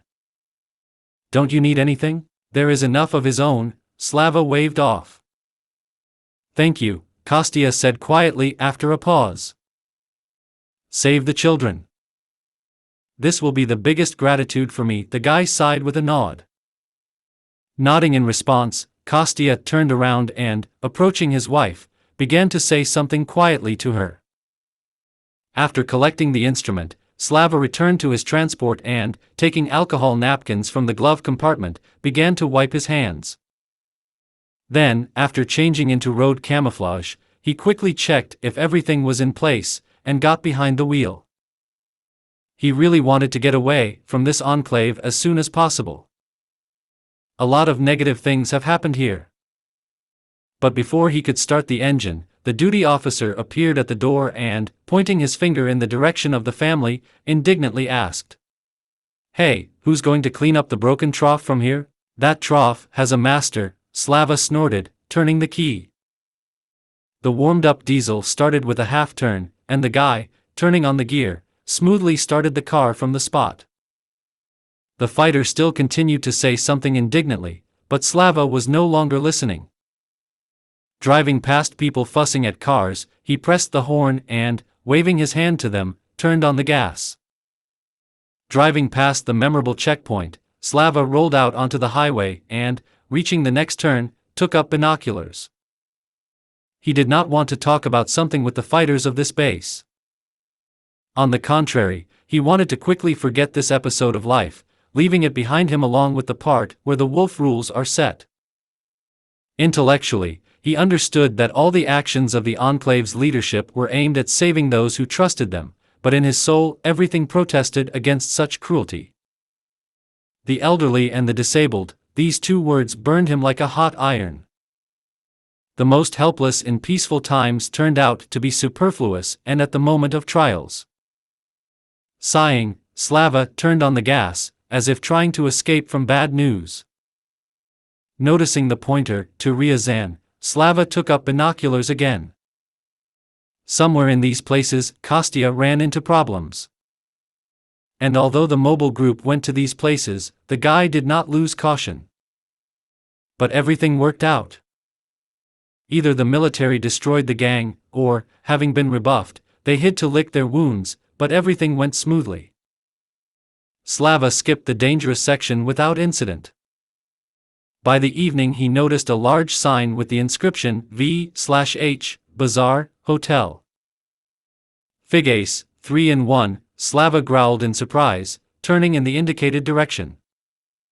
He did not want to spend the night outside the enclave in places where there are many villages and even more gangs of all kinds. The risk of catching the eye of the next robbers was too great. Having driven up to the concrete fence, Slava stopped at the barrier and, leaning out of the window, asked the fighter who came up. Is there a transit parking here? Of course, the fighter nodded with pride. And do you trade, or what? No, just to spend the night. How to get to the parking lot? Well, for transit workers, we have a parking lot on the right on the road, the first turn. And if with the goods, then the next left turn. But there is a paid parking. but security is reinforced, and a container for goods can be rented.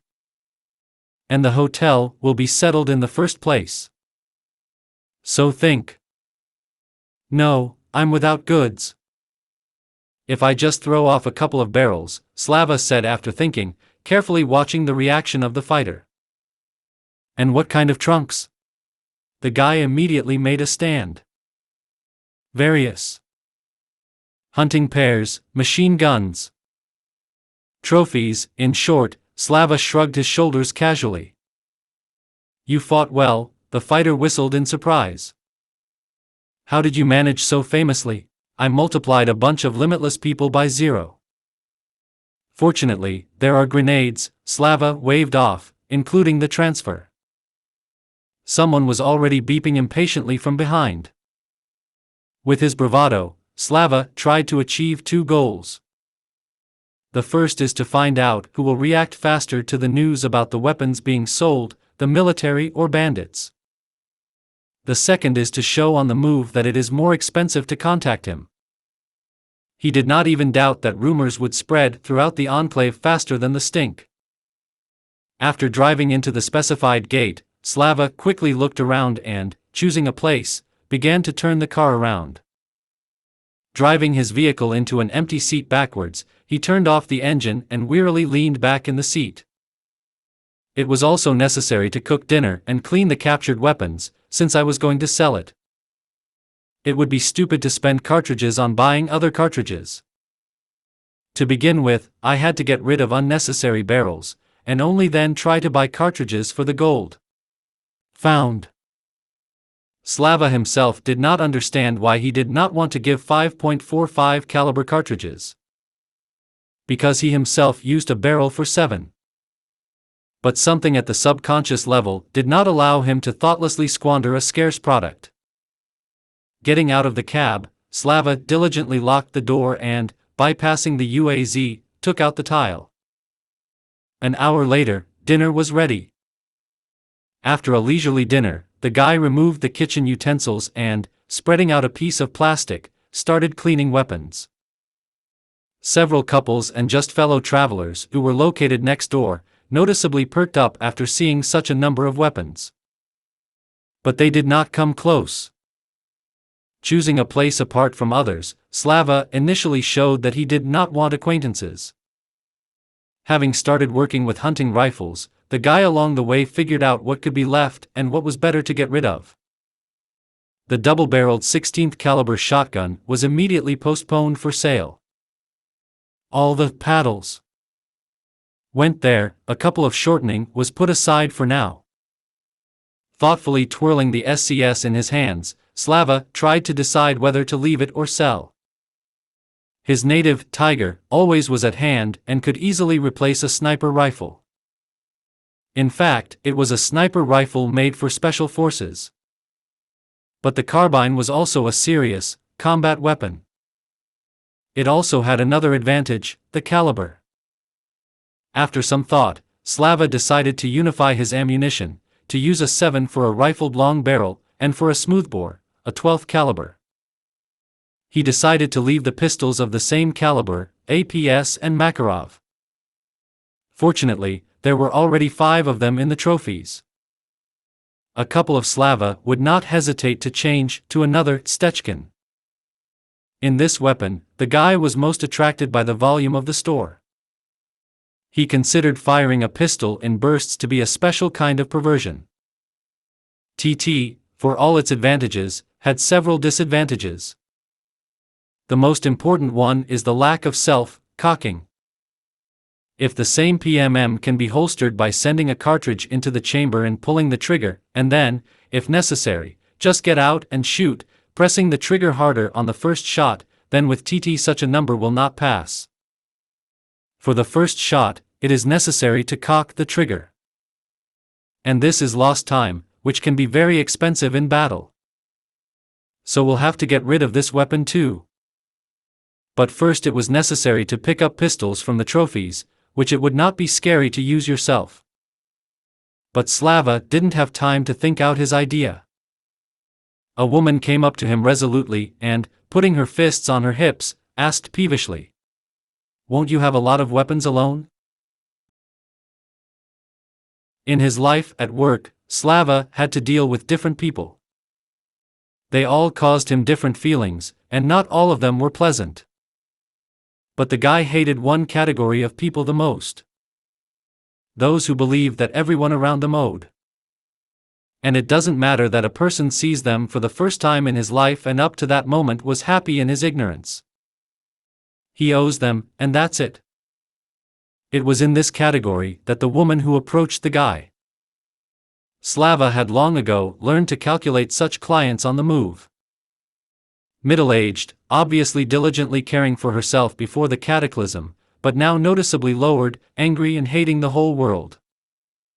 Noting out of the corner of his eye that the neighbors were almost betting on how long glory would last against this creature, the guy, without looking up from the case, indifferently muttered. No matter how much there is, it's all mine.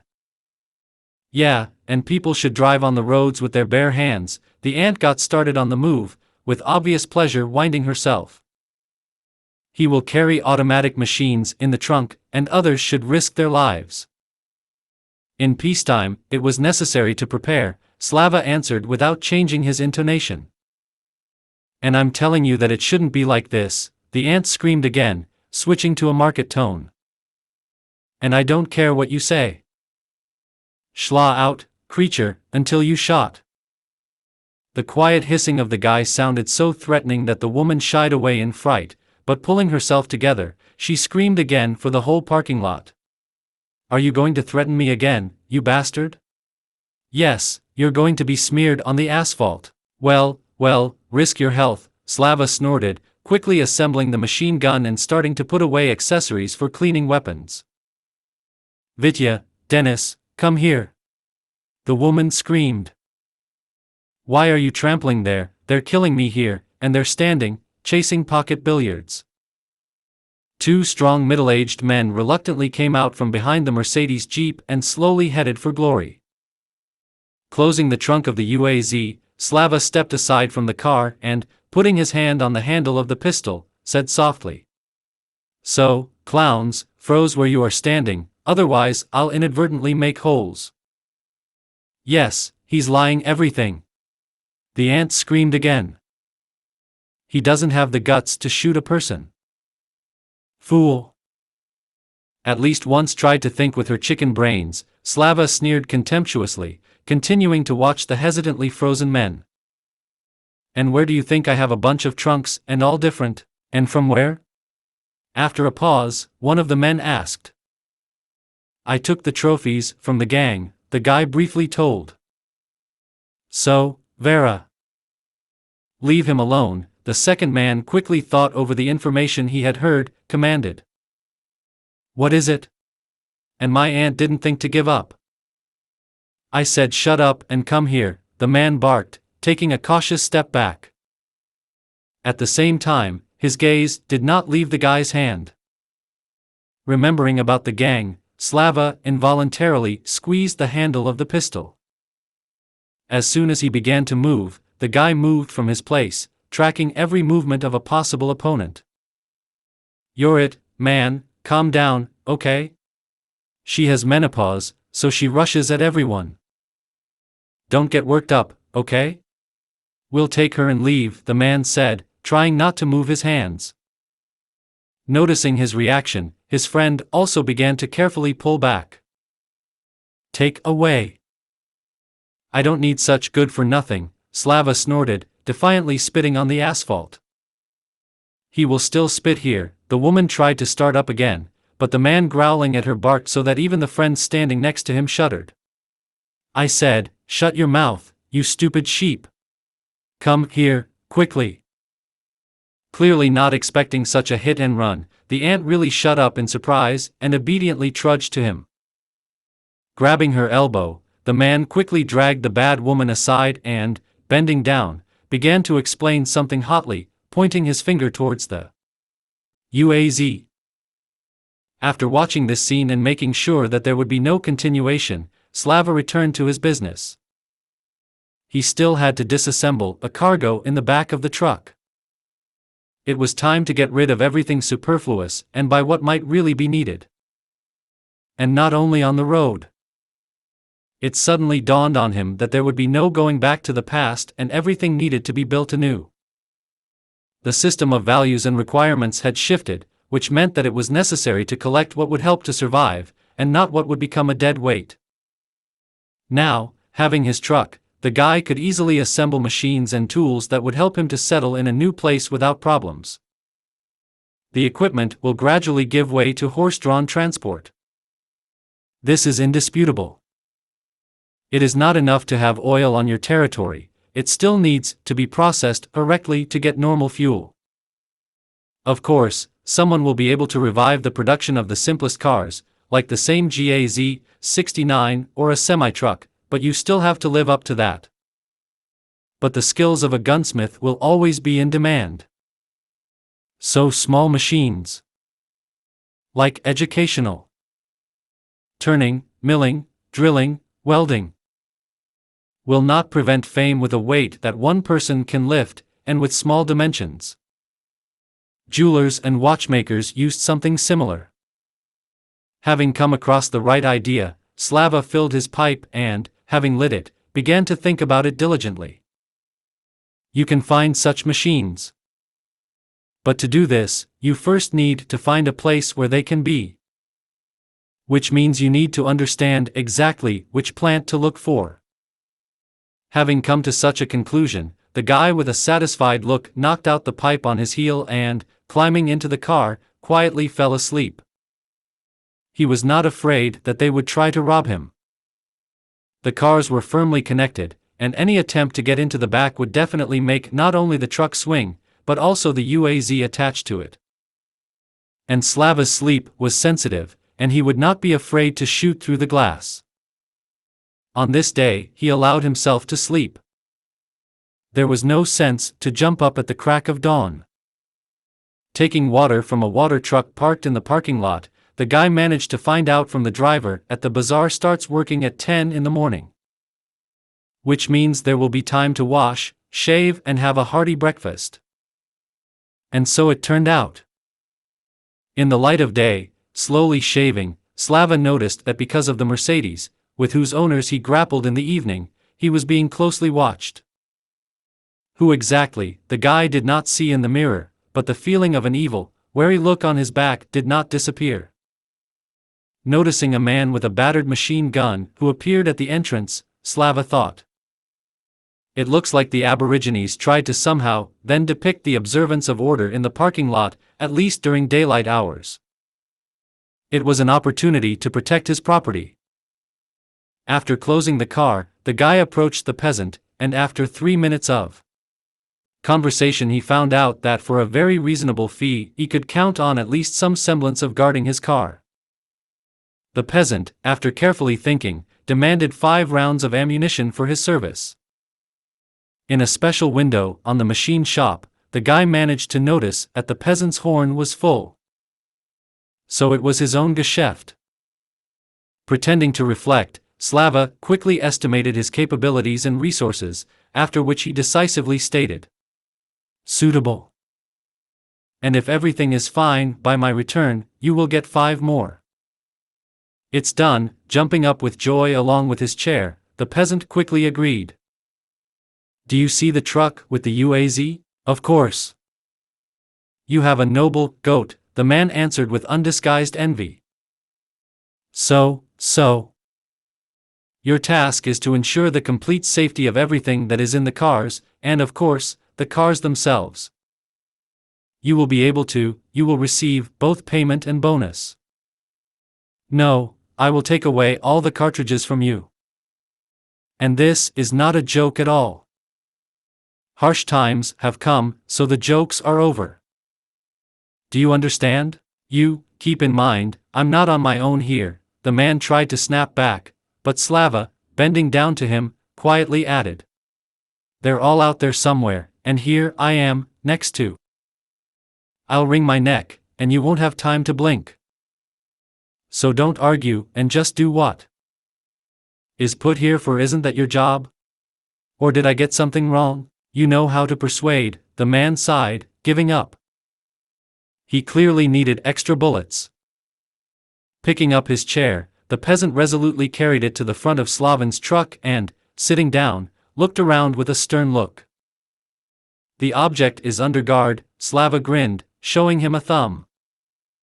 Coming out of the parking lot, the guy slowly moved in the direction indicated on a large wooden shield.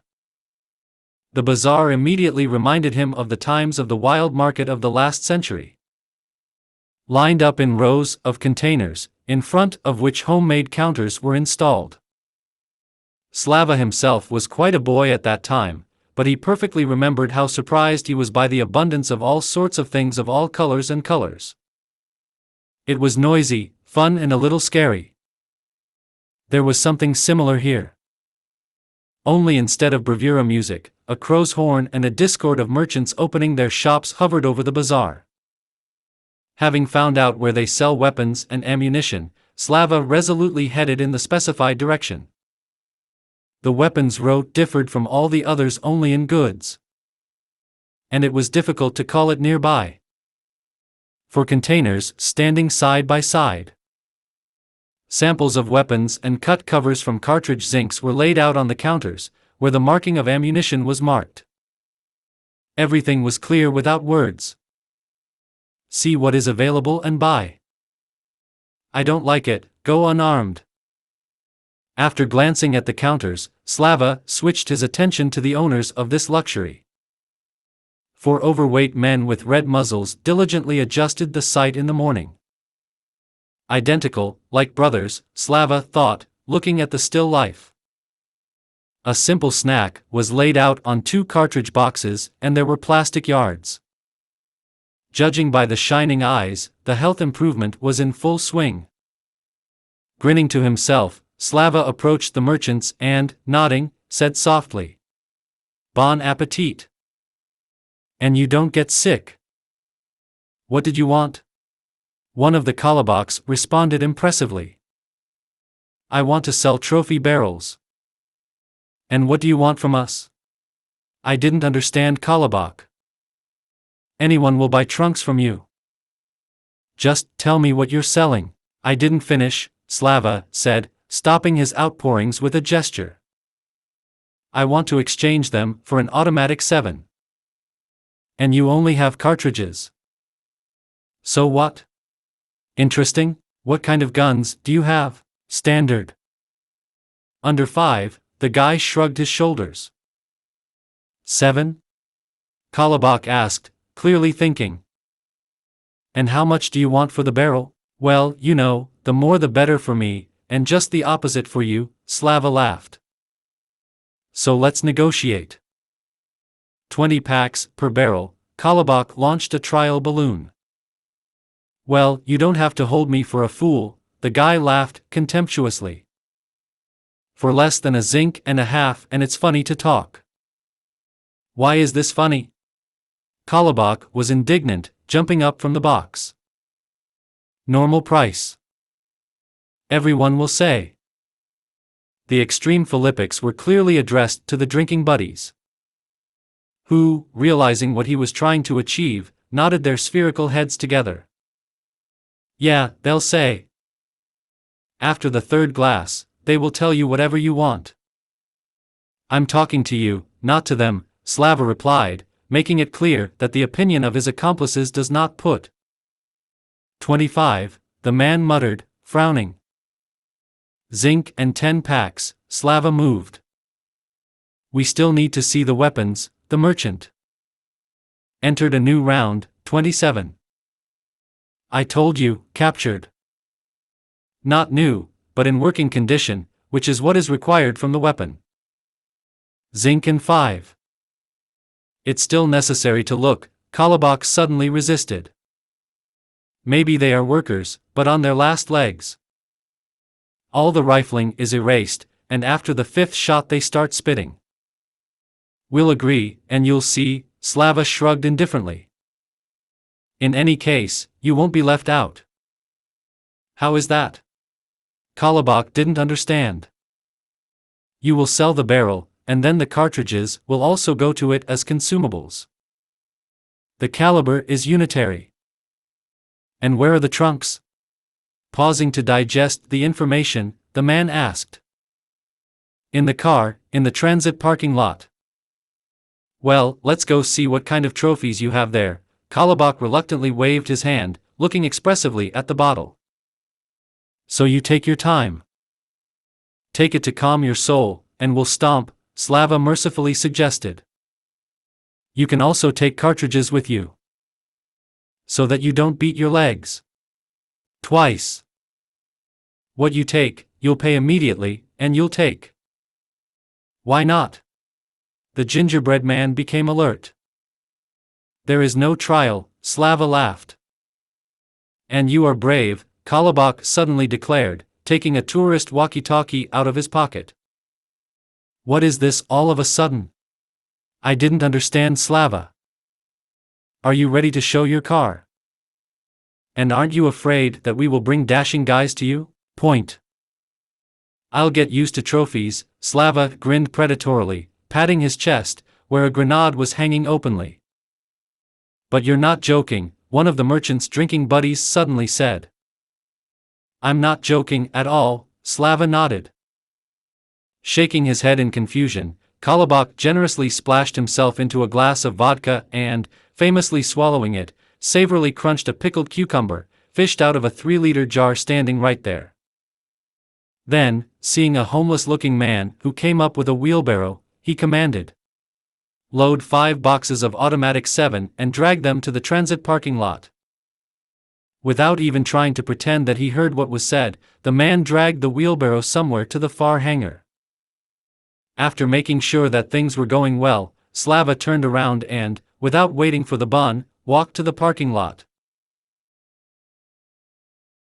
For the captured weapon, Slava received 7 boxes of automatic cartridges, zinc of the pistol 9 and a brand new one, in the grease of the PMM. In his reserves there were 2 shortening and 1 TT. Obviously, his words that you can get much more for vending machines if you sell them to local people were deposited in the alcohol-clouded brains of Kalabak. In any case, he stopped arguing and trying to bargain for each barrel as soon as he saw the number of weapons that he was offered to buy. Having put the boxes in the back of the truck behind the barrels of fuel, Slava could not resist and rubbed his palms with a satisfied look.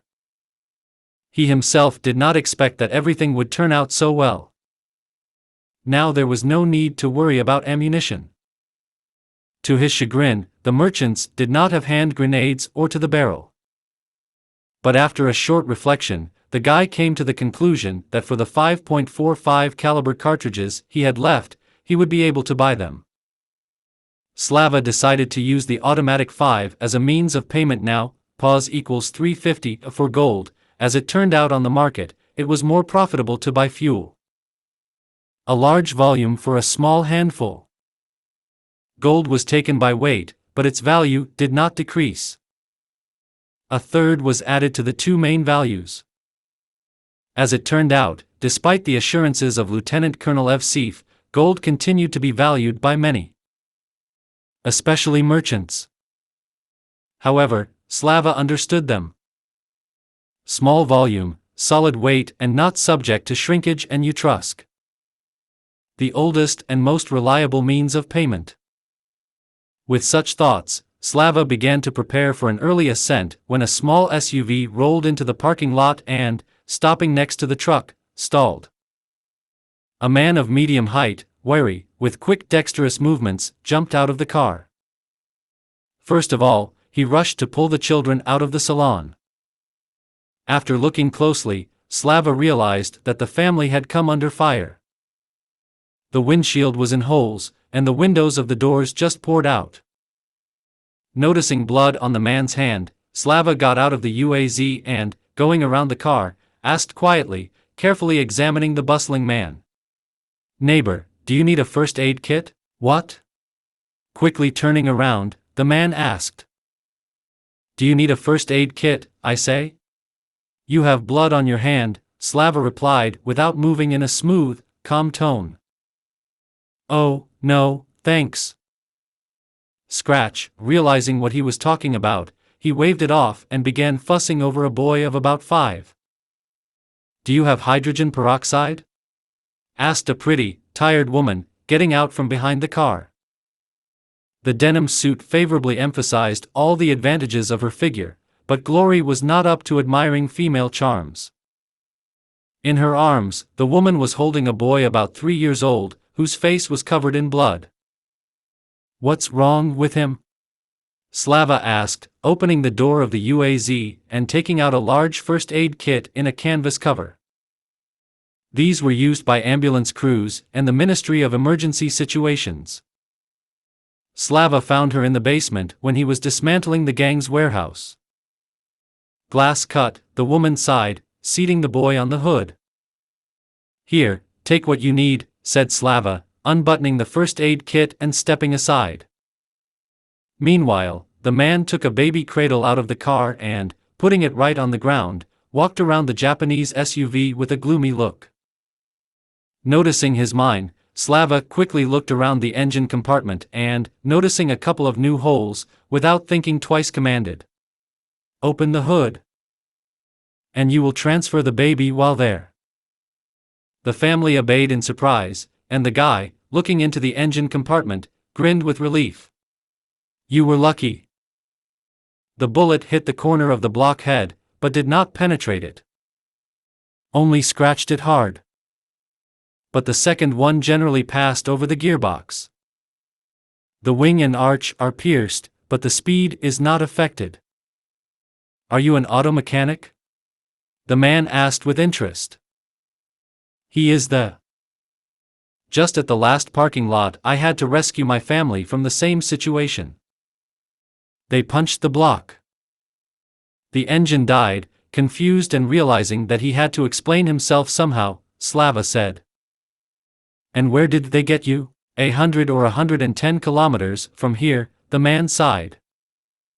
"They set up an ambush, they started shooting at the car on the move. But they hit the engine. And when I turned on the gas, they started hitting the cabin. And after all, you bastards saw that there were children in the car." The man's voice trembled when he realized what danger his family was in.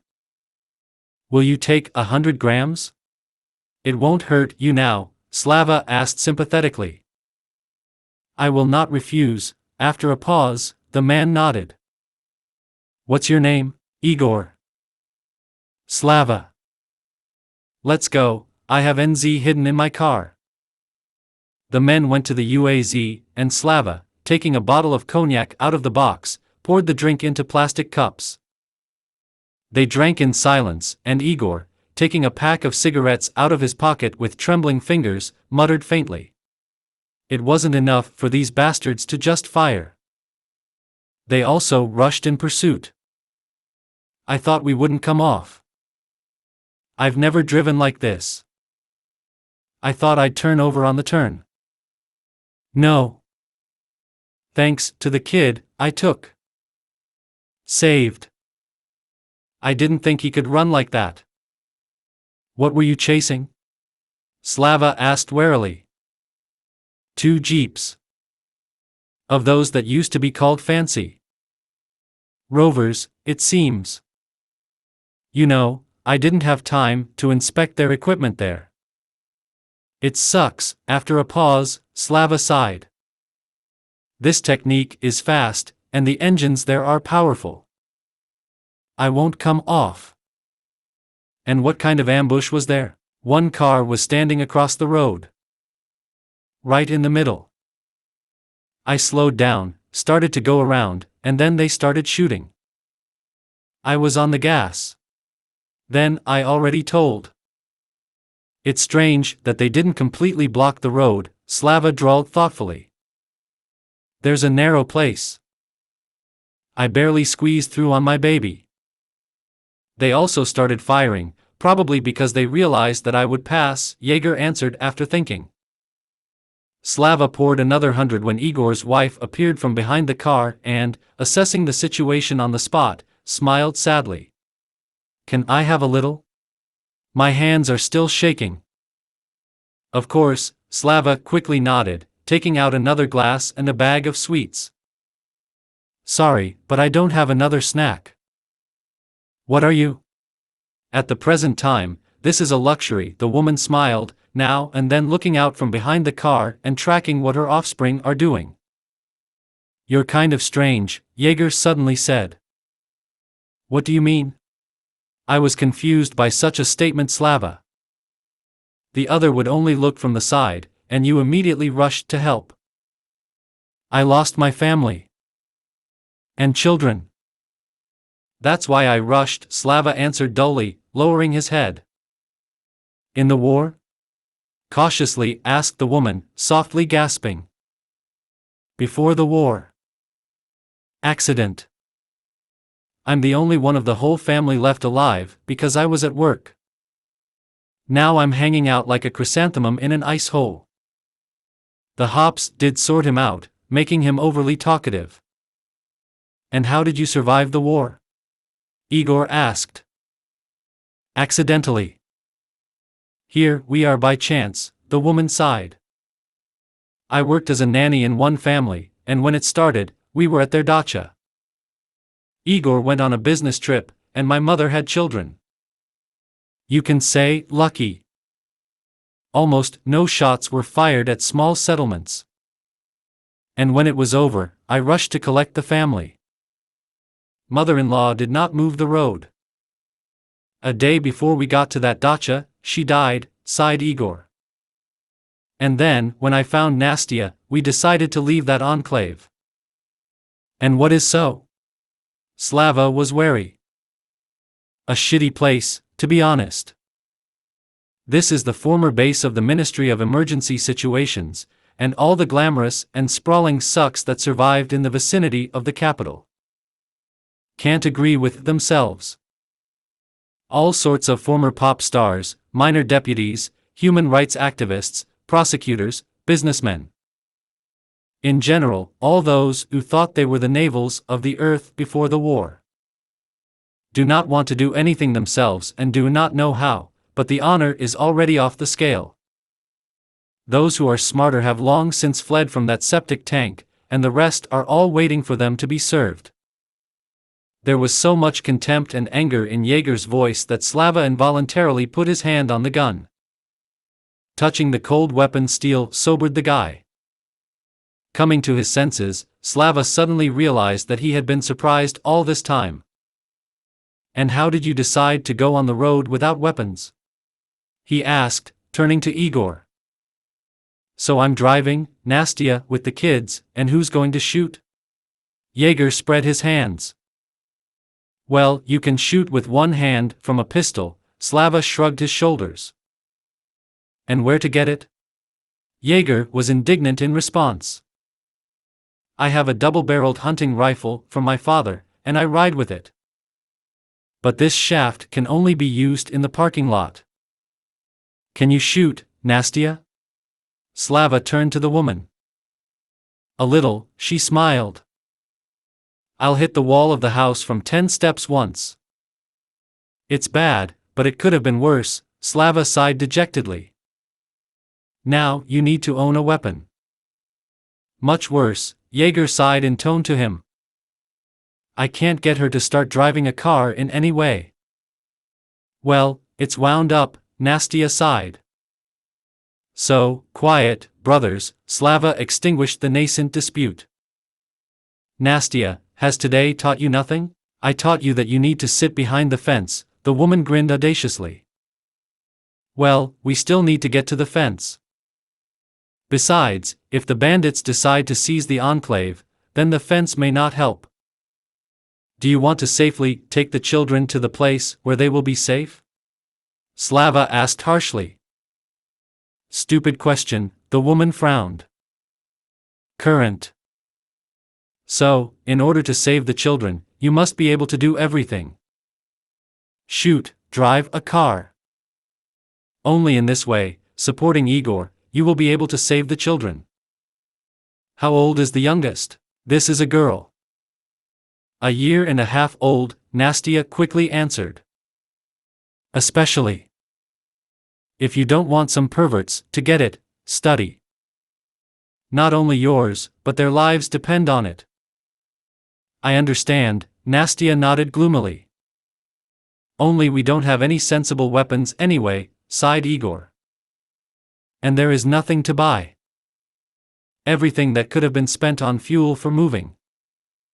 Can you handle a machine gun? I served in the army. Igor avoided a direct answer. Is it clear? 3 cartridges on the KMB, and then the grass around the parade ground was painted, and in the autumn the leaves were shaken off the trees. Only urgent, on conscription? Slava grinned. I guessed it, Igor smiled sadly. Okay. At least something. The guy waved his hand and climbed into the UAZ. After rattling all sorts of iron there for a couple of minutes, he got out into the street and, approaching the confused frozen couple, said, So. This is an AK-74U. The same Kalash, only thoroughly gnawed. It has 4 magazines of cartridges. What is convenient in your position? Sitting at the wheel, you can put the forearm on the edge of the window, press the magazine to the door and shoot short bursts with one hand. You'll figure out the rest yourself. Now he turned to Nastia. This is the same famous TT with which they went to attack the Germans in the war. An 8-round magazine. Before shooting, you need to take it like this and, pulling back the bolt carrier, release. The gun is heavy, but lethal. The machine is time-tested, and this one of the main criteria is. While conducting the briefing, Slava immediately demonstrated the procedure, observing how the woman perceives his words. After giving her the gun and forcing her to repeat all the actions, the guy handed her 2 full clips and 2 packs of cartridges. People who did not expect such an outburst froze in confusion, not knowing what to say. Understanding their difficulties, Slava smiled sadly and, sighing, said quietly, I can't allow children to die because of a piece of iron. I understand that I look like a psycho, but I can't do anything with myself. Wait. Isn't this the story when some colonel crashed into a minivan in his jeep and killed the whole family? Igor suddenly asked. Before the war it was. Even on TV they showed. She's the one, Slava sighed. And where are you going now? To the south. To the sea. I'll try to get settled there. And maybe with us? My old people in the Volga region, near Saransk, have settled down. I myself work in the carpentry part. And you are a mechanic. I think we will be able to live, having decided, Jaeger offered. Thank you. But I'm going south. Is there anyone there, or what? Suggested Nastia. Sort of. Slava avoided a direct answer. I don't know what to say. Jaeger spread his hands. One word, saved. Say thank you, and that's enough, Slava smiled. Yes, you can't get off with one thank you, Jaeger grumbled, glancing at his wife. Calm down, the guy waved off. I have this spare iron. And it will come, I will still get. Have you decided to rid the earth of gangs? No. I am not a knight or a prince on a white horse. I'm an ordinary man. Hard worker. I can't stand only meanness and all sorts of bandit visits. In any case, thank you, Jaeger said after a pause. You are not a psycho, Slava, Nastia suddenly said. You are a very good person who was very unlucky in life. Firstly, there would be more such psychos, maybe it would be quieter on the roads, Igor supported his wife. Okay, brothers. The time is late, and I'm on my way tomorrow at a little light, embarrassed by their outpourings, Slava said. The guys nodded together, saying goodbye and wishing him a good journey. Left alone, Slava quickly put things in order in the car and went to bed with a calm soul. Already falling asleep, he suddenly realized that he had done everything right. This realization appeared suddenly, and from these thoughts a pleasant warmth spread through the body. Slava did not understand what it was, and fell asleep as if he had failed.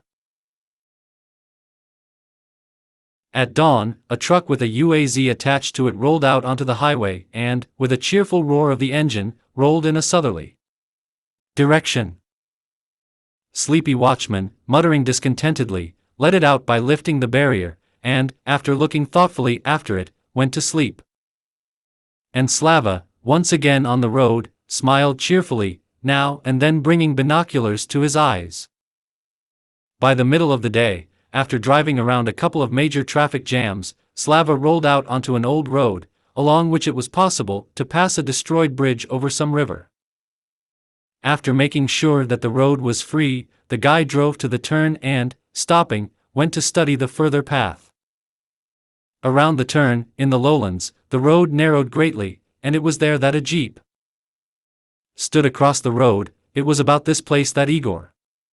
The hefty jeep was standing a little obliquely, with its muzzle in the oncoming traffic lane, as if a person had abandoned the car without completing the turn. After making sure that the width of the canvas was quite enough for his idea, the guy lowered the binoculars and, getting out of the bushes, returned to the cars. Taking out his Tiger from the UAZ, Slava habitually checked for ammunition and grenades, after which, sitting behind the wheel, quietly exhaled, starting the truck engine.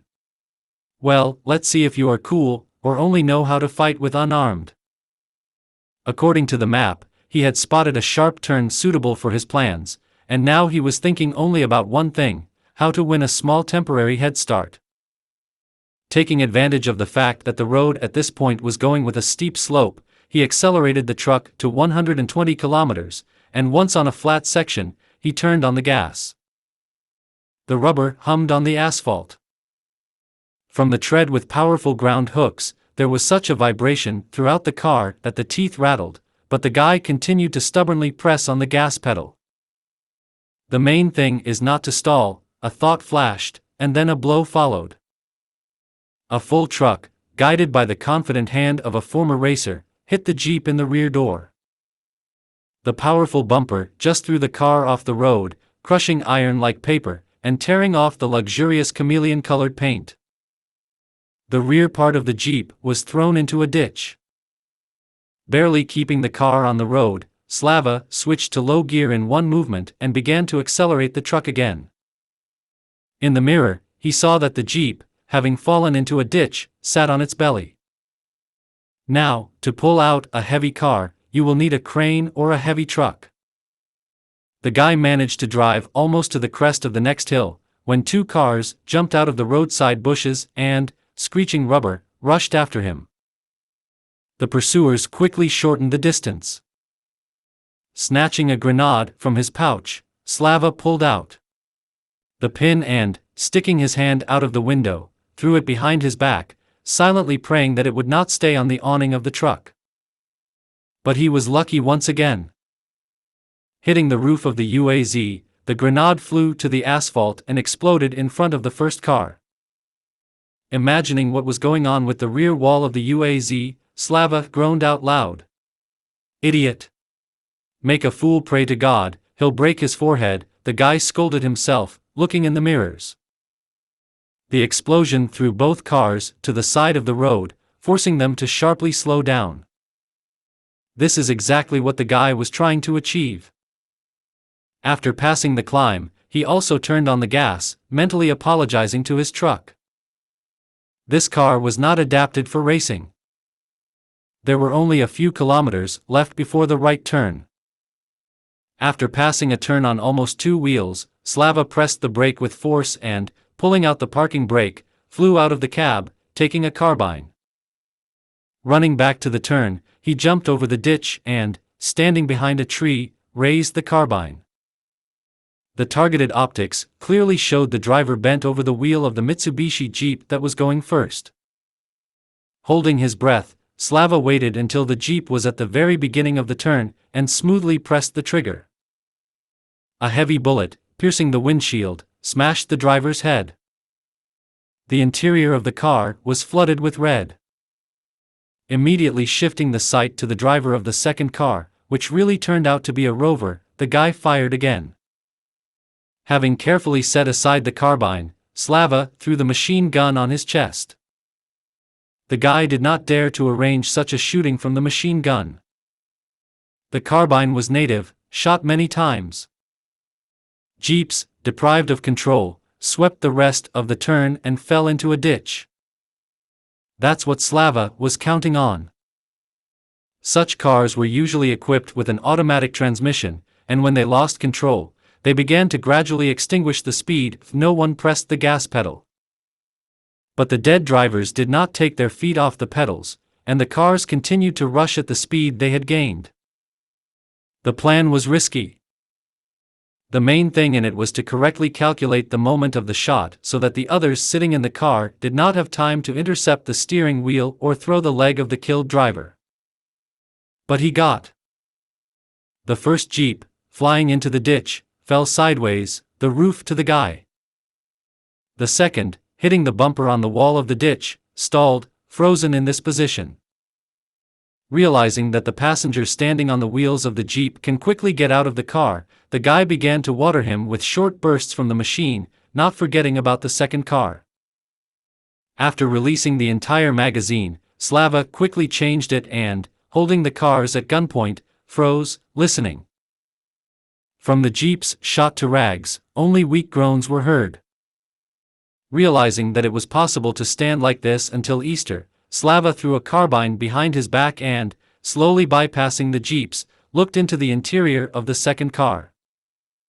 None of the 7 passengers gave signs of life. 2 additional seats were installed in the trunk of the car. Slava wanted to approach the first car, but remembering Joy, he left the machine gun dangling on his belt and, taking out a pistol, resolutely opened the door. Grabbing the nearest bandit by the belt of the RPS, he jerked him out and, having carried out the control, took up the second. To shoot while they were in the car, the guy did not wanting to pour blood on the weapon. In the cabin, and it was like at the slaughterhouse.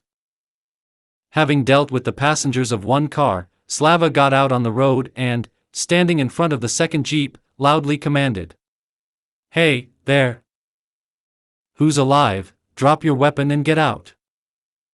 I give you 10 seconds, then I'll throw a grenade." "I can't," he pinched me, a weak voice with a pronounced accent was heard. "Don't shoot, I'm wounded." Sighing, Slava went down into the ditch and, trying to hold on to the rear bumper, opened the trunk door.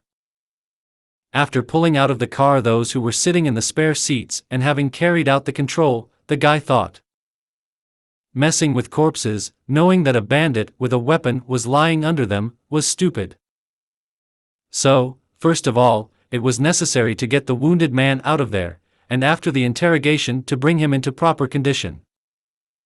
Thoughtfully looking at the bodies extracted from the car, Slava noticed tattoos and, grinning, took a grenade for the underarm from the pouch, deciding to take the wounded bandit to the show.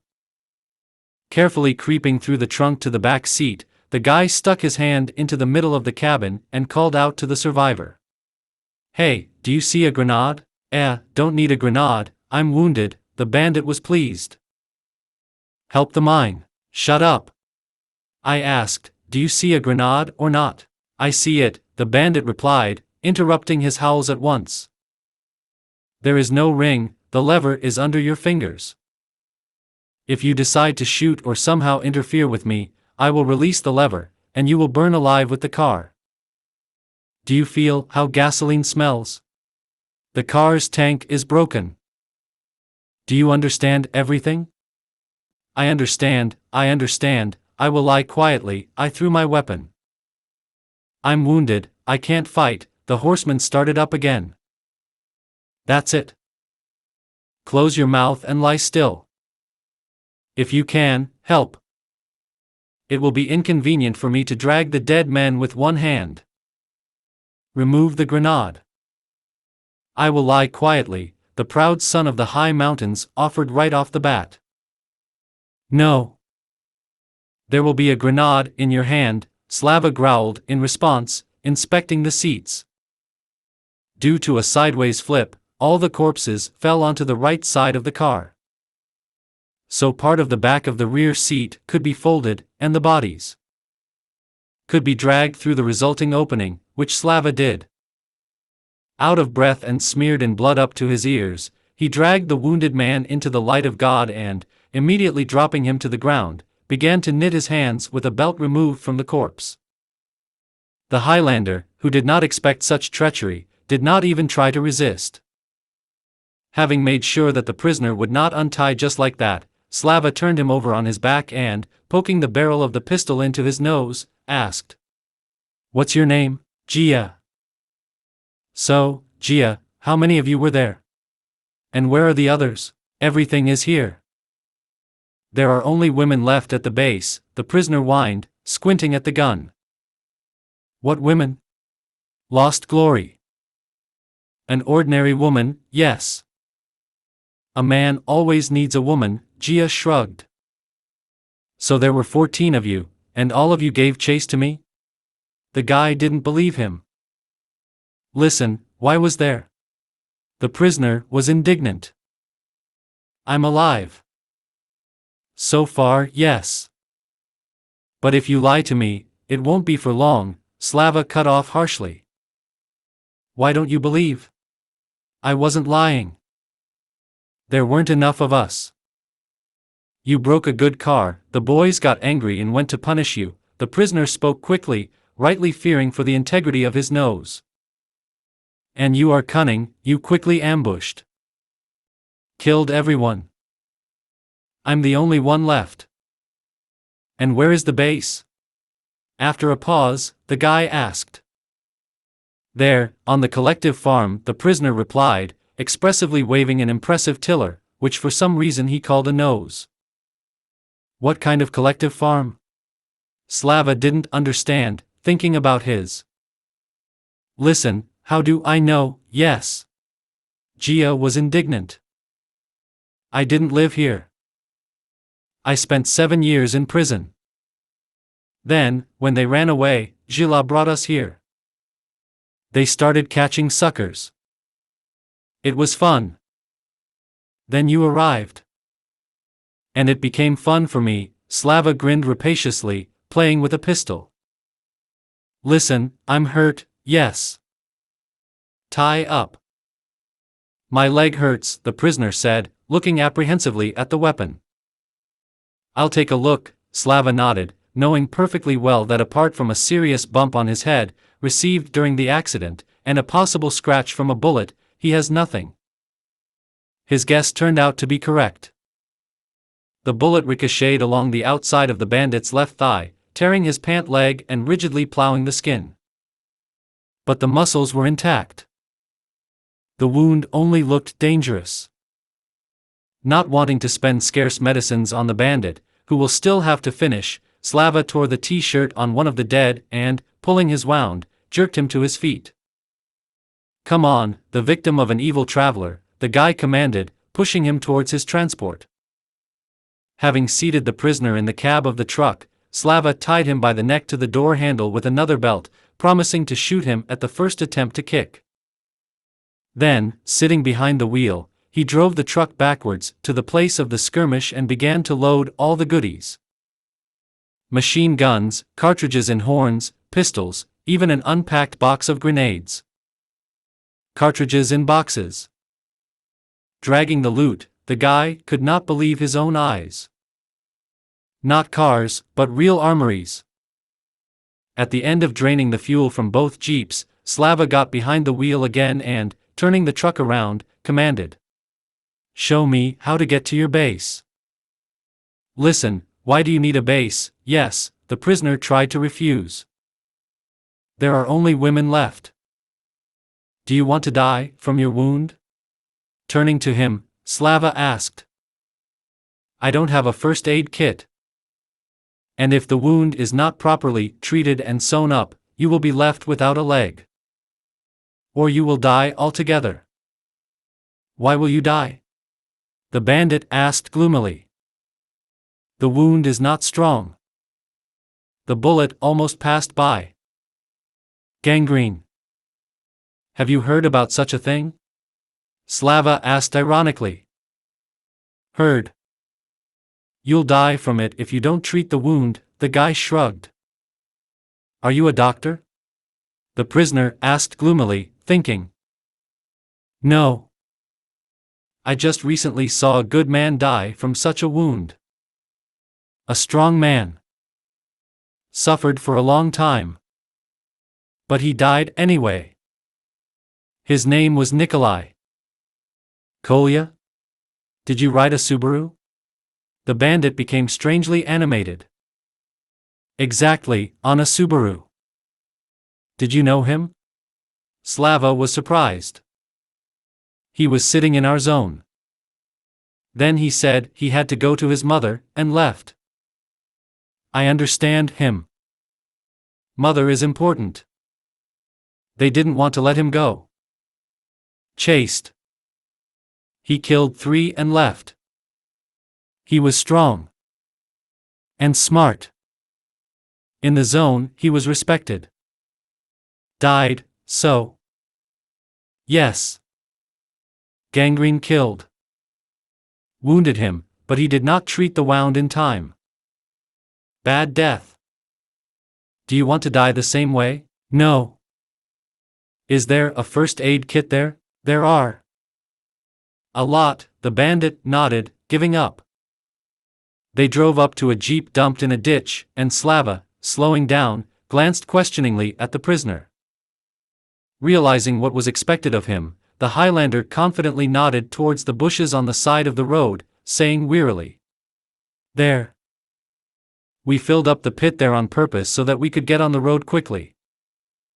Turning in the indicated direction, Slava broke through the bushes with a truck and, rolling out into the field, whistled in surprise. 1.5 kilometers in a straight line, a bunch of some buildings and a long concrete fence could be seen. After examining these details through binoculars, the guy lowered the device and, glancing at the prisoner, quietly growled. "It looks like you got a job at the collective farm MTS." Which MTS? The Highlander did not understand. All collective farm equipment is stored and repaired there, Slava explained. Yes. There was a tractor. A lot, after thinking, the bandit nodded. Having seen the road rolled by bandits, Slava, without thinking twice, drove the car along the track. When they reached the fence, they drove around its perimeter and, being on the other side, stopped at the gate. Where to next? The guy turned to the bandit. I arrived. Open the gate, there is a base. Shrugging his shoulders, he inhaled. Taking the machine gun, Slava carefully looked under the gate and, making sure that everything was quiet in the yard, smoothly pulled the flap with one hand. Nothing happened. Entering the yard, Slava looked around carefully and, sighing, opened the second gate flap. Driving the truck into the yard, he, following the instructions of the prisoner, drove up to the administrative building and, turning off the engine, ordered, "Get out and show me where the women are." Why women? Listen. The bandit began to be indignant again. Tie it yourself. And who will wash your clothes from the blood? And hot water is needed. In general, do what I say if you don't want to get sick. They're in the house, the bandit pointed with his beak again. Pulling him out of the car, Slava pushed the bandit with the barrel of the machine gun, forcing him to move faster. Going into the farthest corner of the building, the bandit nodded at a bunch of keys hanging on a nail, and then squinted at the door, upholstered with iron. Pushing it aside, Slava quickly picked up the right key and, opening the door, asked loudly, "Is there anyone alive here?" The women who came out of the cell squinted in the sun, shivering wrapped in their remaining rags. The bandits did not trust the bars on the window, simply boarded up the opening with boards. 7 women, from 17 to 25, according to Slava's estimates, clearly needed urgent medical and psychological help. All of them were beaten more than once. The guy didn't even want to remember about violence. Choosing the oldest in his opinion, Slava called her aside and, looking at the prisoner, quietly asked, "Can you tell exactly how many people there were in this gang?" 15. One was buried last night. They ambushed him, but something went wrong there, and he was shot. So this is the last one, Slava nodded with satisfaction. And the others? The woman did not understand. Already in hell, I hope, the guy grinned predatory. And this one? And he's already there. Only he doesn't know about it yet. I have to see this, the woman said decisively. Are you sure? I must warn you that it will be dirty and ugly. Don't care. I have to see him die, the woman hissed, looking back at the bandit with hatred. Okay. Let's go, Slava nodded, heading towards the prisoner. There, behind the building. You will see, the woman prompted. Not understanding what she wanted to tell him, the guy decided to listen to her advice and dragged the bandit in the indicated direction. Sensing that the case smelled of kerosene, the bandit tried to escape, but Slava, who was expecting something like this, immediately hit him on the back of the head with the barrel of a machine gun, forcing him to scream and stop resisting. In the corner of the perimeter, behind the building, something like a silo pit was found. For what this thing was really intended, Slava did not know, but the bandits used it as a burial ground. Shining a flashlight into the dark hole, the guy saw some black slush in which a human body was floating face down. Lighting up the wall, the guy whistled in surprise. It was a huge steel tank, buried in the ground. After carefully sniffing, Slava caught a painfully familiar smell and realized what exactly this pit was intended for. Used oil from collective farm equipment was drained here during the maintenance. But then the bandits began to use it as a burial ground, dumping the dead prisoners into the oil. Turning to the bandit, Slava beckoned him to him with a gesture. The woman, stopping a few steps away from them, froze warily. Realizing that he was about to be killed, the bandit only whined softly, not even trying to bargain for his life. Dragging the bandit to the edge of the pit, Slava pulled out a pistol and, with one movement, resting the barrel under his lower jaw, pulled the trigger. Immediately stepping back so that the splashed blood would not flood his clothes, Slava threw the bandit's body over a low fence with a strong push and, holstering the pistol, said, turning to the woman. That's it. Then a strong blow to the head followed, and the light for the guy faded. There was a quiet ringing in his ears. Colored spots floated before his eyes, and the body seemed not to exist at all. Then a booming voice rang out, sounding a reproachful alarm in the guy's mind. You are arrogant, warrior. Forgot that you need to look forward with 2 eyes, and back with 4. But I'm not a warrior, Slava stammered in confusion. I'm a simple hard worker. Forced to fight to survive. You didn't think about it when you took Vera with blood. It doesn't matter what you earn for bread. You are a warrior at heart, and always have been. And what is my arrogance? Slava asked, not daring to get into an argument with someone unclear. Did they help you? According to your deeds, you have always fought righteously. But you're arrogant. I'll have to punish you. How? For what? The guy started asking, but suddenly everything was gone. Opening his eyes, Slava painfully grimaced and groaned. His head was buzzing like an overheated steam boiler, and the sunlight hurt his eyes. Fumbling with his hands around himself, the guy realized that he was lying on the asphalt. Slowly rolling sideways, and then on his stomach, Slava in parts, like a carpenter's meter, rose to his knees and tried to look around. Grimacing from the sharp pain, he put his hand to and, having felt a serious bump, he moaned softly. After seeing blood on his fingers, the guy felt his head again and, sighing, quietly growled. The stupid sheep. Almost broke his head. And why, I ask? So help them after that.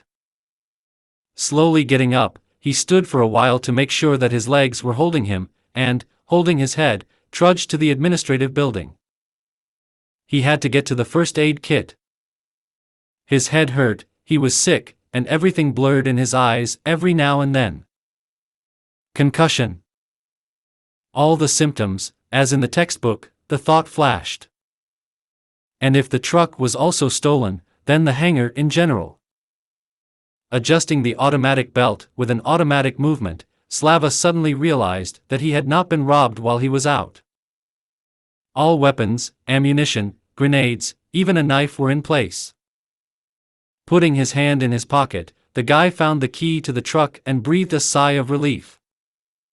That a bunch of beaten women would be able to start a car without a key, he would not even believe in delirium. When he got to the corner of the building, Slava saw his cars and, with a pained smile, exhaled. Thank God.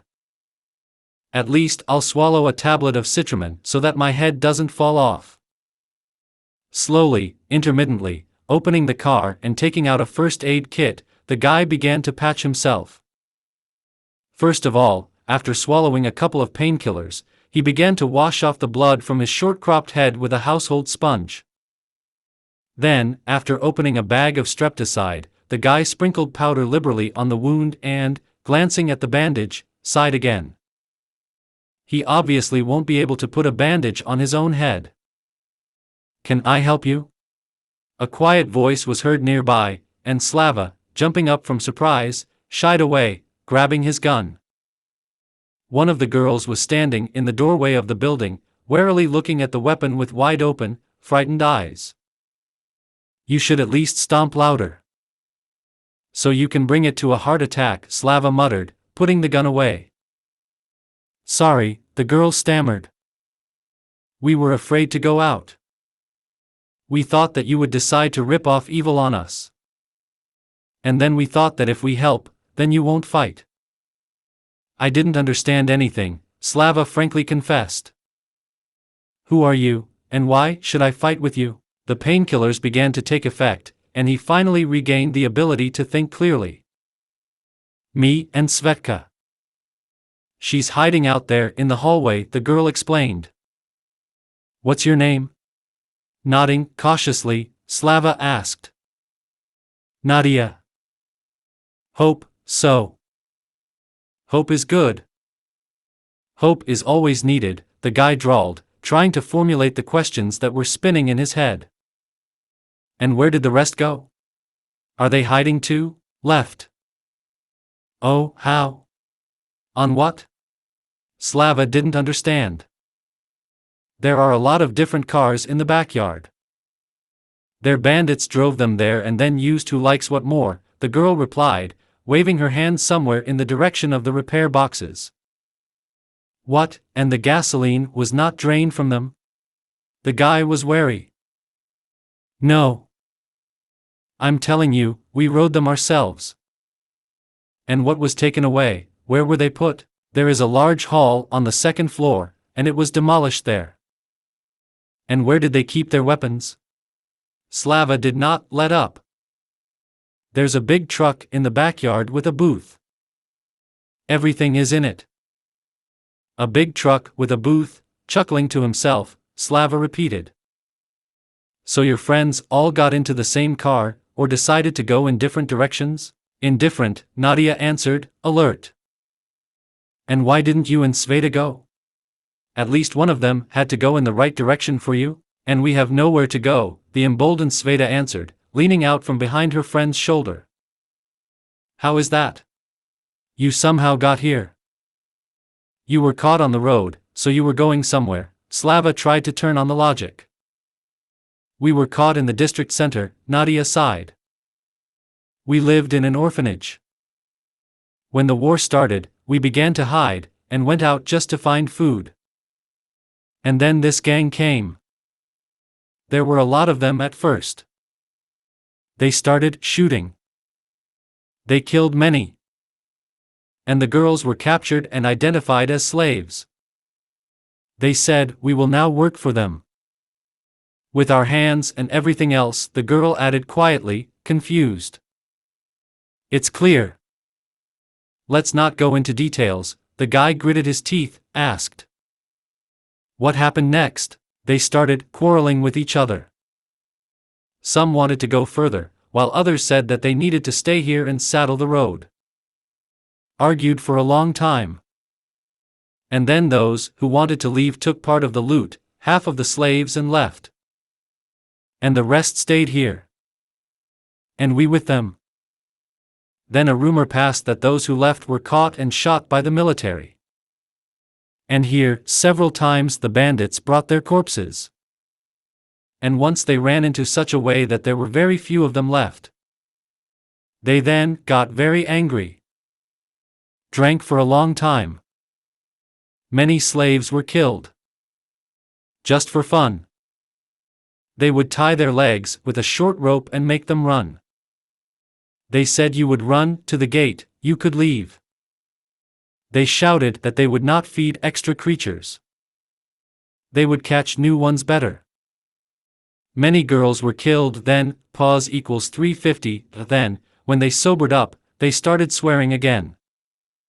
They said that they overdid it and almost all the commodity women were taken out, and now they will have to look for new ones. And there are fewer people on the roads. We thought that they would kill us, and they would go to another place, but here you are. Don't you have any bread? What? Slava choked on water, not expecting such a question. The girl's chaotic but quite understandable story required reflection, but the guy did not have the strength for this process. He wanted to lie down, close his eyes and not move. Don't you have any bread? There is no bread. But we'll find crackers. Now, girls, the head will stop spinning, and we'll come up with something about potatoes to fry firewood. The guy smiled wryly, who really suddenly got. Yes, you are sitting. We will prepare. Ourselves, we just need to open the door to the pantry, Nadia quickly replied. Where's the door? Slava clarified, wondering if he had enough strength to climb to the second floor. Here, in that wing, the girl answered, waving her hand in the right direction. It's strange somehow. You were locked up, but the keys were hung on a nail, and there is no key from the pantry. So everyone could use us, and only the attendant gave out the products. So. Let's go, show. Just don't try to hit me on the head again. And we didn't beat you. This is Vika. She hit you. They caught her 3 days ago and didn't have time to break her off properly. So they let her go around a couple of times, and that's it. So, she attacked you. With some kind of iron, then she ran and screamed, girls, we jump on cars and leave. That guy killed a Georgian, and I bought him with a crowbar, pause equals 350, we're leaving before I wake up. They all ran. Cars are all with keys. Those who can't drive a car, they got hooked on others. So everyone left, Nadia chattered, leading him to the standard door. Glancing at the lock, the guy sneered contemptuously and, with a gesture driving the girls behind him, took out a pistol. He turned the padlock on the latch so that the bullet, hitting the body of the lock, broke the tongue. Retreating a few steps, Slava raised his weapon and, aiming, pulled the trigger. In an empty corridor, the shot sounded like thunder, painfully echoing in his head, pause equals 350, the ricochet screamed, and the guy involuntarily cursed, automatically ducking. Then, going to the door, he took off the broken lock and, throwing it into a corner, said, everyone, girls. Have fun. And I need to lie down. It looks like a concussion. Just don't overeat with hunger, otherwise your stomachs will hurt later. And where are you going now? Sveta asked cautiously. To your car. I have a first aid kit and a sleeping place there, Slava muttered and, heavily shifting his legs, wandered to the exit. Having got to the UAZ with a sin in half, he lay down on the unfolded seat and, curling up, closed his eyes. The nausea that kept coming up to his throat forced him to sit up and get several bottles of water out of the box. After drinking, he lay down again and tried to take a comfortable pose. But nothing worked. It was only necessary to move, and everything started all over again. Nausea, pain, dizziness, from which the stomach kept trying to jump out through the throat. Finally, somehow settling down, Slava froze, afraid to move. The silence around the car and some confidence in his own safety allowed him to doze off. The girls enthusiastically hosted, loudly shouting at each other in the building, but these conversations did not bother him. Only one thought haunted him. Something that was important, but for some reason he could not remember it. Sleep was gone. Slava began to scroll to his head all the events of the past day, trying to understand what surprised him so much. The guy fell asleep without finding an answer to his question. The brisk Nadia woke him up, gently knocking on the car window. Slowly opening his eyes and realizing where he was, Slava turned around and, seeing a satisfied girl's face, asked wearily, "What do you want, Egoza? I brought you something to eat." "We cooked soup here, and you promised crackers," the girl replied with a cheerful smile.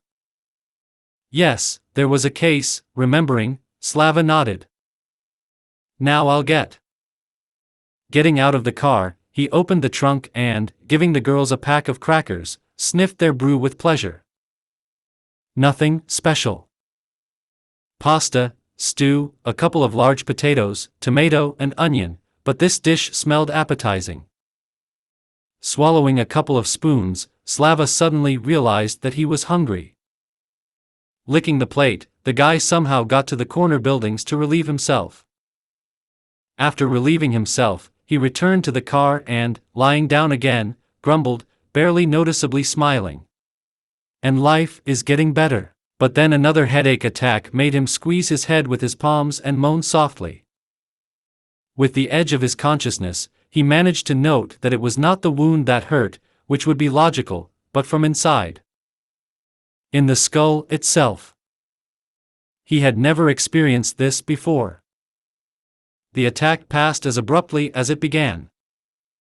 After catching his breath, Slava sighed wearily and, making sure that he was still alive, closed his eyes.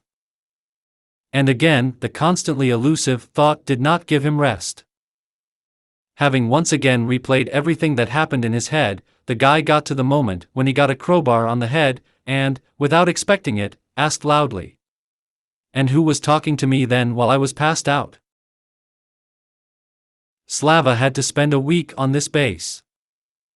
Head wounds always take a long time to heal, and then there's a serious concussion. So, having prescribed himself complete rest and bed rest, the guy got out of the car only for need and for eating. The rest of the time, he tried to move less, to put his head in full order. Most of all, he was worried about his eyesight.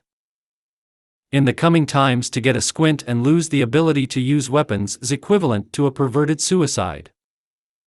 The attacks of sharp pain also stopped. Remembering what he was told while he was lying unconscious, Slava seemed to turn off the mechanism that triggered these attacks.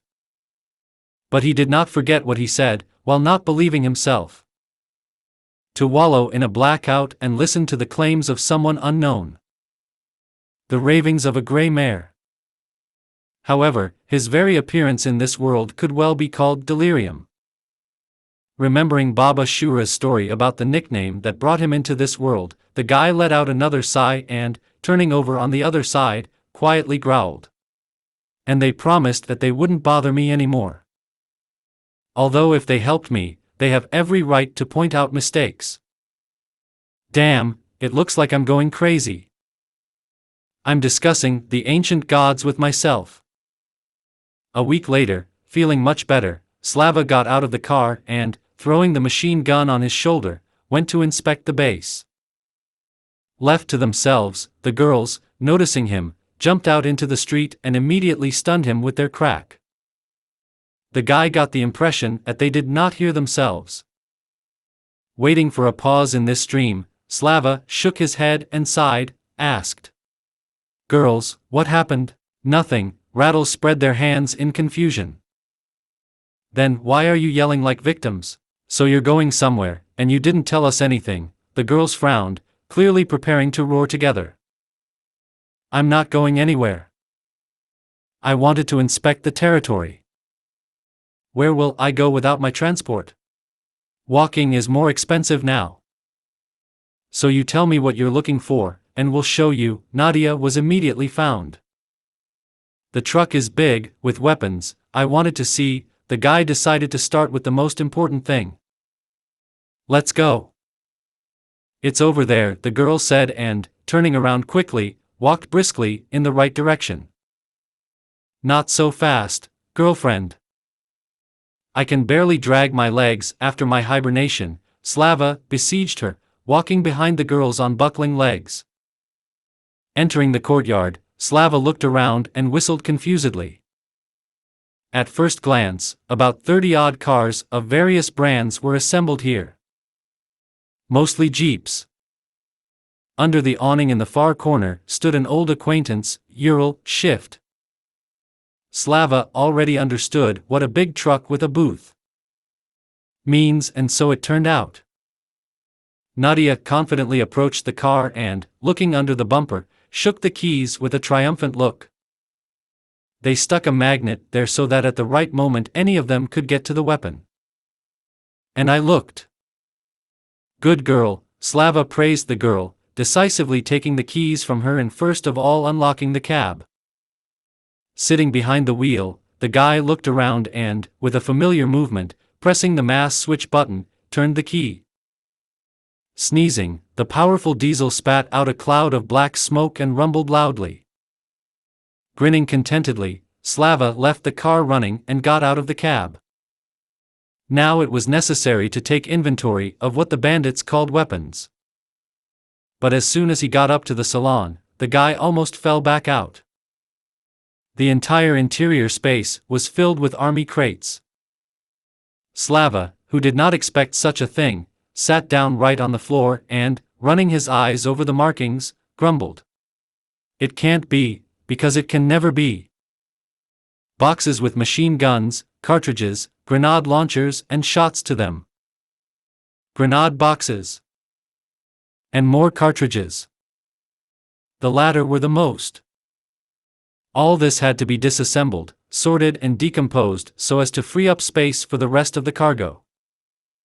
It would be necessary to go further in the Urals, hitching a UAZ to it. Slava was not going to abandon his car.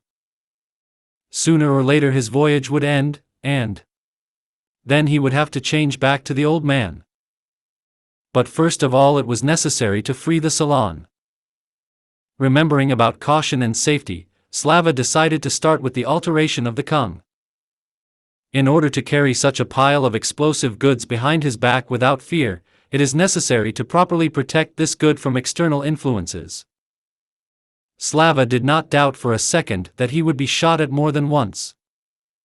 Which means that you need to be sure that the bullets fired at him would not accidentally hit the body and blow it up together with the car. The guy was not going to become a random shaheed. Passing through the territory of MTS, he noticed a stack of sheet iron, which prompted him to the right idea. It only remained to find at least some kind of generator. A small Italian welding machine was lying in the back of the UAZ along with several packs of electrodes. But its power might not be enough for such a volume of work. Besides, it's not so easy to boil iron sheets with a thickness of 5 millimeters. Thinking about the problem, Slava decided to walk through MTS again. Collective farmers repaired equipment not only on the base, but also in the field. So a mobile device with a generator here simply has to be. Having turned off the engine of the Ural, Slava came out from under the canopy and, stopping, looked around. Then, after thinking a little, he walked with a decisive step to the hangars. It was necessary to look for where the bandits did not climb, rightly believing that they would not need the lock on the gate. After shooting the lock on the gate, the guy took a flashlight out of his pocket and, stepping into the room, began to inspect the equipment.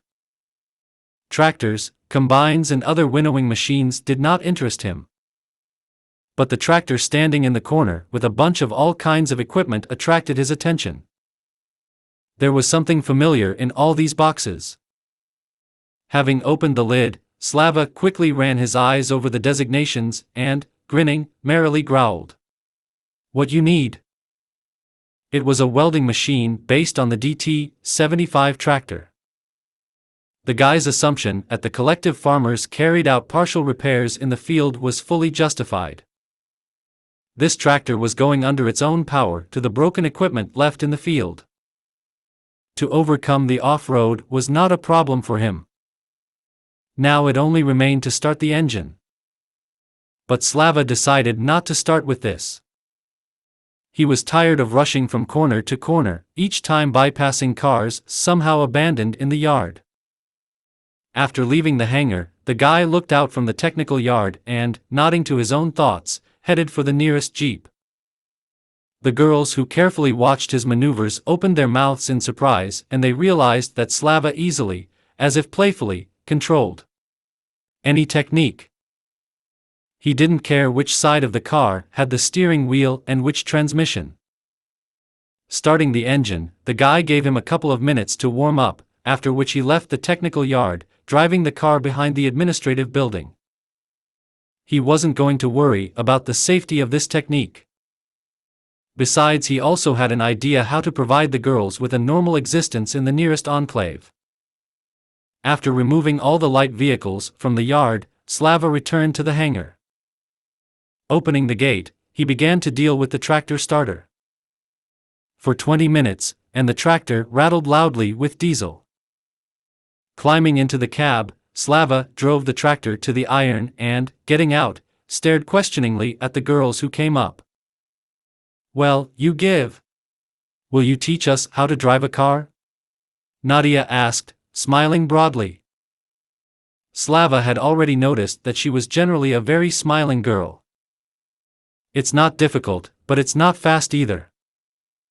If you just get from point to point, then you can teach. And something more complicated, it will take time here." After thinking, the guy honestly answered.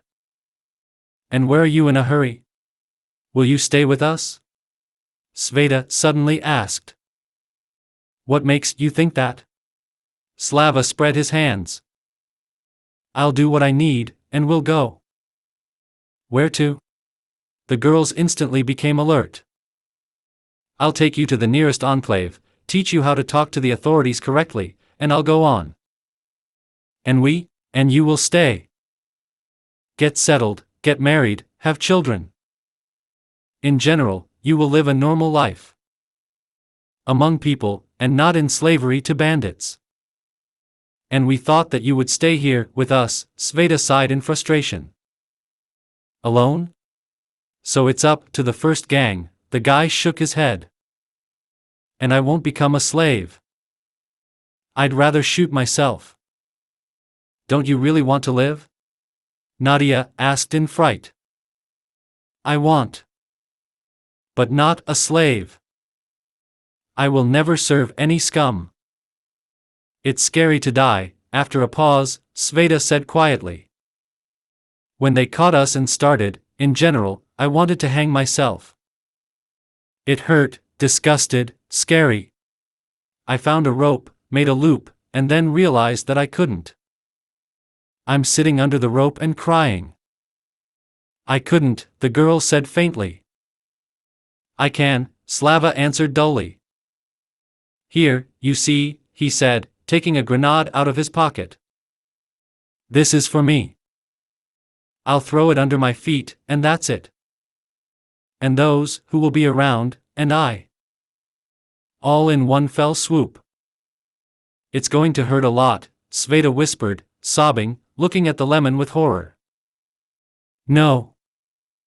This is a fragmentation. The spread of fragments is large. So everything will be fast. You won't even have time to understand anything." "For me, exactly. Why don't you want to take us with you?" After a pause, Nadia abruptly changed the subject. Nowhere. I don't really know where exactly I'm going. I only know that I need to go south. Slava smiled sadly. Tell me honestly that we are not suitable for you, Sveta sobbed, frowning. What do you mean? Where don't you go? The guy was confused. Are you squeamish? Do you think that if you manage to kill bandits yourself, then everyone should be able to do this? And we can't. That's why we were raped. And now we're dirty for you? Sveta hissed, rapidly falling into hysterics. What are you doing? Stunned by such a hit and run, Slava spread his hands. I never said anything like that and didn't even think. I wasn't up to you at all. What do you mean? Nadia immediately turned to him, rushing to comfort her friend. Indirect. Forgot that they almost broke my head? With a concussion, the only thing left to think about is women, the guy snorted ironically. What else did you have to think about? The roaring light did not give up. For example, about what I will do if suddenly another gang shows up here. Or about how to get to the toilet so as not to embarrass myself, the guy growled, getting angry. I generally thought that you would slowly collect your manatees and get off on foot while I'm lying down. Like the rest. And I'll die here alone quietly, pause equals 350. We wanted to leave, having quieted down, Sveta suddenly confessed. Only it became scary. You won't go far on foot, and you don't seem to be greedy and not nasty. If anything, at least it won't be so sick. Calm down. I love adult women, Slava waved off. And who are we? Nadia was indignant. Teenagers who have just started to fledge. Kittens, not cats. Is everything clear? No, Nadia answered decisively, resting her fists on her hips. You explain what kittens mean? And what does adult women mean? Don't you like us at all, girls? I am at least 15 years older than any of you. And what? That? Everyone has their own taste, their preferences, and their habits. So I like women of my age. Well, maybe a little younger. But not teenagers. Understand? Why? Nadia persisted. Why what? Slava was confused again, whom this conversation began to strain. Everyone says that men like young girls. And you say that you like old women. You're probably lying. Well, you, Slava, already choked with indignation. If we proceed from your logic, then I am an old man. Why are you an old man? It's the girl's turn to get lost. A normal adult man. That is, I'm an adult, because I'm a man, and my peers are old women, because women. So, what? Somehow organizing the information received in my head, I asked Slava. Well, yes, the girls nodded after exchanging glances. Why? Slava immediately asked, trying to put them at a dead end and round off the conversation. Because we are better, Nadia said decisively. With what? Well, we are younger, the girl used the first argument. It's not for long, Slava waved off. Time flies so that you won't notice how old you are. Our bodies are more beautiful, added a spark of light, using the main caliber. And this is a matter of taste, Slava immediately retorted. I like mature women. Who have already formed. And you have to grow and change before the age of 25. And what do you like so much about adult women? Came from the other side of the world. The fact that they have already woken up as women and know what they like in bed and what they don't. They themselves said that I am an adult man. Means that I have my own habits that not every woman can like. Only they already know this and can immediately say. And you still have to study. That's it, magpies. Stop talking. I have to work, the guy quickly finished the argument. What are you going to do? I want to redo the salon in the Urals, so that the cargo can be safely transported. And why the tractor? A new question followed. A serious welding machine is installed on it, Slava replied, heading back to the hangar. And what are you going to cook? The girls did not let up, following him on his heels.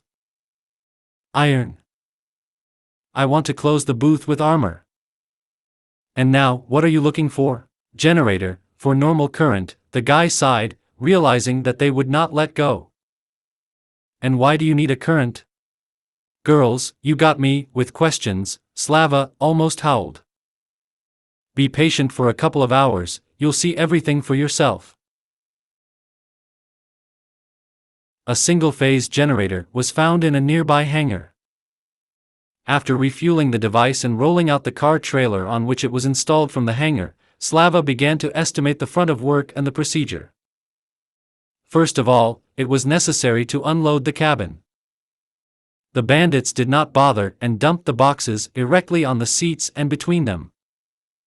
Slava did not need such a number of seats, which means that by throwing them out, he would significantly increase the loading area. Having found some wooden pallets, the guy began unloading the car. It turned out to be more difficult than he thought at first. Clouds ran up to all other inconveniences, and the sky began to darken rapidly. The sweaty guy, dragging another box aside, squinted into the overcast sky and, sighing, quietly grumbled. That's just what was missing. God forbid, some generator will flood. At the same time, he did not even remember about the machine gun left at the tractor Caterpillar. After getting into work, he put aside the interfering weapons, leaving only pistols and a grenade in his pocket. When the last box of cartridges was placed in a stack next to the car, gushed out of the sky looking at the water flowing in streams, Slava sighed, knowing perfectly well that it was stupid to go out under this waterfall. Picking up the case with the tool, he went up to the cabin of the shift and began to unscrew the seat. At the moment when Slava sat down on the floor and fitted the key to the bolt head, an explosion was heard in the yard. Jumping out of the car with pistols in his hands, Slava spun on the spot, looking out for the enemy. But no one was shooting and was not going to attack. Not understanding anything, Slava squinted at the equipment getting wet in the rain and gasped in confusion. The machine gun left by him at the tractor turned out to be thrown aside, and the cabin of the Detashka was excised by fragments. What the fuck, the guy swore, not believing his own eyes. What the fuck is going on here? Throwing a jacket over his head, he ran up to his machine gun and, picking it up from the ground, ran back. Only after examining the weapon everything became clear. The grenade left in the barrel exploded when it was flooded with rainwater. The explosion thoroughly mangled the machine itself. Gloomily looking at the damaged weapon, Slava tried to understand how this could happen. In the army, teaching them how to handle weapons, the company officer never mentioned such a danger. Realizing that he did not understand anything, Slava put down the damaged weapons and, glancing at the weapon boxes, said quietly, "I hope nothing else will explode from the rain there." He finished tinkering with the seats only in the evening. After making sure that it didn't make sense to start something else, Slava threw on his jacket and trudged wearily to his technique. As it turned out, the girls were not sitting idle and, while it was raining, managed to cook a sumptuous dinner. Having eaten heartily, the guy smoked a pipe and, yawning so that his jaw crunched, went to bed. Jumping up at dawn, he quickly washed, swallowed the sandwich prepared for him in the evening and ran to work. Having fitted a frame to the doors of the shift room to lift iron into the cabin, he began to lay the floor. Sheets of iron were cut into 2 meters in size, so that the doors passed freely. But it was difficult to turn heavy pieces alone. After laying out whole sheets on the floor, Slava marked out the pieces that he would need to cut, and, getting out of the car, started the generator. The edged machine screamed, throwing out a plume of sparks, but things were moving slowly. The sheets were too thick. After cutting off one necessary piece, Slava looked thoughtfully at the disc and sighed softly. At this rate, I will soon have to gnaw this iron with my teeth. He was about to go to the hangar in search of a gas cutter or a gas welding post, when a girlish squeal was heard at the administrative building. Not understanding what was happening, Slava trotted towards this sound alarm. About the weapon that died yesterday, he, busy with thoughts about the upcoming work, did not even remember, which he now regretted very much. Running out of the courtyard, he immediately ran into a large, wiry man clutching his automatic hands. The only thing that saved the guy from a bullet in the chest was that the man at that moment was looking enthusiastically in the other direction, cheerfully baring his gap-toothed mouth. Instantly realizing that he no longer had time to grab the pistols, Slava immediately hit the man in the jaw with his fist. The delivered blow made the submachine gunner grunt strangled, falling on the damp asphalt. Slava hit under the step, putting his own speed, body weight and all his strength into the movement. So the result for the man turned out to be tooth-crushing. In the literal sense of the word. Without stopping, Slava rushed to the next couple, enthusiastically laying out Nadia right on the porch of the building. Snatching the APS, the guy moved to a step and, barely catching a broad back in sight, pressed the trigger twice. The rapist fell on the girl, and his partner, yelping, began to tear off the machine gun, which he threw behind his back before the entertainment. Without waiting for him to get to the weapon, Slava fired again. "Where is Sveta?" he asked Nadia, pulling off her corpse and quickly freeing him from the weapon. "There, she was also captured," the girl sobbed, resolutely grabbing the second machine. "How many are there? I saw 2 more. Stand behind the doors and if anyone else appears, shoot them. Don't try to get. The main thing is more noise. Then I'll figure it out myself," the guy commanded, twitching the shutter and running out into the building. "Idiot!" he winged himself, realizing that he had done another stupid thing. "That's for sure, there is no mind at 35, and there will be no more. I forgot, you idiot, that you are not there and you should expect an attack at any moment. They told you exactly, you were proud." With these thoughts, he quickly searched the rooms of the first floor, looking for the enemy. Shooting on the street clearly alarmed the attackers, so they will have to be picked out of the building one by one. The main thing now is not to run into a bullet. Slowly climbing to the second floor, Slava lay down on the floor and carefully looked out into the corridor.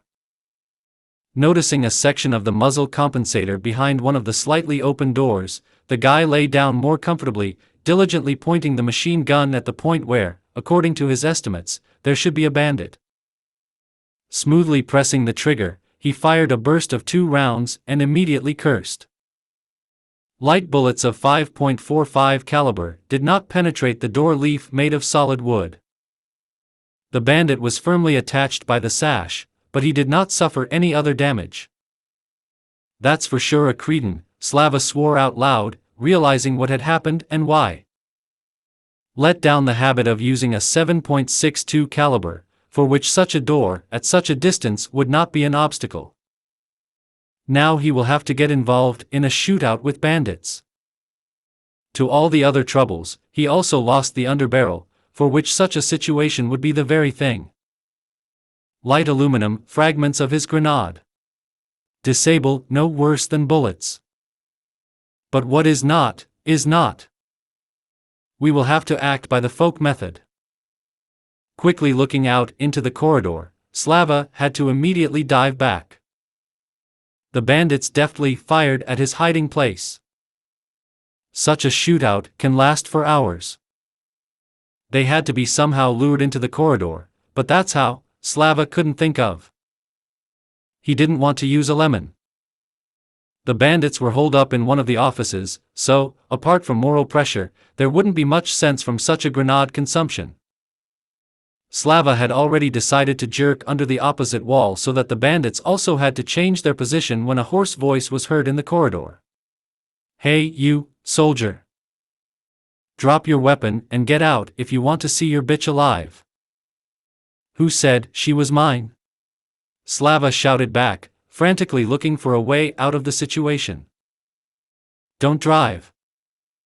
When we laid her out, she screamed that you would come and cut us all into pieces. So tie me up to hang noodles and throw the barrel."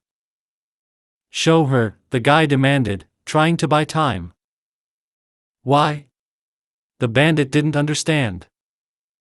"So that I can see that she is alive." "So he will shout, you will understand." The bandit did not give up. "No.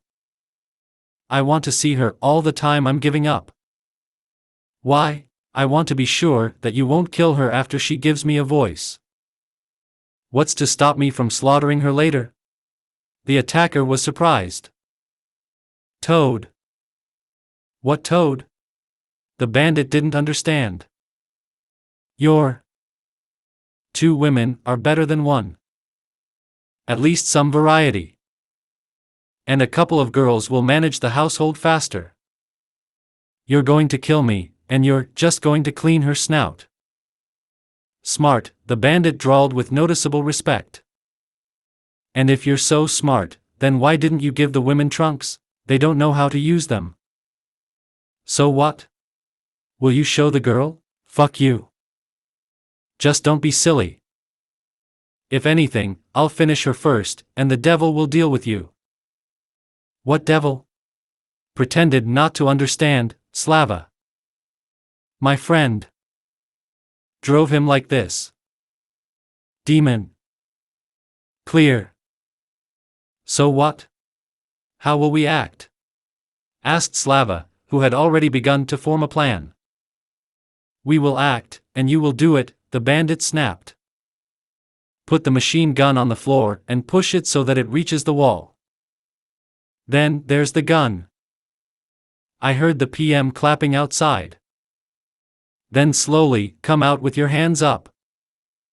I'll stand here with the girl. You'll go out into the corridor and see her right away. Do you understand everything?" "Understood," Slava shouted back, quickly tearing off his shoulder holster. It was his chance. The bandit heard the gun, but does not know that Slava always has 2 with him. Remembering about the Browning, the guy once again called himself an idiot. For all the fuss, he did not bother to make a sensible mount for this small pistol, to carry it with him all the time. Throwing the belts with the holster aside, Slava began to figure out where to hide the gun so that he was not visible from the side. It was useless to poke behind his back. The bandit who spoke to him was clearly not a fool, since he managed to recognize a pistol shot by ear. Realizing that there was no more time, Slava put the PMM in the left hip pocket of his pants. His APS holster hung on his right, which means that the movement of his left hand should not look threatening. Jumping to his feet, Slava pushed the machine gun into the corridor with his foot and, looking around the corner, saw Svetlana. There was a purple bruise on the girl's face, and her lower lip was swollen and bleeding from the blow. Behind her stood a tall, thin, middle-aged man. A sinewy hand decorated with tattoos squeezed the girl's neck in the elbow bend. With the other hand, the bandit pressed a section of a pistol barrel to her temple. "Pistol," the bandit commanded, expressively moving the weapon, and then Slava barely restrained a triumphant smile. The bandit was clutching a TT in his hand, but the trigger dog was pressed against the bolt frame. These were the very fractions of a second that were supposed to save the girl's life. The second bandit was aiming at the guy with a machine gun, standing to the right and a step behind his partner. Having pushed out the APS, Slava spread his arms to the sides and slowly walked out from around the corner. Towards the vigilantly frozen bandits, he walked so as to gradually shift to the opposite wall. Then, in order to safely keep him at gunpoint, the bandit with a machine gun will have to step a little forward. There were 5 or 7 steps left between them, and the bandit commanded, "Stop. Turn around slowly. Just don't try to lower your hands. I'm empty. You see for yourself, the ratchet is on the floor, and the holster is empty." Slava sighed, slowly turning around his axis. "Come closer," the bandit commanded. In the dim corridor, it was difficult to see anything in detail, having poor eyesight. Slava guessed it, noticing how the bandit squints, trying to examine him. He took 3 more steps when the bandit commanded again. "Stand. On your knees. Have you decided to mock me?" the guy asked gloomily. "And if so, do you mind?" The man grinned angrily. "Can we make a deal?" asked Slava. "How? I have a gold piece. If you let us go, everything will be yours. And I'll tell you where else you can get." "You're driving." The bandit did not fall for it. "Really?" "Look for yourself," Slava said, slowly lowering his left hand into his pocket. "Here, I always carry with me for a sample, so to speak," he added, taking out a commemorative medallion with a chain, which he stumbled upon when deciding where to put the weapon. "Throw it here." "I'll look." Suddenly a copper commanded the second bandit. With a short swing, Slava threw him a medallion. To catch the decoration, the bandit had to hold the machine gun with one hand, which immediately led him to the side. "And look at. This is not a joke. You can always say about one sparkle that you were your own, and when there are several, it's already a product," Slava quickly added, lowering his left hand into his hip pocket. The bandit who was holding the light was distracted, attracted by the oily sheen of the golden thing, and the guy took advantage of it. Already falling on his side and snatching a pistol from his pocket, Slava heard the crack of a long automatic burst on the street and, grabbing the weapon with both hands, shot. The bullet entered the enemy at an angle, from the bottom up. Hitting the mouth, it smashed the bandit's head, dousing his partner with a fountain of blood and brain matter. Pause equals 350. Turning on his back, Slava caught the second freak in his sights and pulled the trigger 3 times. But then, he was unlucky again. Already falling, the bandit reflexively pulled the trigger, and a long queue went across the floor, ripping up the boards. One of the bullets hit Slava in his left hand. Crying out in pain, the guy intercepted the gun and, without thinking twice, dropped the rest of the magazine into the fallen body. The first bandit, releasing the girl, collapsed as he stood flat. "Are you okay?" Slava croaked, his throat dry with pain, getting to his feet. "Yeah," sobbed Sveta. "Then let's go. We need to figure out who Nadka is fighting with," the guy commanded, picking up his weapon from the floor. Sitting on the porch of the administrative building, Slava cursed loudly and heartily, while the girls, groaning and blushing from his expressions, tried to sew a bullet hole on his arm. The guy was lucky once again. Going through soft tissues, the bullet did not touch large vessels, but it did not hurt less. Swallowed painkiller pills helped weakly. Swearing and cursing everything in the world, Slava along the way figured out when he could get back to work. The picture loomed sad. He won't be able to use his left hand seriously before a couple of weeks. Apparently, it turned out that the guy was stuck on this base seriously and for a long time. Which means that they urgently need to take care of the safety of the raid of another gang. They obviously will not survive. Waiting for the artistic darning of his skin to end, Slava got up and, picking up the machine gun, resolutely headed for the gate. As he expected, the bandits, without further ado, simply opened. They entered the MTS territory. Looking at the slightly open gate, the guy shook his head dejectedly, muttering darkly, Slavka, you're just a clinical idiot. I wonder how you even managed to get here. After closing the gate, he slipped a piece of wire into the eyelets for the lock and, twisting the ends, looked thoughtfully at the fence.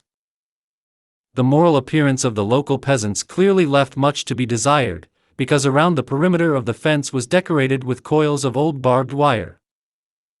Returning to the ABC building, Slava called the girls to him and, looking at his battered army with a skeptical look, said, So, fighting friends. We need to have at least some kind of early warning system. For this, you will now go to where you threw out all the garbage and start collecting all the cans. Then take that ladder over there and hang these cans on a wire on the fence. How to do it, I'll show.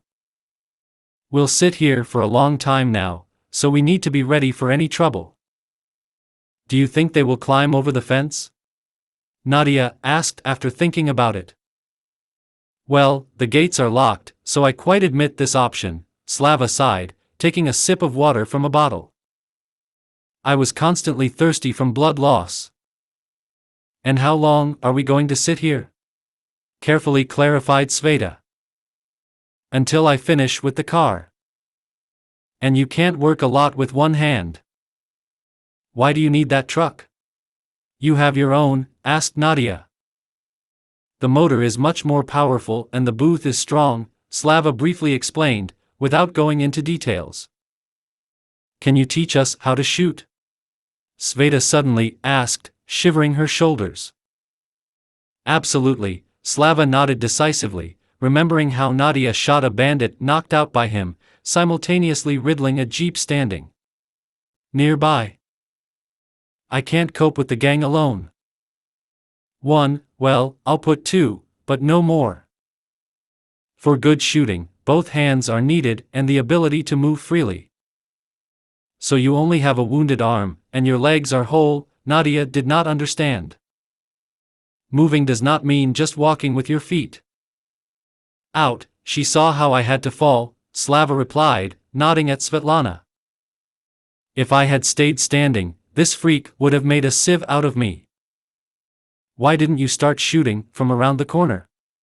Sveta suddenly asked. I was afraid to hook you. This is not my machine gun, so it is difficult to vouch for the accuracy of shooting. Where's yours? He died, the guy answered shortly, grimacing and blushing a little. The fact that the weapon was destroyed because of his stupidity, he decided not to mention. That's it, girls. For the cause. And I still have to deal with corpses. Where do you want them? Into the pit, there's nowhere else. And the blood? But you will have to wash the blood. I still have a lot to do, and all urgent. After sending the girls to collect cans, Slava returned to the repair yard and, bypassing box after box, began to look for a gas welding post. The necessary cylinders were found in the third box. With a sin in half rolling out a homemade cart on 2 wheels, on which cylinders were installed and hoses were hung, the guy began to prepare the post for work. Unwinding the hoses, he examined the readings of pressure gauges and, slightly grinning, started searching his pockets for a lighter. Then, remembering that he had emptied almost everything out of his pockets before going out to the bandits, he put down the burner and, slapping his forehead with his palm, said loudly, I really am a ram. Returning to the building, he only turned his head in frustration, trying to understand what was happening to him and why he began to forget such important things. Most of all, Slava was depressed that girls could suffer from his forgetfulness. Not knowing how to drive a car, they hung out with him at this base, and he is not able to protect them. Sending them to the nearest enclave on foot meant immediately condemning 2 young, healthy girls to slavery. None, even the weakest, gang will not miss. Going up to the 2nd floor, Slava found all his little things thrown out of his pockets where he left.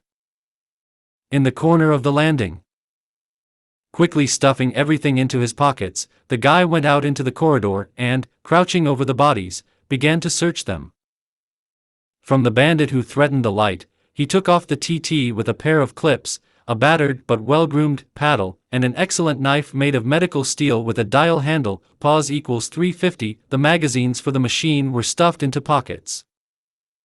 The second bandit gave Glory a machine gun, another knife, worse quality, and a bunch of gold jewelry. Obviously, the murdered demon was some kind of treasurer in the gang.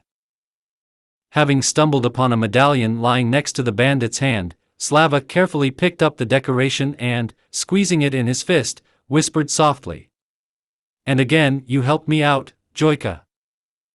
He put the medallion separately. The guy was not going to sell this jewelry. Having hung the machine guns behind his back, Slava grabbed one bandit by his jacket and dragged him to the stairs. With Matyugami dragging the corpse to the pit, he somehow threw it over the fence and, catching his breath, trudged back. After drinking water, the guy forced himself to do all the manipulations again.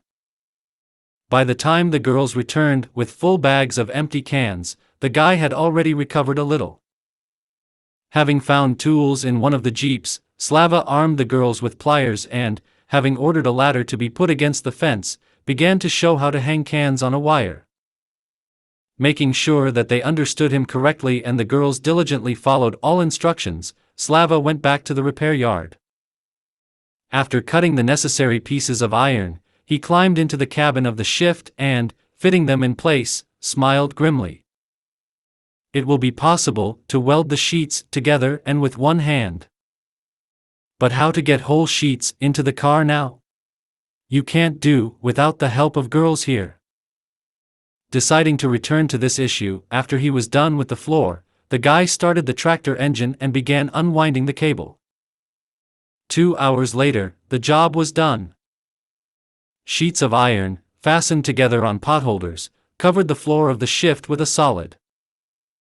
Silencing the tractor, Slava closed the car and trudged back to the building. The girls, having already hung up all the extracted cans, managed to cook a simple dinner. Everyone's mood was gloomy, depressed. So the meal was held in complete silence. Slava understood that he had to defuse the situation somehow, but did not know how to do it. After finishing his tea, Slava rummaged through the captured weapons and, choosing a couple of better cuts, gave them to the girls, explaining in detail how to properly handle these weapons. When asked why exactly these, the guy briefly explained that they are lighter. Then, after thinking about it, he told the girls that tomorrow they would have to help him with his work. Climbing into his UAZ, Slava wearily leaned back in the seat and, closing his eyes, thought, "If you decide to punish, then punish only me. I'm the one to blame for you. Leave the girls alone. They are already unlucky in life." Then, as if in response, a pleasant warmth spread all over his body, and the guy fell asleep, without even having time to figure out what was happening. In the morning, Slava woke up, to his own surprise, in a great mood and normal condition. Even the wounded arm ached quite tolerably. Getting out of the car, he quickly cleaned himself up and, without waiting for the girls, unwound the bandage on the wound. To his surprise, the wound was bleeding a little, but no signs of inflammation were observed. Gently moving his hand, Slava grimaced in pain, but was surprised to realize that no special trouble was expected. Yes, it was very painful, and he could not strain his arm, but the limb did not lose mobility. Taking a bottle of penicillin from the first aid kit, the guy sprinkled powder on the wound and, taking a roll of bandage, went for help. He could not bandage himself with one hand. By his arrival, the girls had already woken up, and now they were cheerfully cracking, deftly preparing sandwiches on breadcrumbs.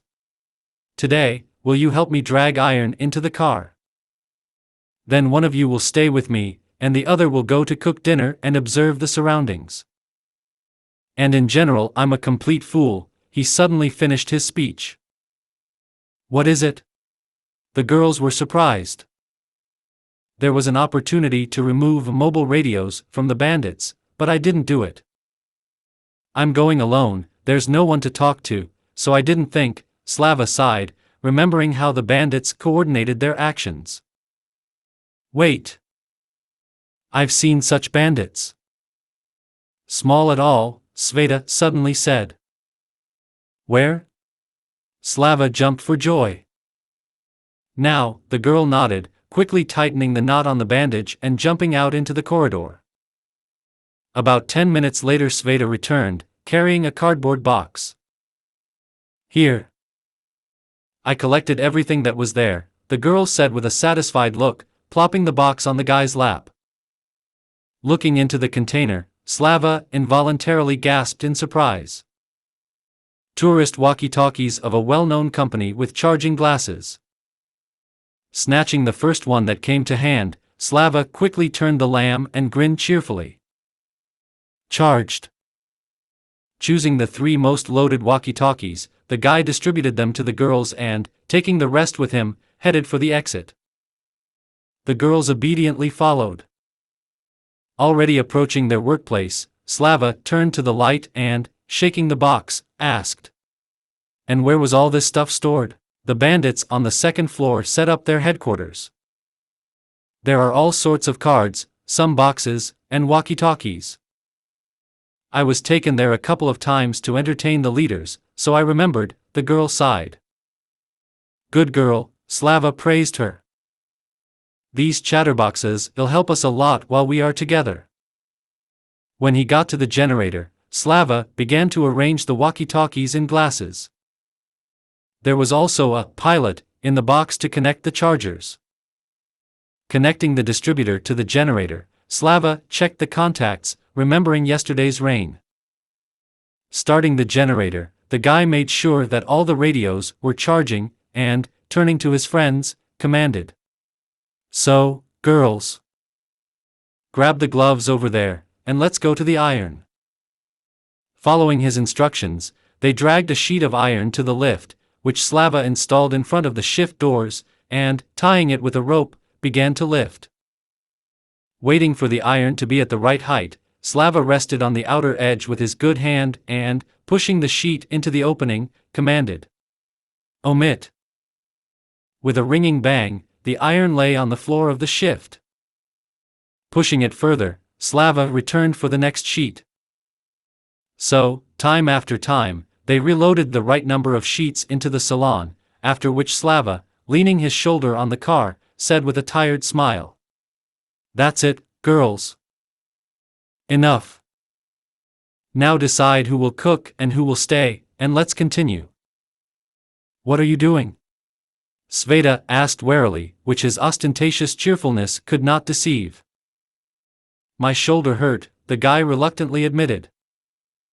So, maybe you'll rest a little? Suggested Nadia. It is impossible, Slava stubbornly shook his head. We need to prepare the car as soon as possible. We've been sitting here too long. Once we got lucky. Next time, they'll kill us. I'm wounded, you don't know how to shoot, so we have 0 fighters now. And only a good car can save us, in which we can leave here. If you fall, there will be no car, the girl quite reasonably objected. Well, it's not that bad. Besides, the hardest work has already been done. We'll do it slowly. Okay. Then I'm going to cook, Nadia sighed, giving up. Welcome, Slava nodded, climbing into the salon. Initially, he planned to put sheets with a slope of the upper edge inside along the sides, but now, after being wounded, he decided to lean them against the wall with the upper part. In any case, the angle of inclination created a great opportunity to reflect bullets and fragments with a ricochet. Together with Sveta, they lifted the sheet and leaned it against the wall. After placing several sheets, Slava started the tractor and began to weld them together. By the end of the day, one side was ready. 3 days later, Slava cheerfully announced that the car was almost ready. Using the opportunity to the fullest, the guy made a frame over the doorway to mount the block so that he could load heavy objects without problems, and a folding platform, like in a railway carriage. Figuring out how the cargo would be placed in the back, he welded a dozen hooks on the walls and prepared to load boxes into the cabin. But the main thing remained. The shift was painted in a bright orange color, which did not suit the guy in any way. I had to go on a voyage through hangars and warehouses. The car had to be repainted. It was a strange dream. Slava tried to wake up, but nothing worked. As if he suddenly found himself outside his body. The guy stretched. Tried to move at least a finger, but everything was in vain. He was pulled. Somewhere. Carried away. Sucked into some kind of funnel. Then a bright light flashed, and Slava involuntarily screamed, instinctively trying to cover his eyes with his hand. But there were no hands. Here and now, there was only his consciousness. The guy noted this fact, with some kind of detached feeling. He himself did not understand why he thought so.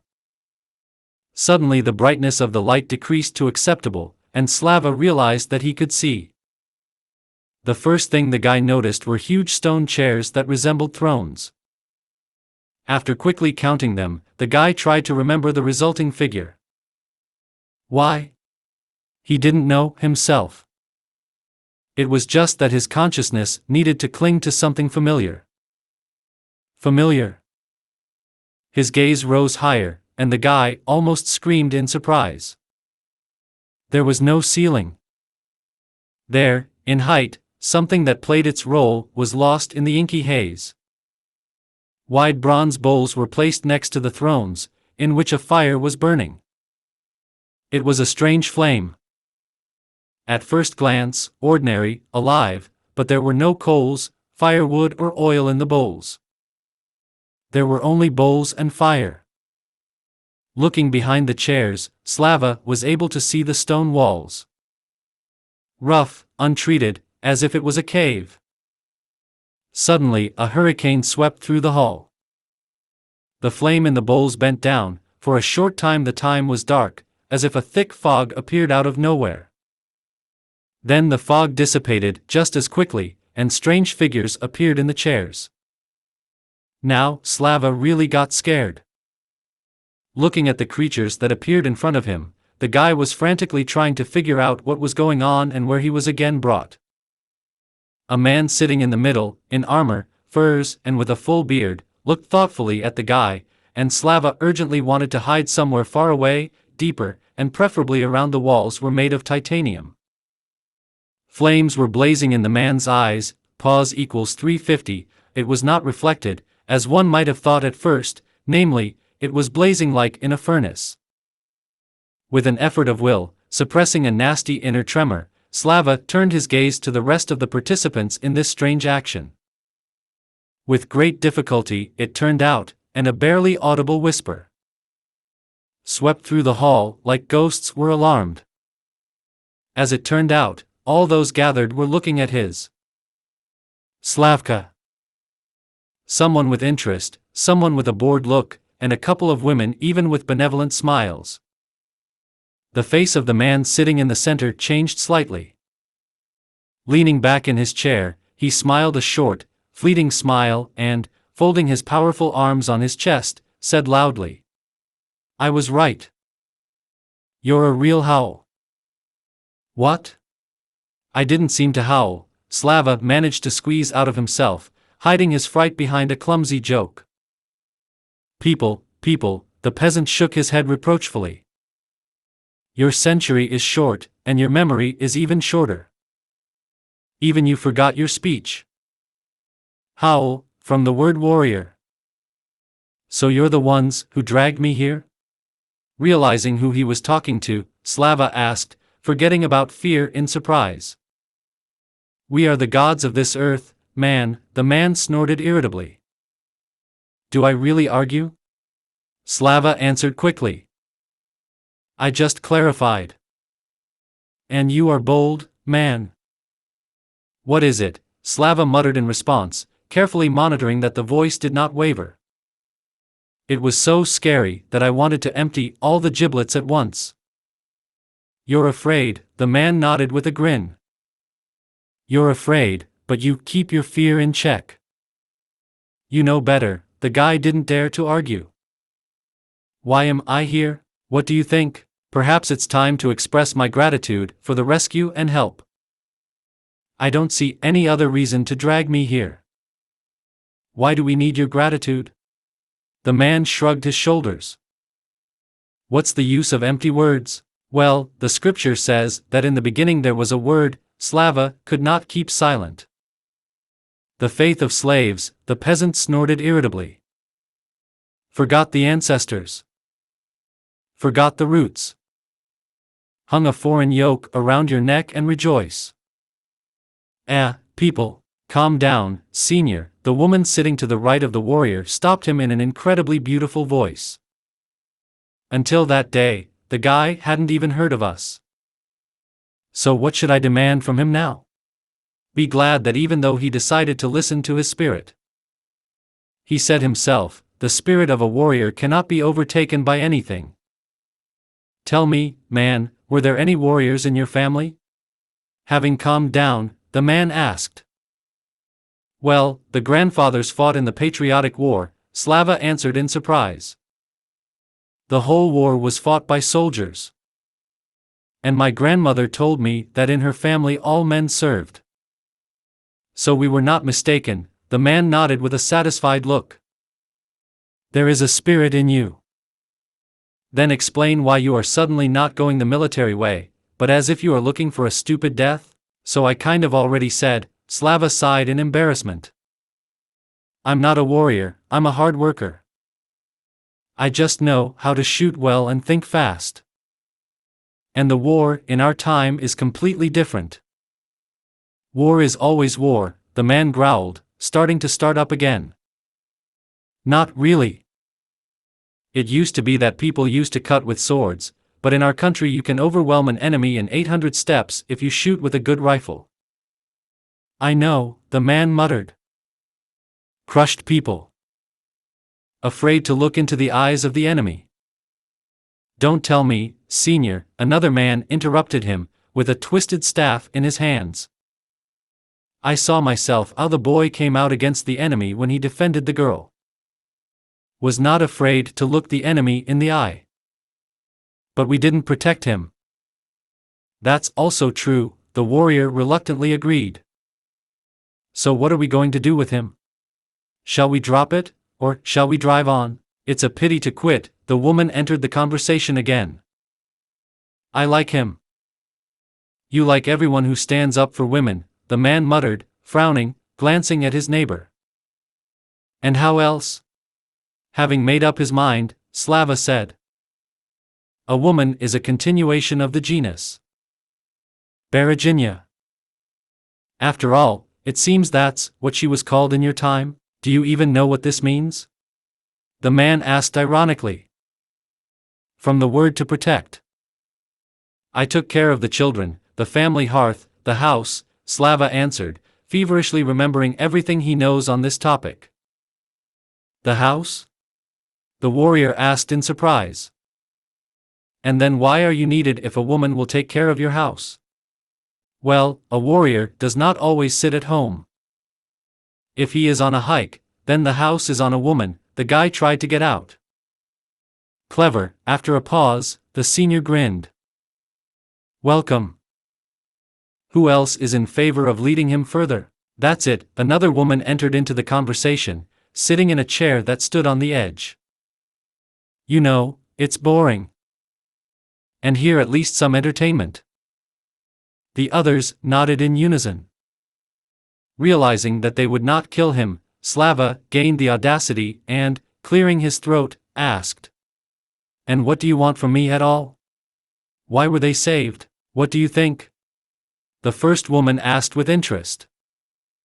Well, at first I decided that everything happened by accident. Well, I flew into your temple, and one of you decided to make a joke and threw me in time.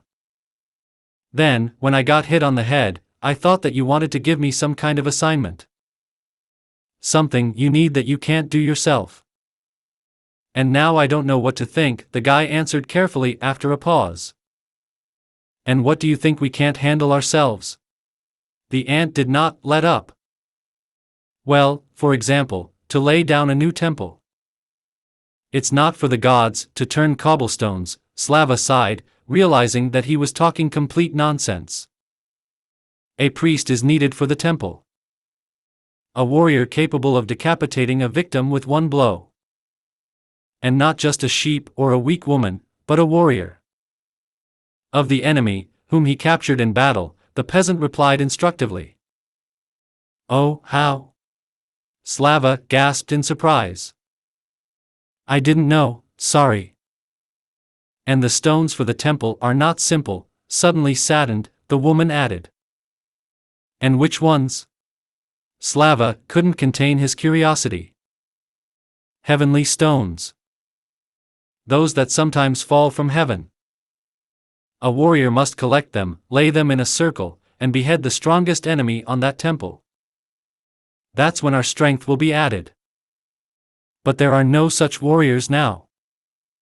You can find warriors, Slava drawled thoughtfully, remembering the fighters from the riot squad who diligently destroyed robber gangs.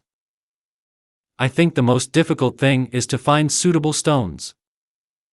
They don't fall from the sky so often. And I'm not talking about the central stone at all. It's not a rock, it's a whole rock. What are you listening to us with, man? Suddenly, angry, the warrior thundered. They clearly told you, the heavenly stones fit into the circle. Oh, Slava couldn't resist, instinctively trying to shrink down to the size of a bug. It turns out that the heavenly stones fit around the earthly. It turns out that such a circle symbolizes the unity of earth and sky. That is, the circle of the universe. Of the whole world? And you're not stupid, the warrior, having calmed down at once, admitted in surprise. Right.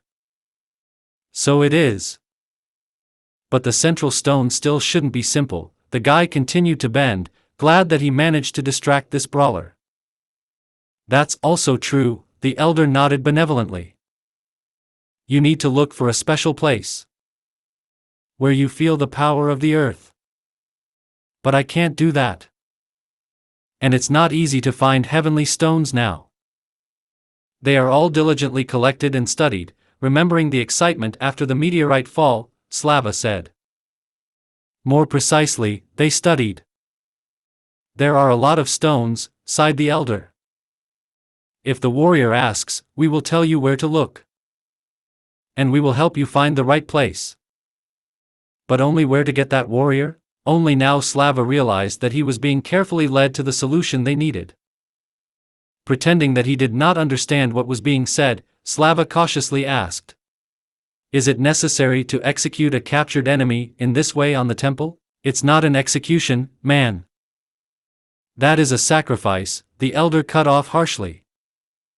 The blood of a warrior connects the firmament of the earth and the vault of heaven, and his spirit serves us, giving strength. And that blood should drain onto the heavenly stone, touch the earthly stone and go to the ground. And it should be done while his heart beats. The heart of a warrior. And if you shoot that warrior in the head? And the blood will be shed, and the heart will still beat. After a pause, glory came from the other side. What is death like that? Yes, you are not bargaining with us, man, the warrior was indignant. What does bargaining have to do with it? In turn, Slava was outraged. In our time, if you chop off the prisoners' heads, they will immediately take for a bloody maniac and will be driven out of the enclave. And who makes you sacrifice in public at the temple? The elder grinned. The temple is placed in a quiet place, where a random passerby does not need to climb. Forgot where he ran into a stone? Oh, shit! Slava swore, realizing that he had said something stupid. And how often should such sacrifices be made? And that's for you to decide. If you decide that a warrior is worthy to serve us, then so be it. No, then there is no conversation. But remember, this is a brave warrior, captured by your hands should be. Not a cowardly rat that snaps and he finds himself in the corner, but a leopard that fights for the sake of battle. Find one in our time, Slava sighed dejectedly. Either bandits or religious fanatics. And what is more dangerous, it is unclear. There is no difference how he lived. It's important how he fought, the senior sighed wearily. It's already easier, the guy sighed in tone. So what are you going to do? The woman asked, cautiously, smiling knowingly. I think we need to get to the right place first. To settle in a little. And then you can think about the rest. In such a case, haste is not an assistant, Slava. Left a direct answer, and you need to put the temple where it doesn't take long to get. In general, you need to think. Think hard. Think, warrior, after a pause, the elder said quietly. And now listen and remember. From this day on, you will live by yourself. With your mind. We will lead you, but we will intervene only as a last resort, 3 times. We will not save from the wound, but we will be able to save from death. We have become weak. We have forgotten us, the warrior finished sadly. And besides, how can a sacrifice be offered at the temple? Having decided, Slava asked. On a full moon in an open field, having built a big bonfire, calling us in a voice, you can make a sacrifice 3 times, looking Slava straight in the eyes, the elder slowly answered. Each one individually by name or something else? Slava cautiously clarified. We are the forgotten gods. So call, after a pause, the warrior answered. There are many of us, and we have even more names. So just call the forgotten gods. Understand? I understand, Slava whispered, not daring to look away from those blazing eyes. Can I have another question? Ask, the foreman nodded, lowering his gaze and folding his arms on his chest again. Why is the bonfire important? The living flame cleanses everything. Light carries, heats in the cold. Fire is life. Then why is there no fire on the temple? Slava immediately asked. A sacrifice is brought to the temple on a bright day. And the sun is the mother of fire. I'll remember, after a pause, Slava nodded. Go, warrior. And remember what I told you. 3 times you can take a mortal risk. No more. I've already remembered that, Slava nodded. He barely had time to finish when the brightest flash of light flashed again, and he was dragged somewhere again. Shuddering with his whole body, Slava opened his eyes with a groan and, moving, raised his head. The head was cast iron, and thoughts were rushing like frightened mice. Somehow sitting down on the unfolded seat in Turkish, the guy shook his head and, taking a sip of water, reached for a pipe, lying in the glove compartment. Taking a deep drag, Slava let out a puff of fragrant smoke and, shaking his head once more, quietly growled. But I didn't seem to drink. It looks like I'm moving out of the cutting at a rapid pace. I've already started talking to the gods. A little more, and I'll catch devils in the corners. Or is it all true? Damn, if you remember how I got here, it turns out that it's true. But it doesn't happen that way. This cannot be reality.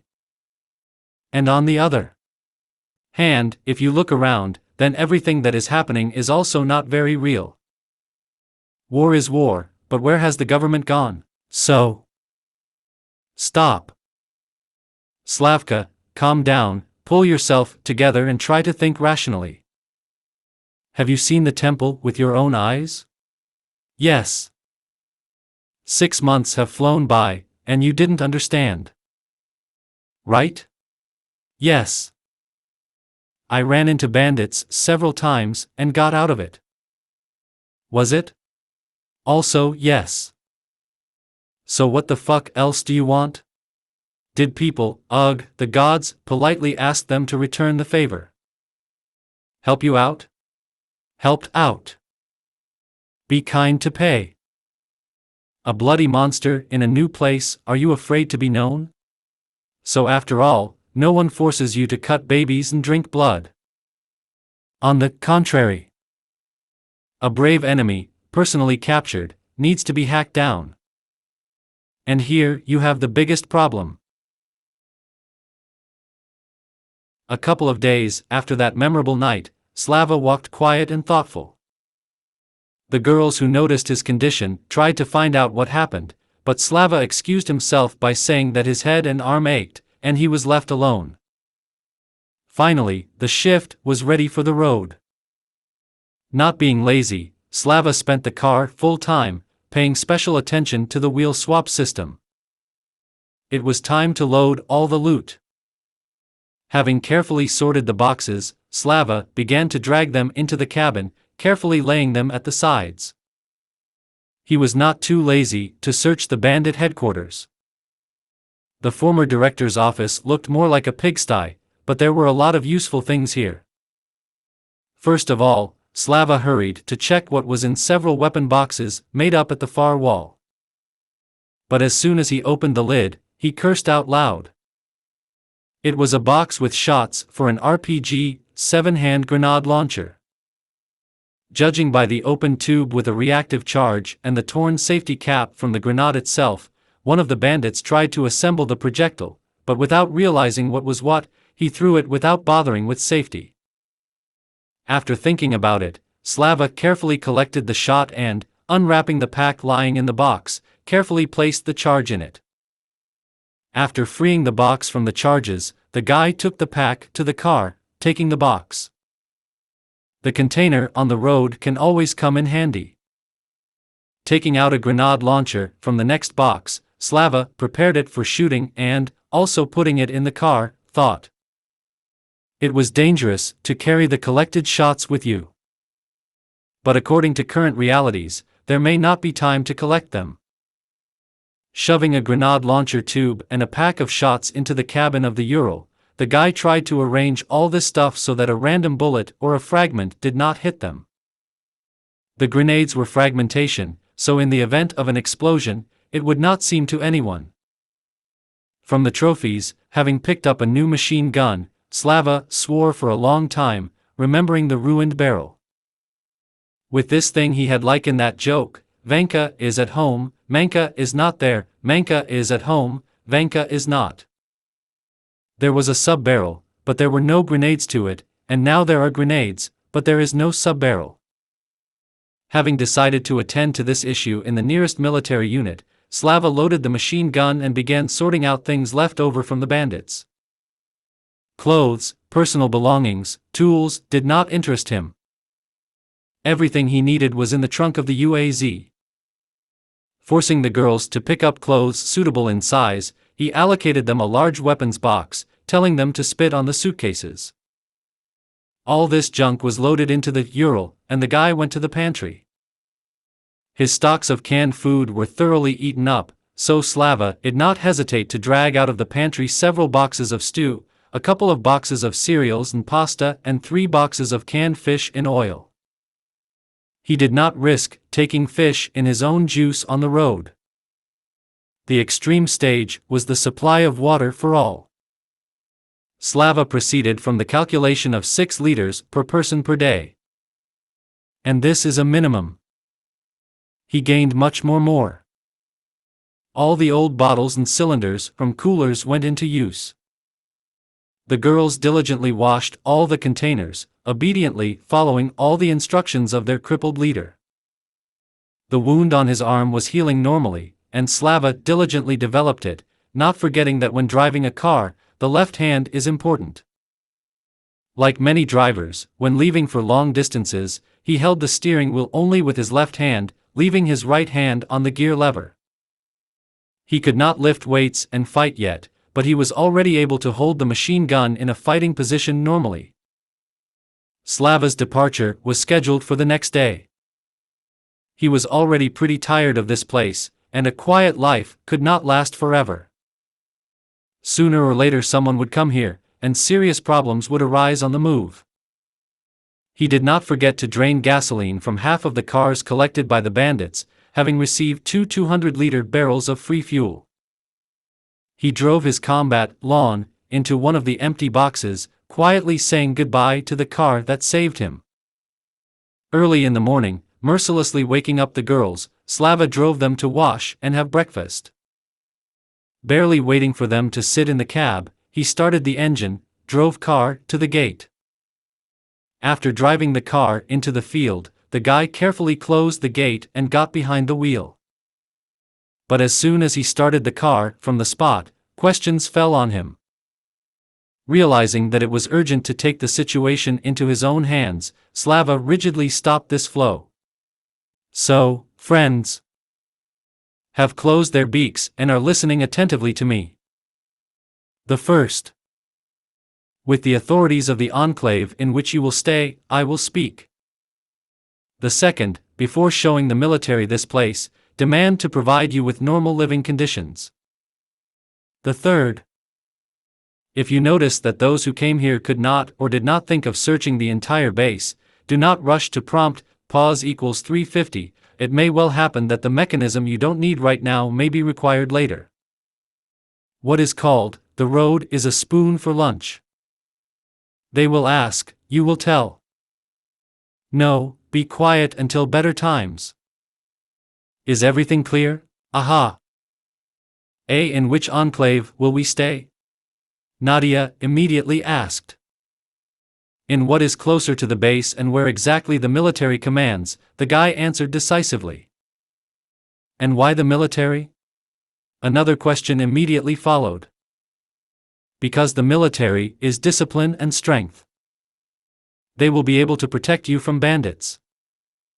You will live a normal life, Slava sighed, having already managed to get tired of this endless argument. Why don't you want to stay with us? Sveta asked cautiously, entering a new round of negotiations about staying with them. I have to go further. After a pause, the guy answered quietly. But why? The girl did not let up. My place is not here, Slava shrugged his shoulders. And I said that your family died, Sveta suddenly stretched out reproachfully. Said. And I'll say it again. It's true, Slava nodded gloomily. And you're so eager to go south. So you have someone there, the girl concluded. There is no one there. I just feel that I need to go there. I don't know why, but I know what I need, the guy tried to fog up. He wasn't going to tell the girls about his contract with the gods. They wouldn't believe it anyway. Slava himself would have taken such a narrator for a psycho. So I had to get out of it. The conversation faded by itself. A powerful truck easily dragged the UAZ behind it, and Slava, after looking in the mirror several times, calmed down that he would not lose his old man. Concentrating on the road, the guy kept bringing binoculars to his eyes. But everything was calm. By the evening they reached the enclave, about which Igor told. Driving the car into the transit parking lot, Slava ordered the girls not to leave the car and, setting up a folding table on the street, took out a tile. The girls started cooking dinner, and the guy himself went to look for someone who could clarify the operational situation on the road. But as soon as he reached the checkpoint, the adventures began. A few steps from the entrance, a woman stopped him and immediately asked, "How many seats are there in your car?" "2, not counting the driver's license," Slava muttered briefly, trying to get around her. "What's in the booth? Isn't this a shift bus?" "Not anymore. All seats removed." "It doesn't matter." "You must. I don't owe you anything," the guy cut her off harshly. "The car is loaded, and there is no place there." "You didn't hear the rest," the woman said stubbornly, grabbing his sleeve. "Your car is needed to transport disabled people here.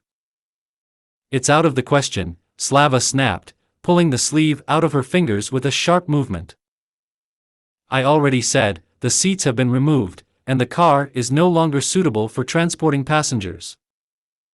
And most importantly, there is no place. There is my cargo.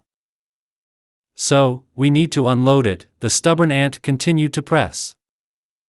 And will you be responsible for its safety? Slava snorted contemptuously. I said it's out of the question.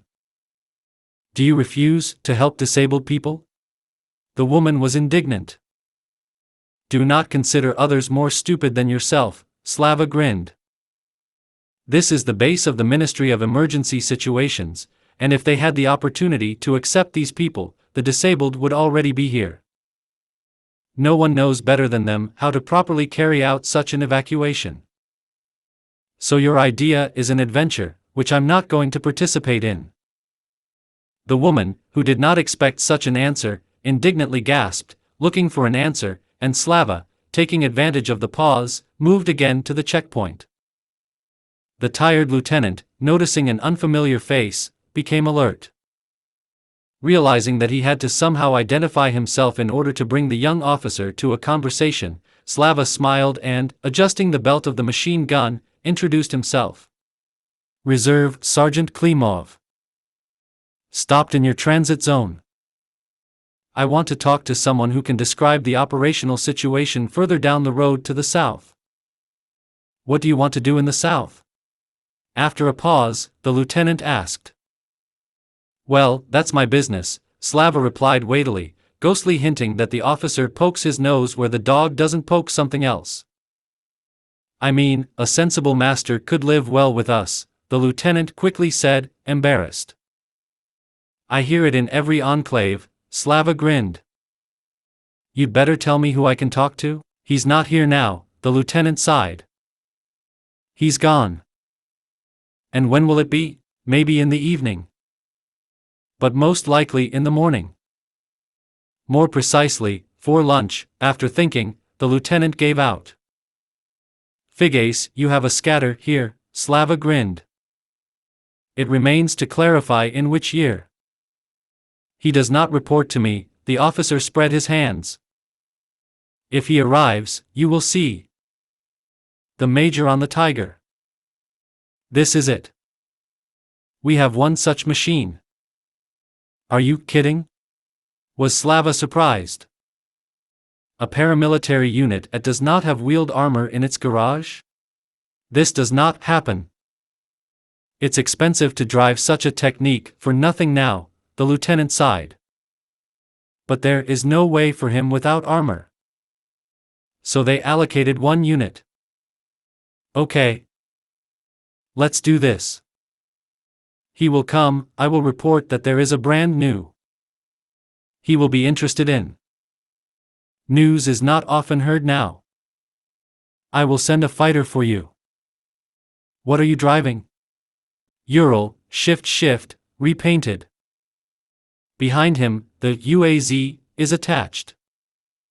Will not confuse, Slava grinned.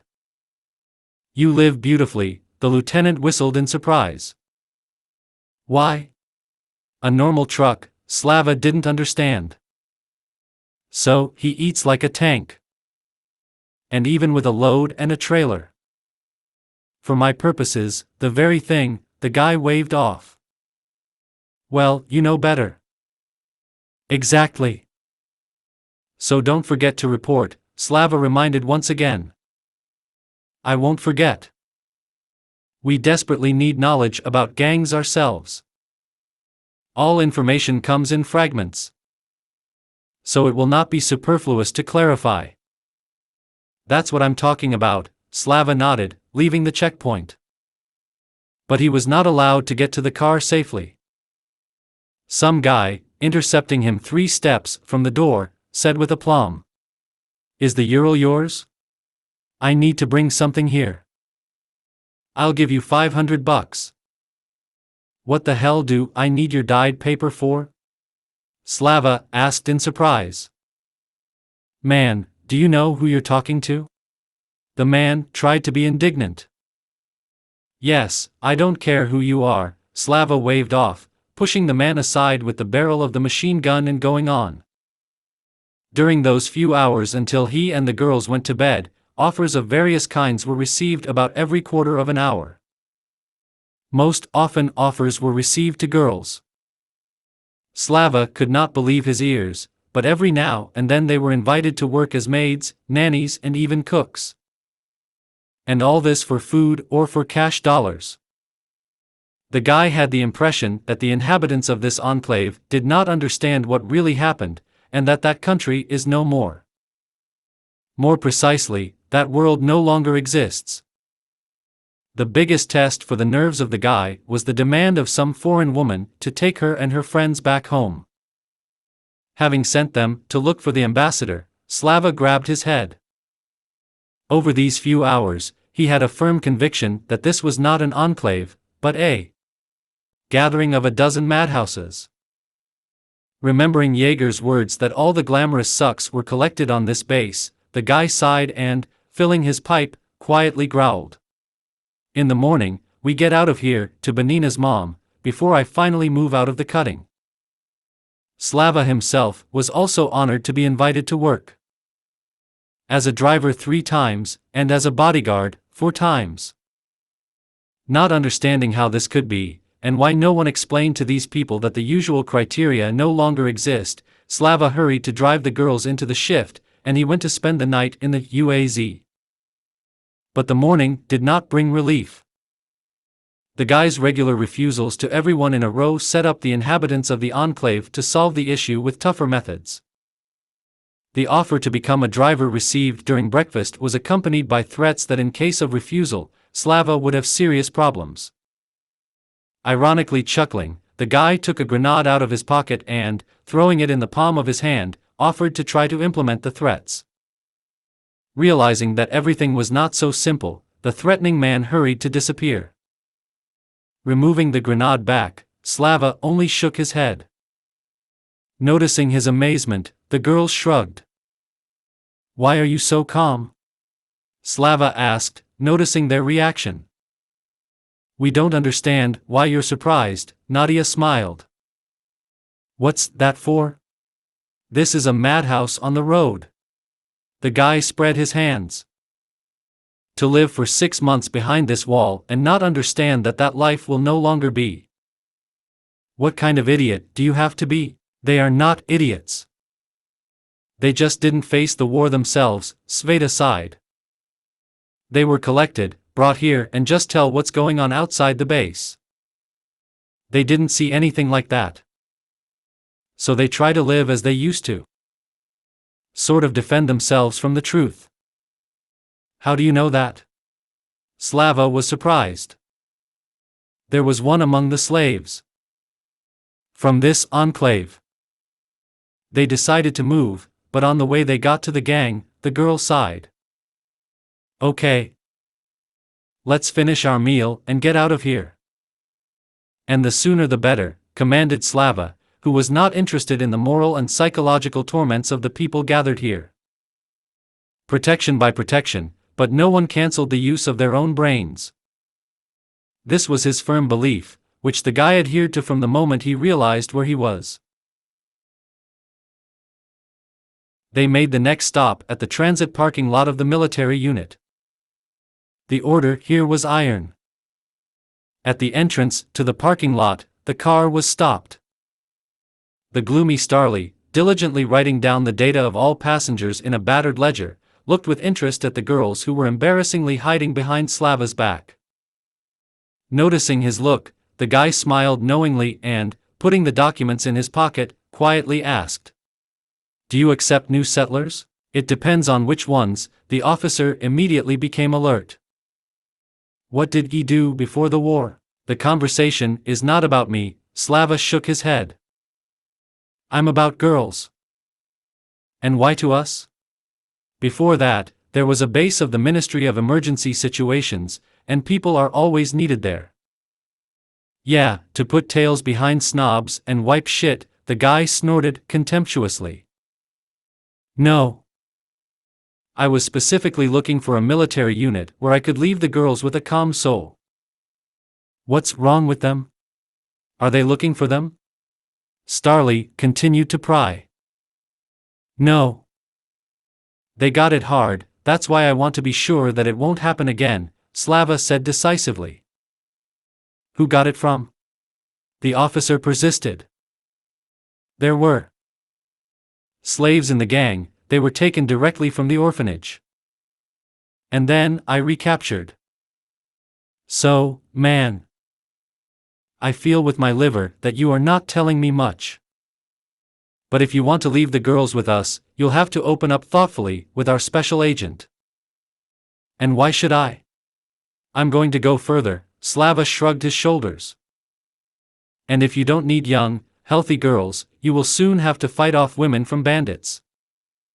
Otherwise you risk turning into a worried herd from a normal military unit. Well, you're not really here, Starly snapped back in embarrassment. And you don't run into, Slava growled in response. If you don't want, don't. We'll find another part.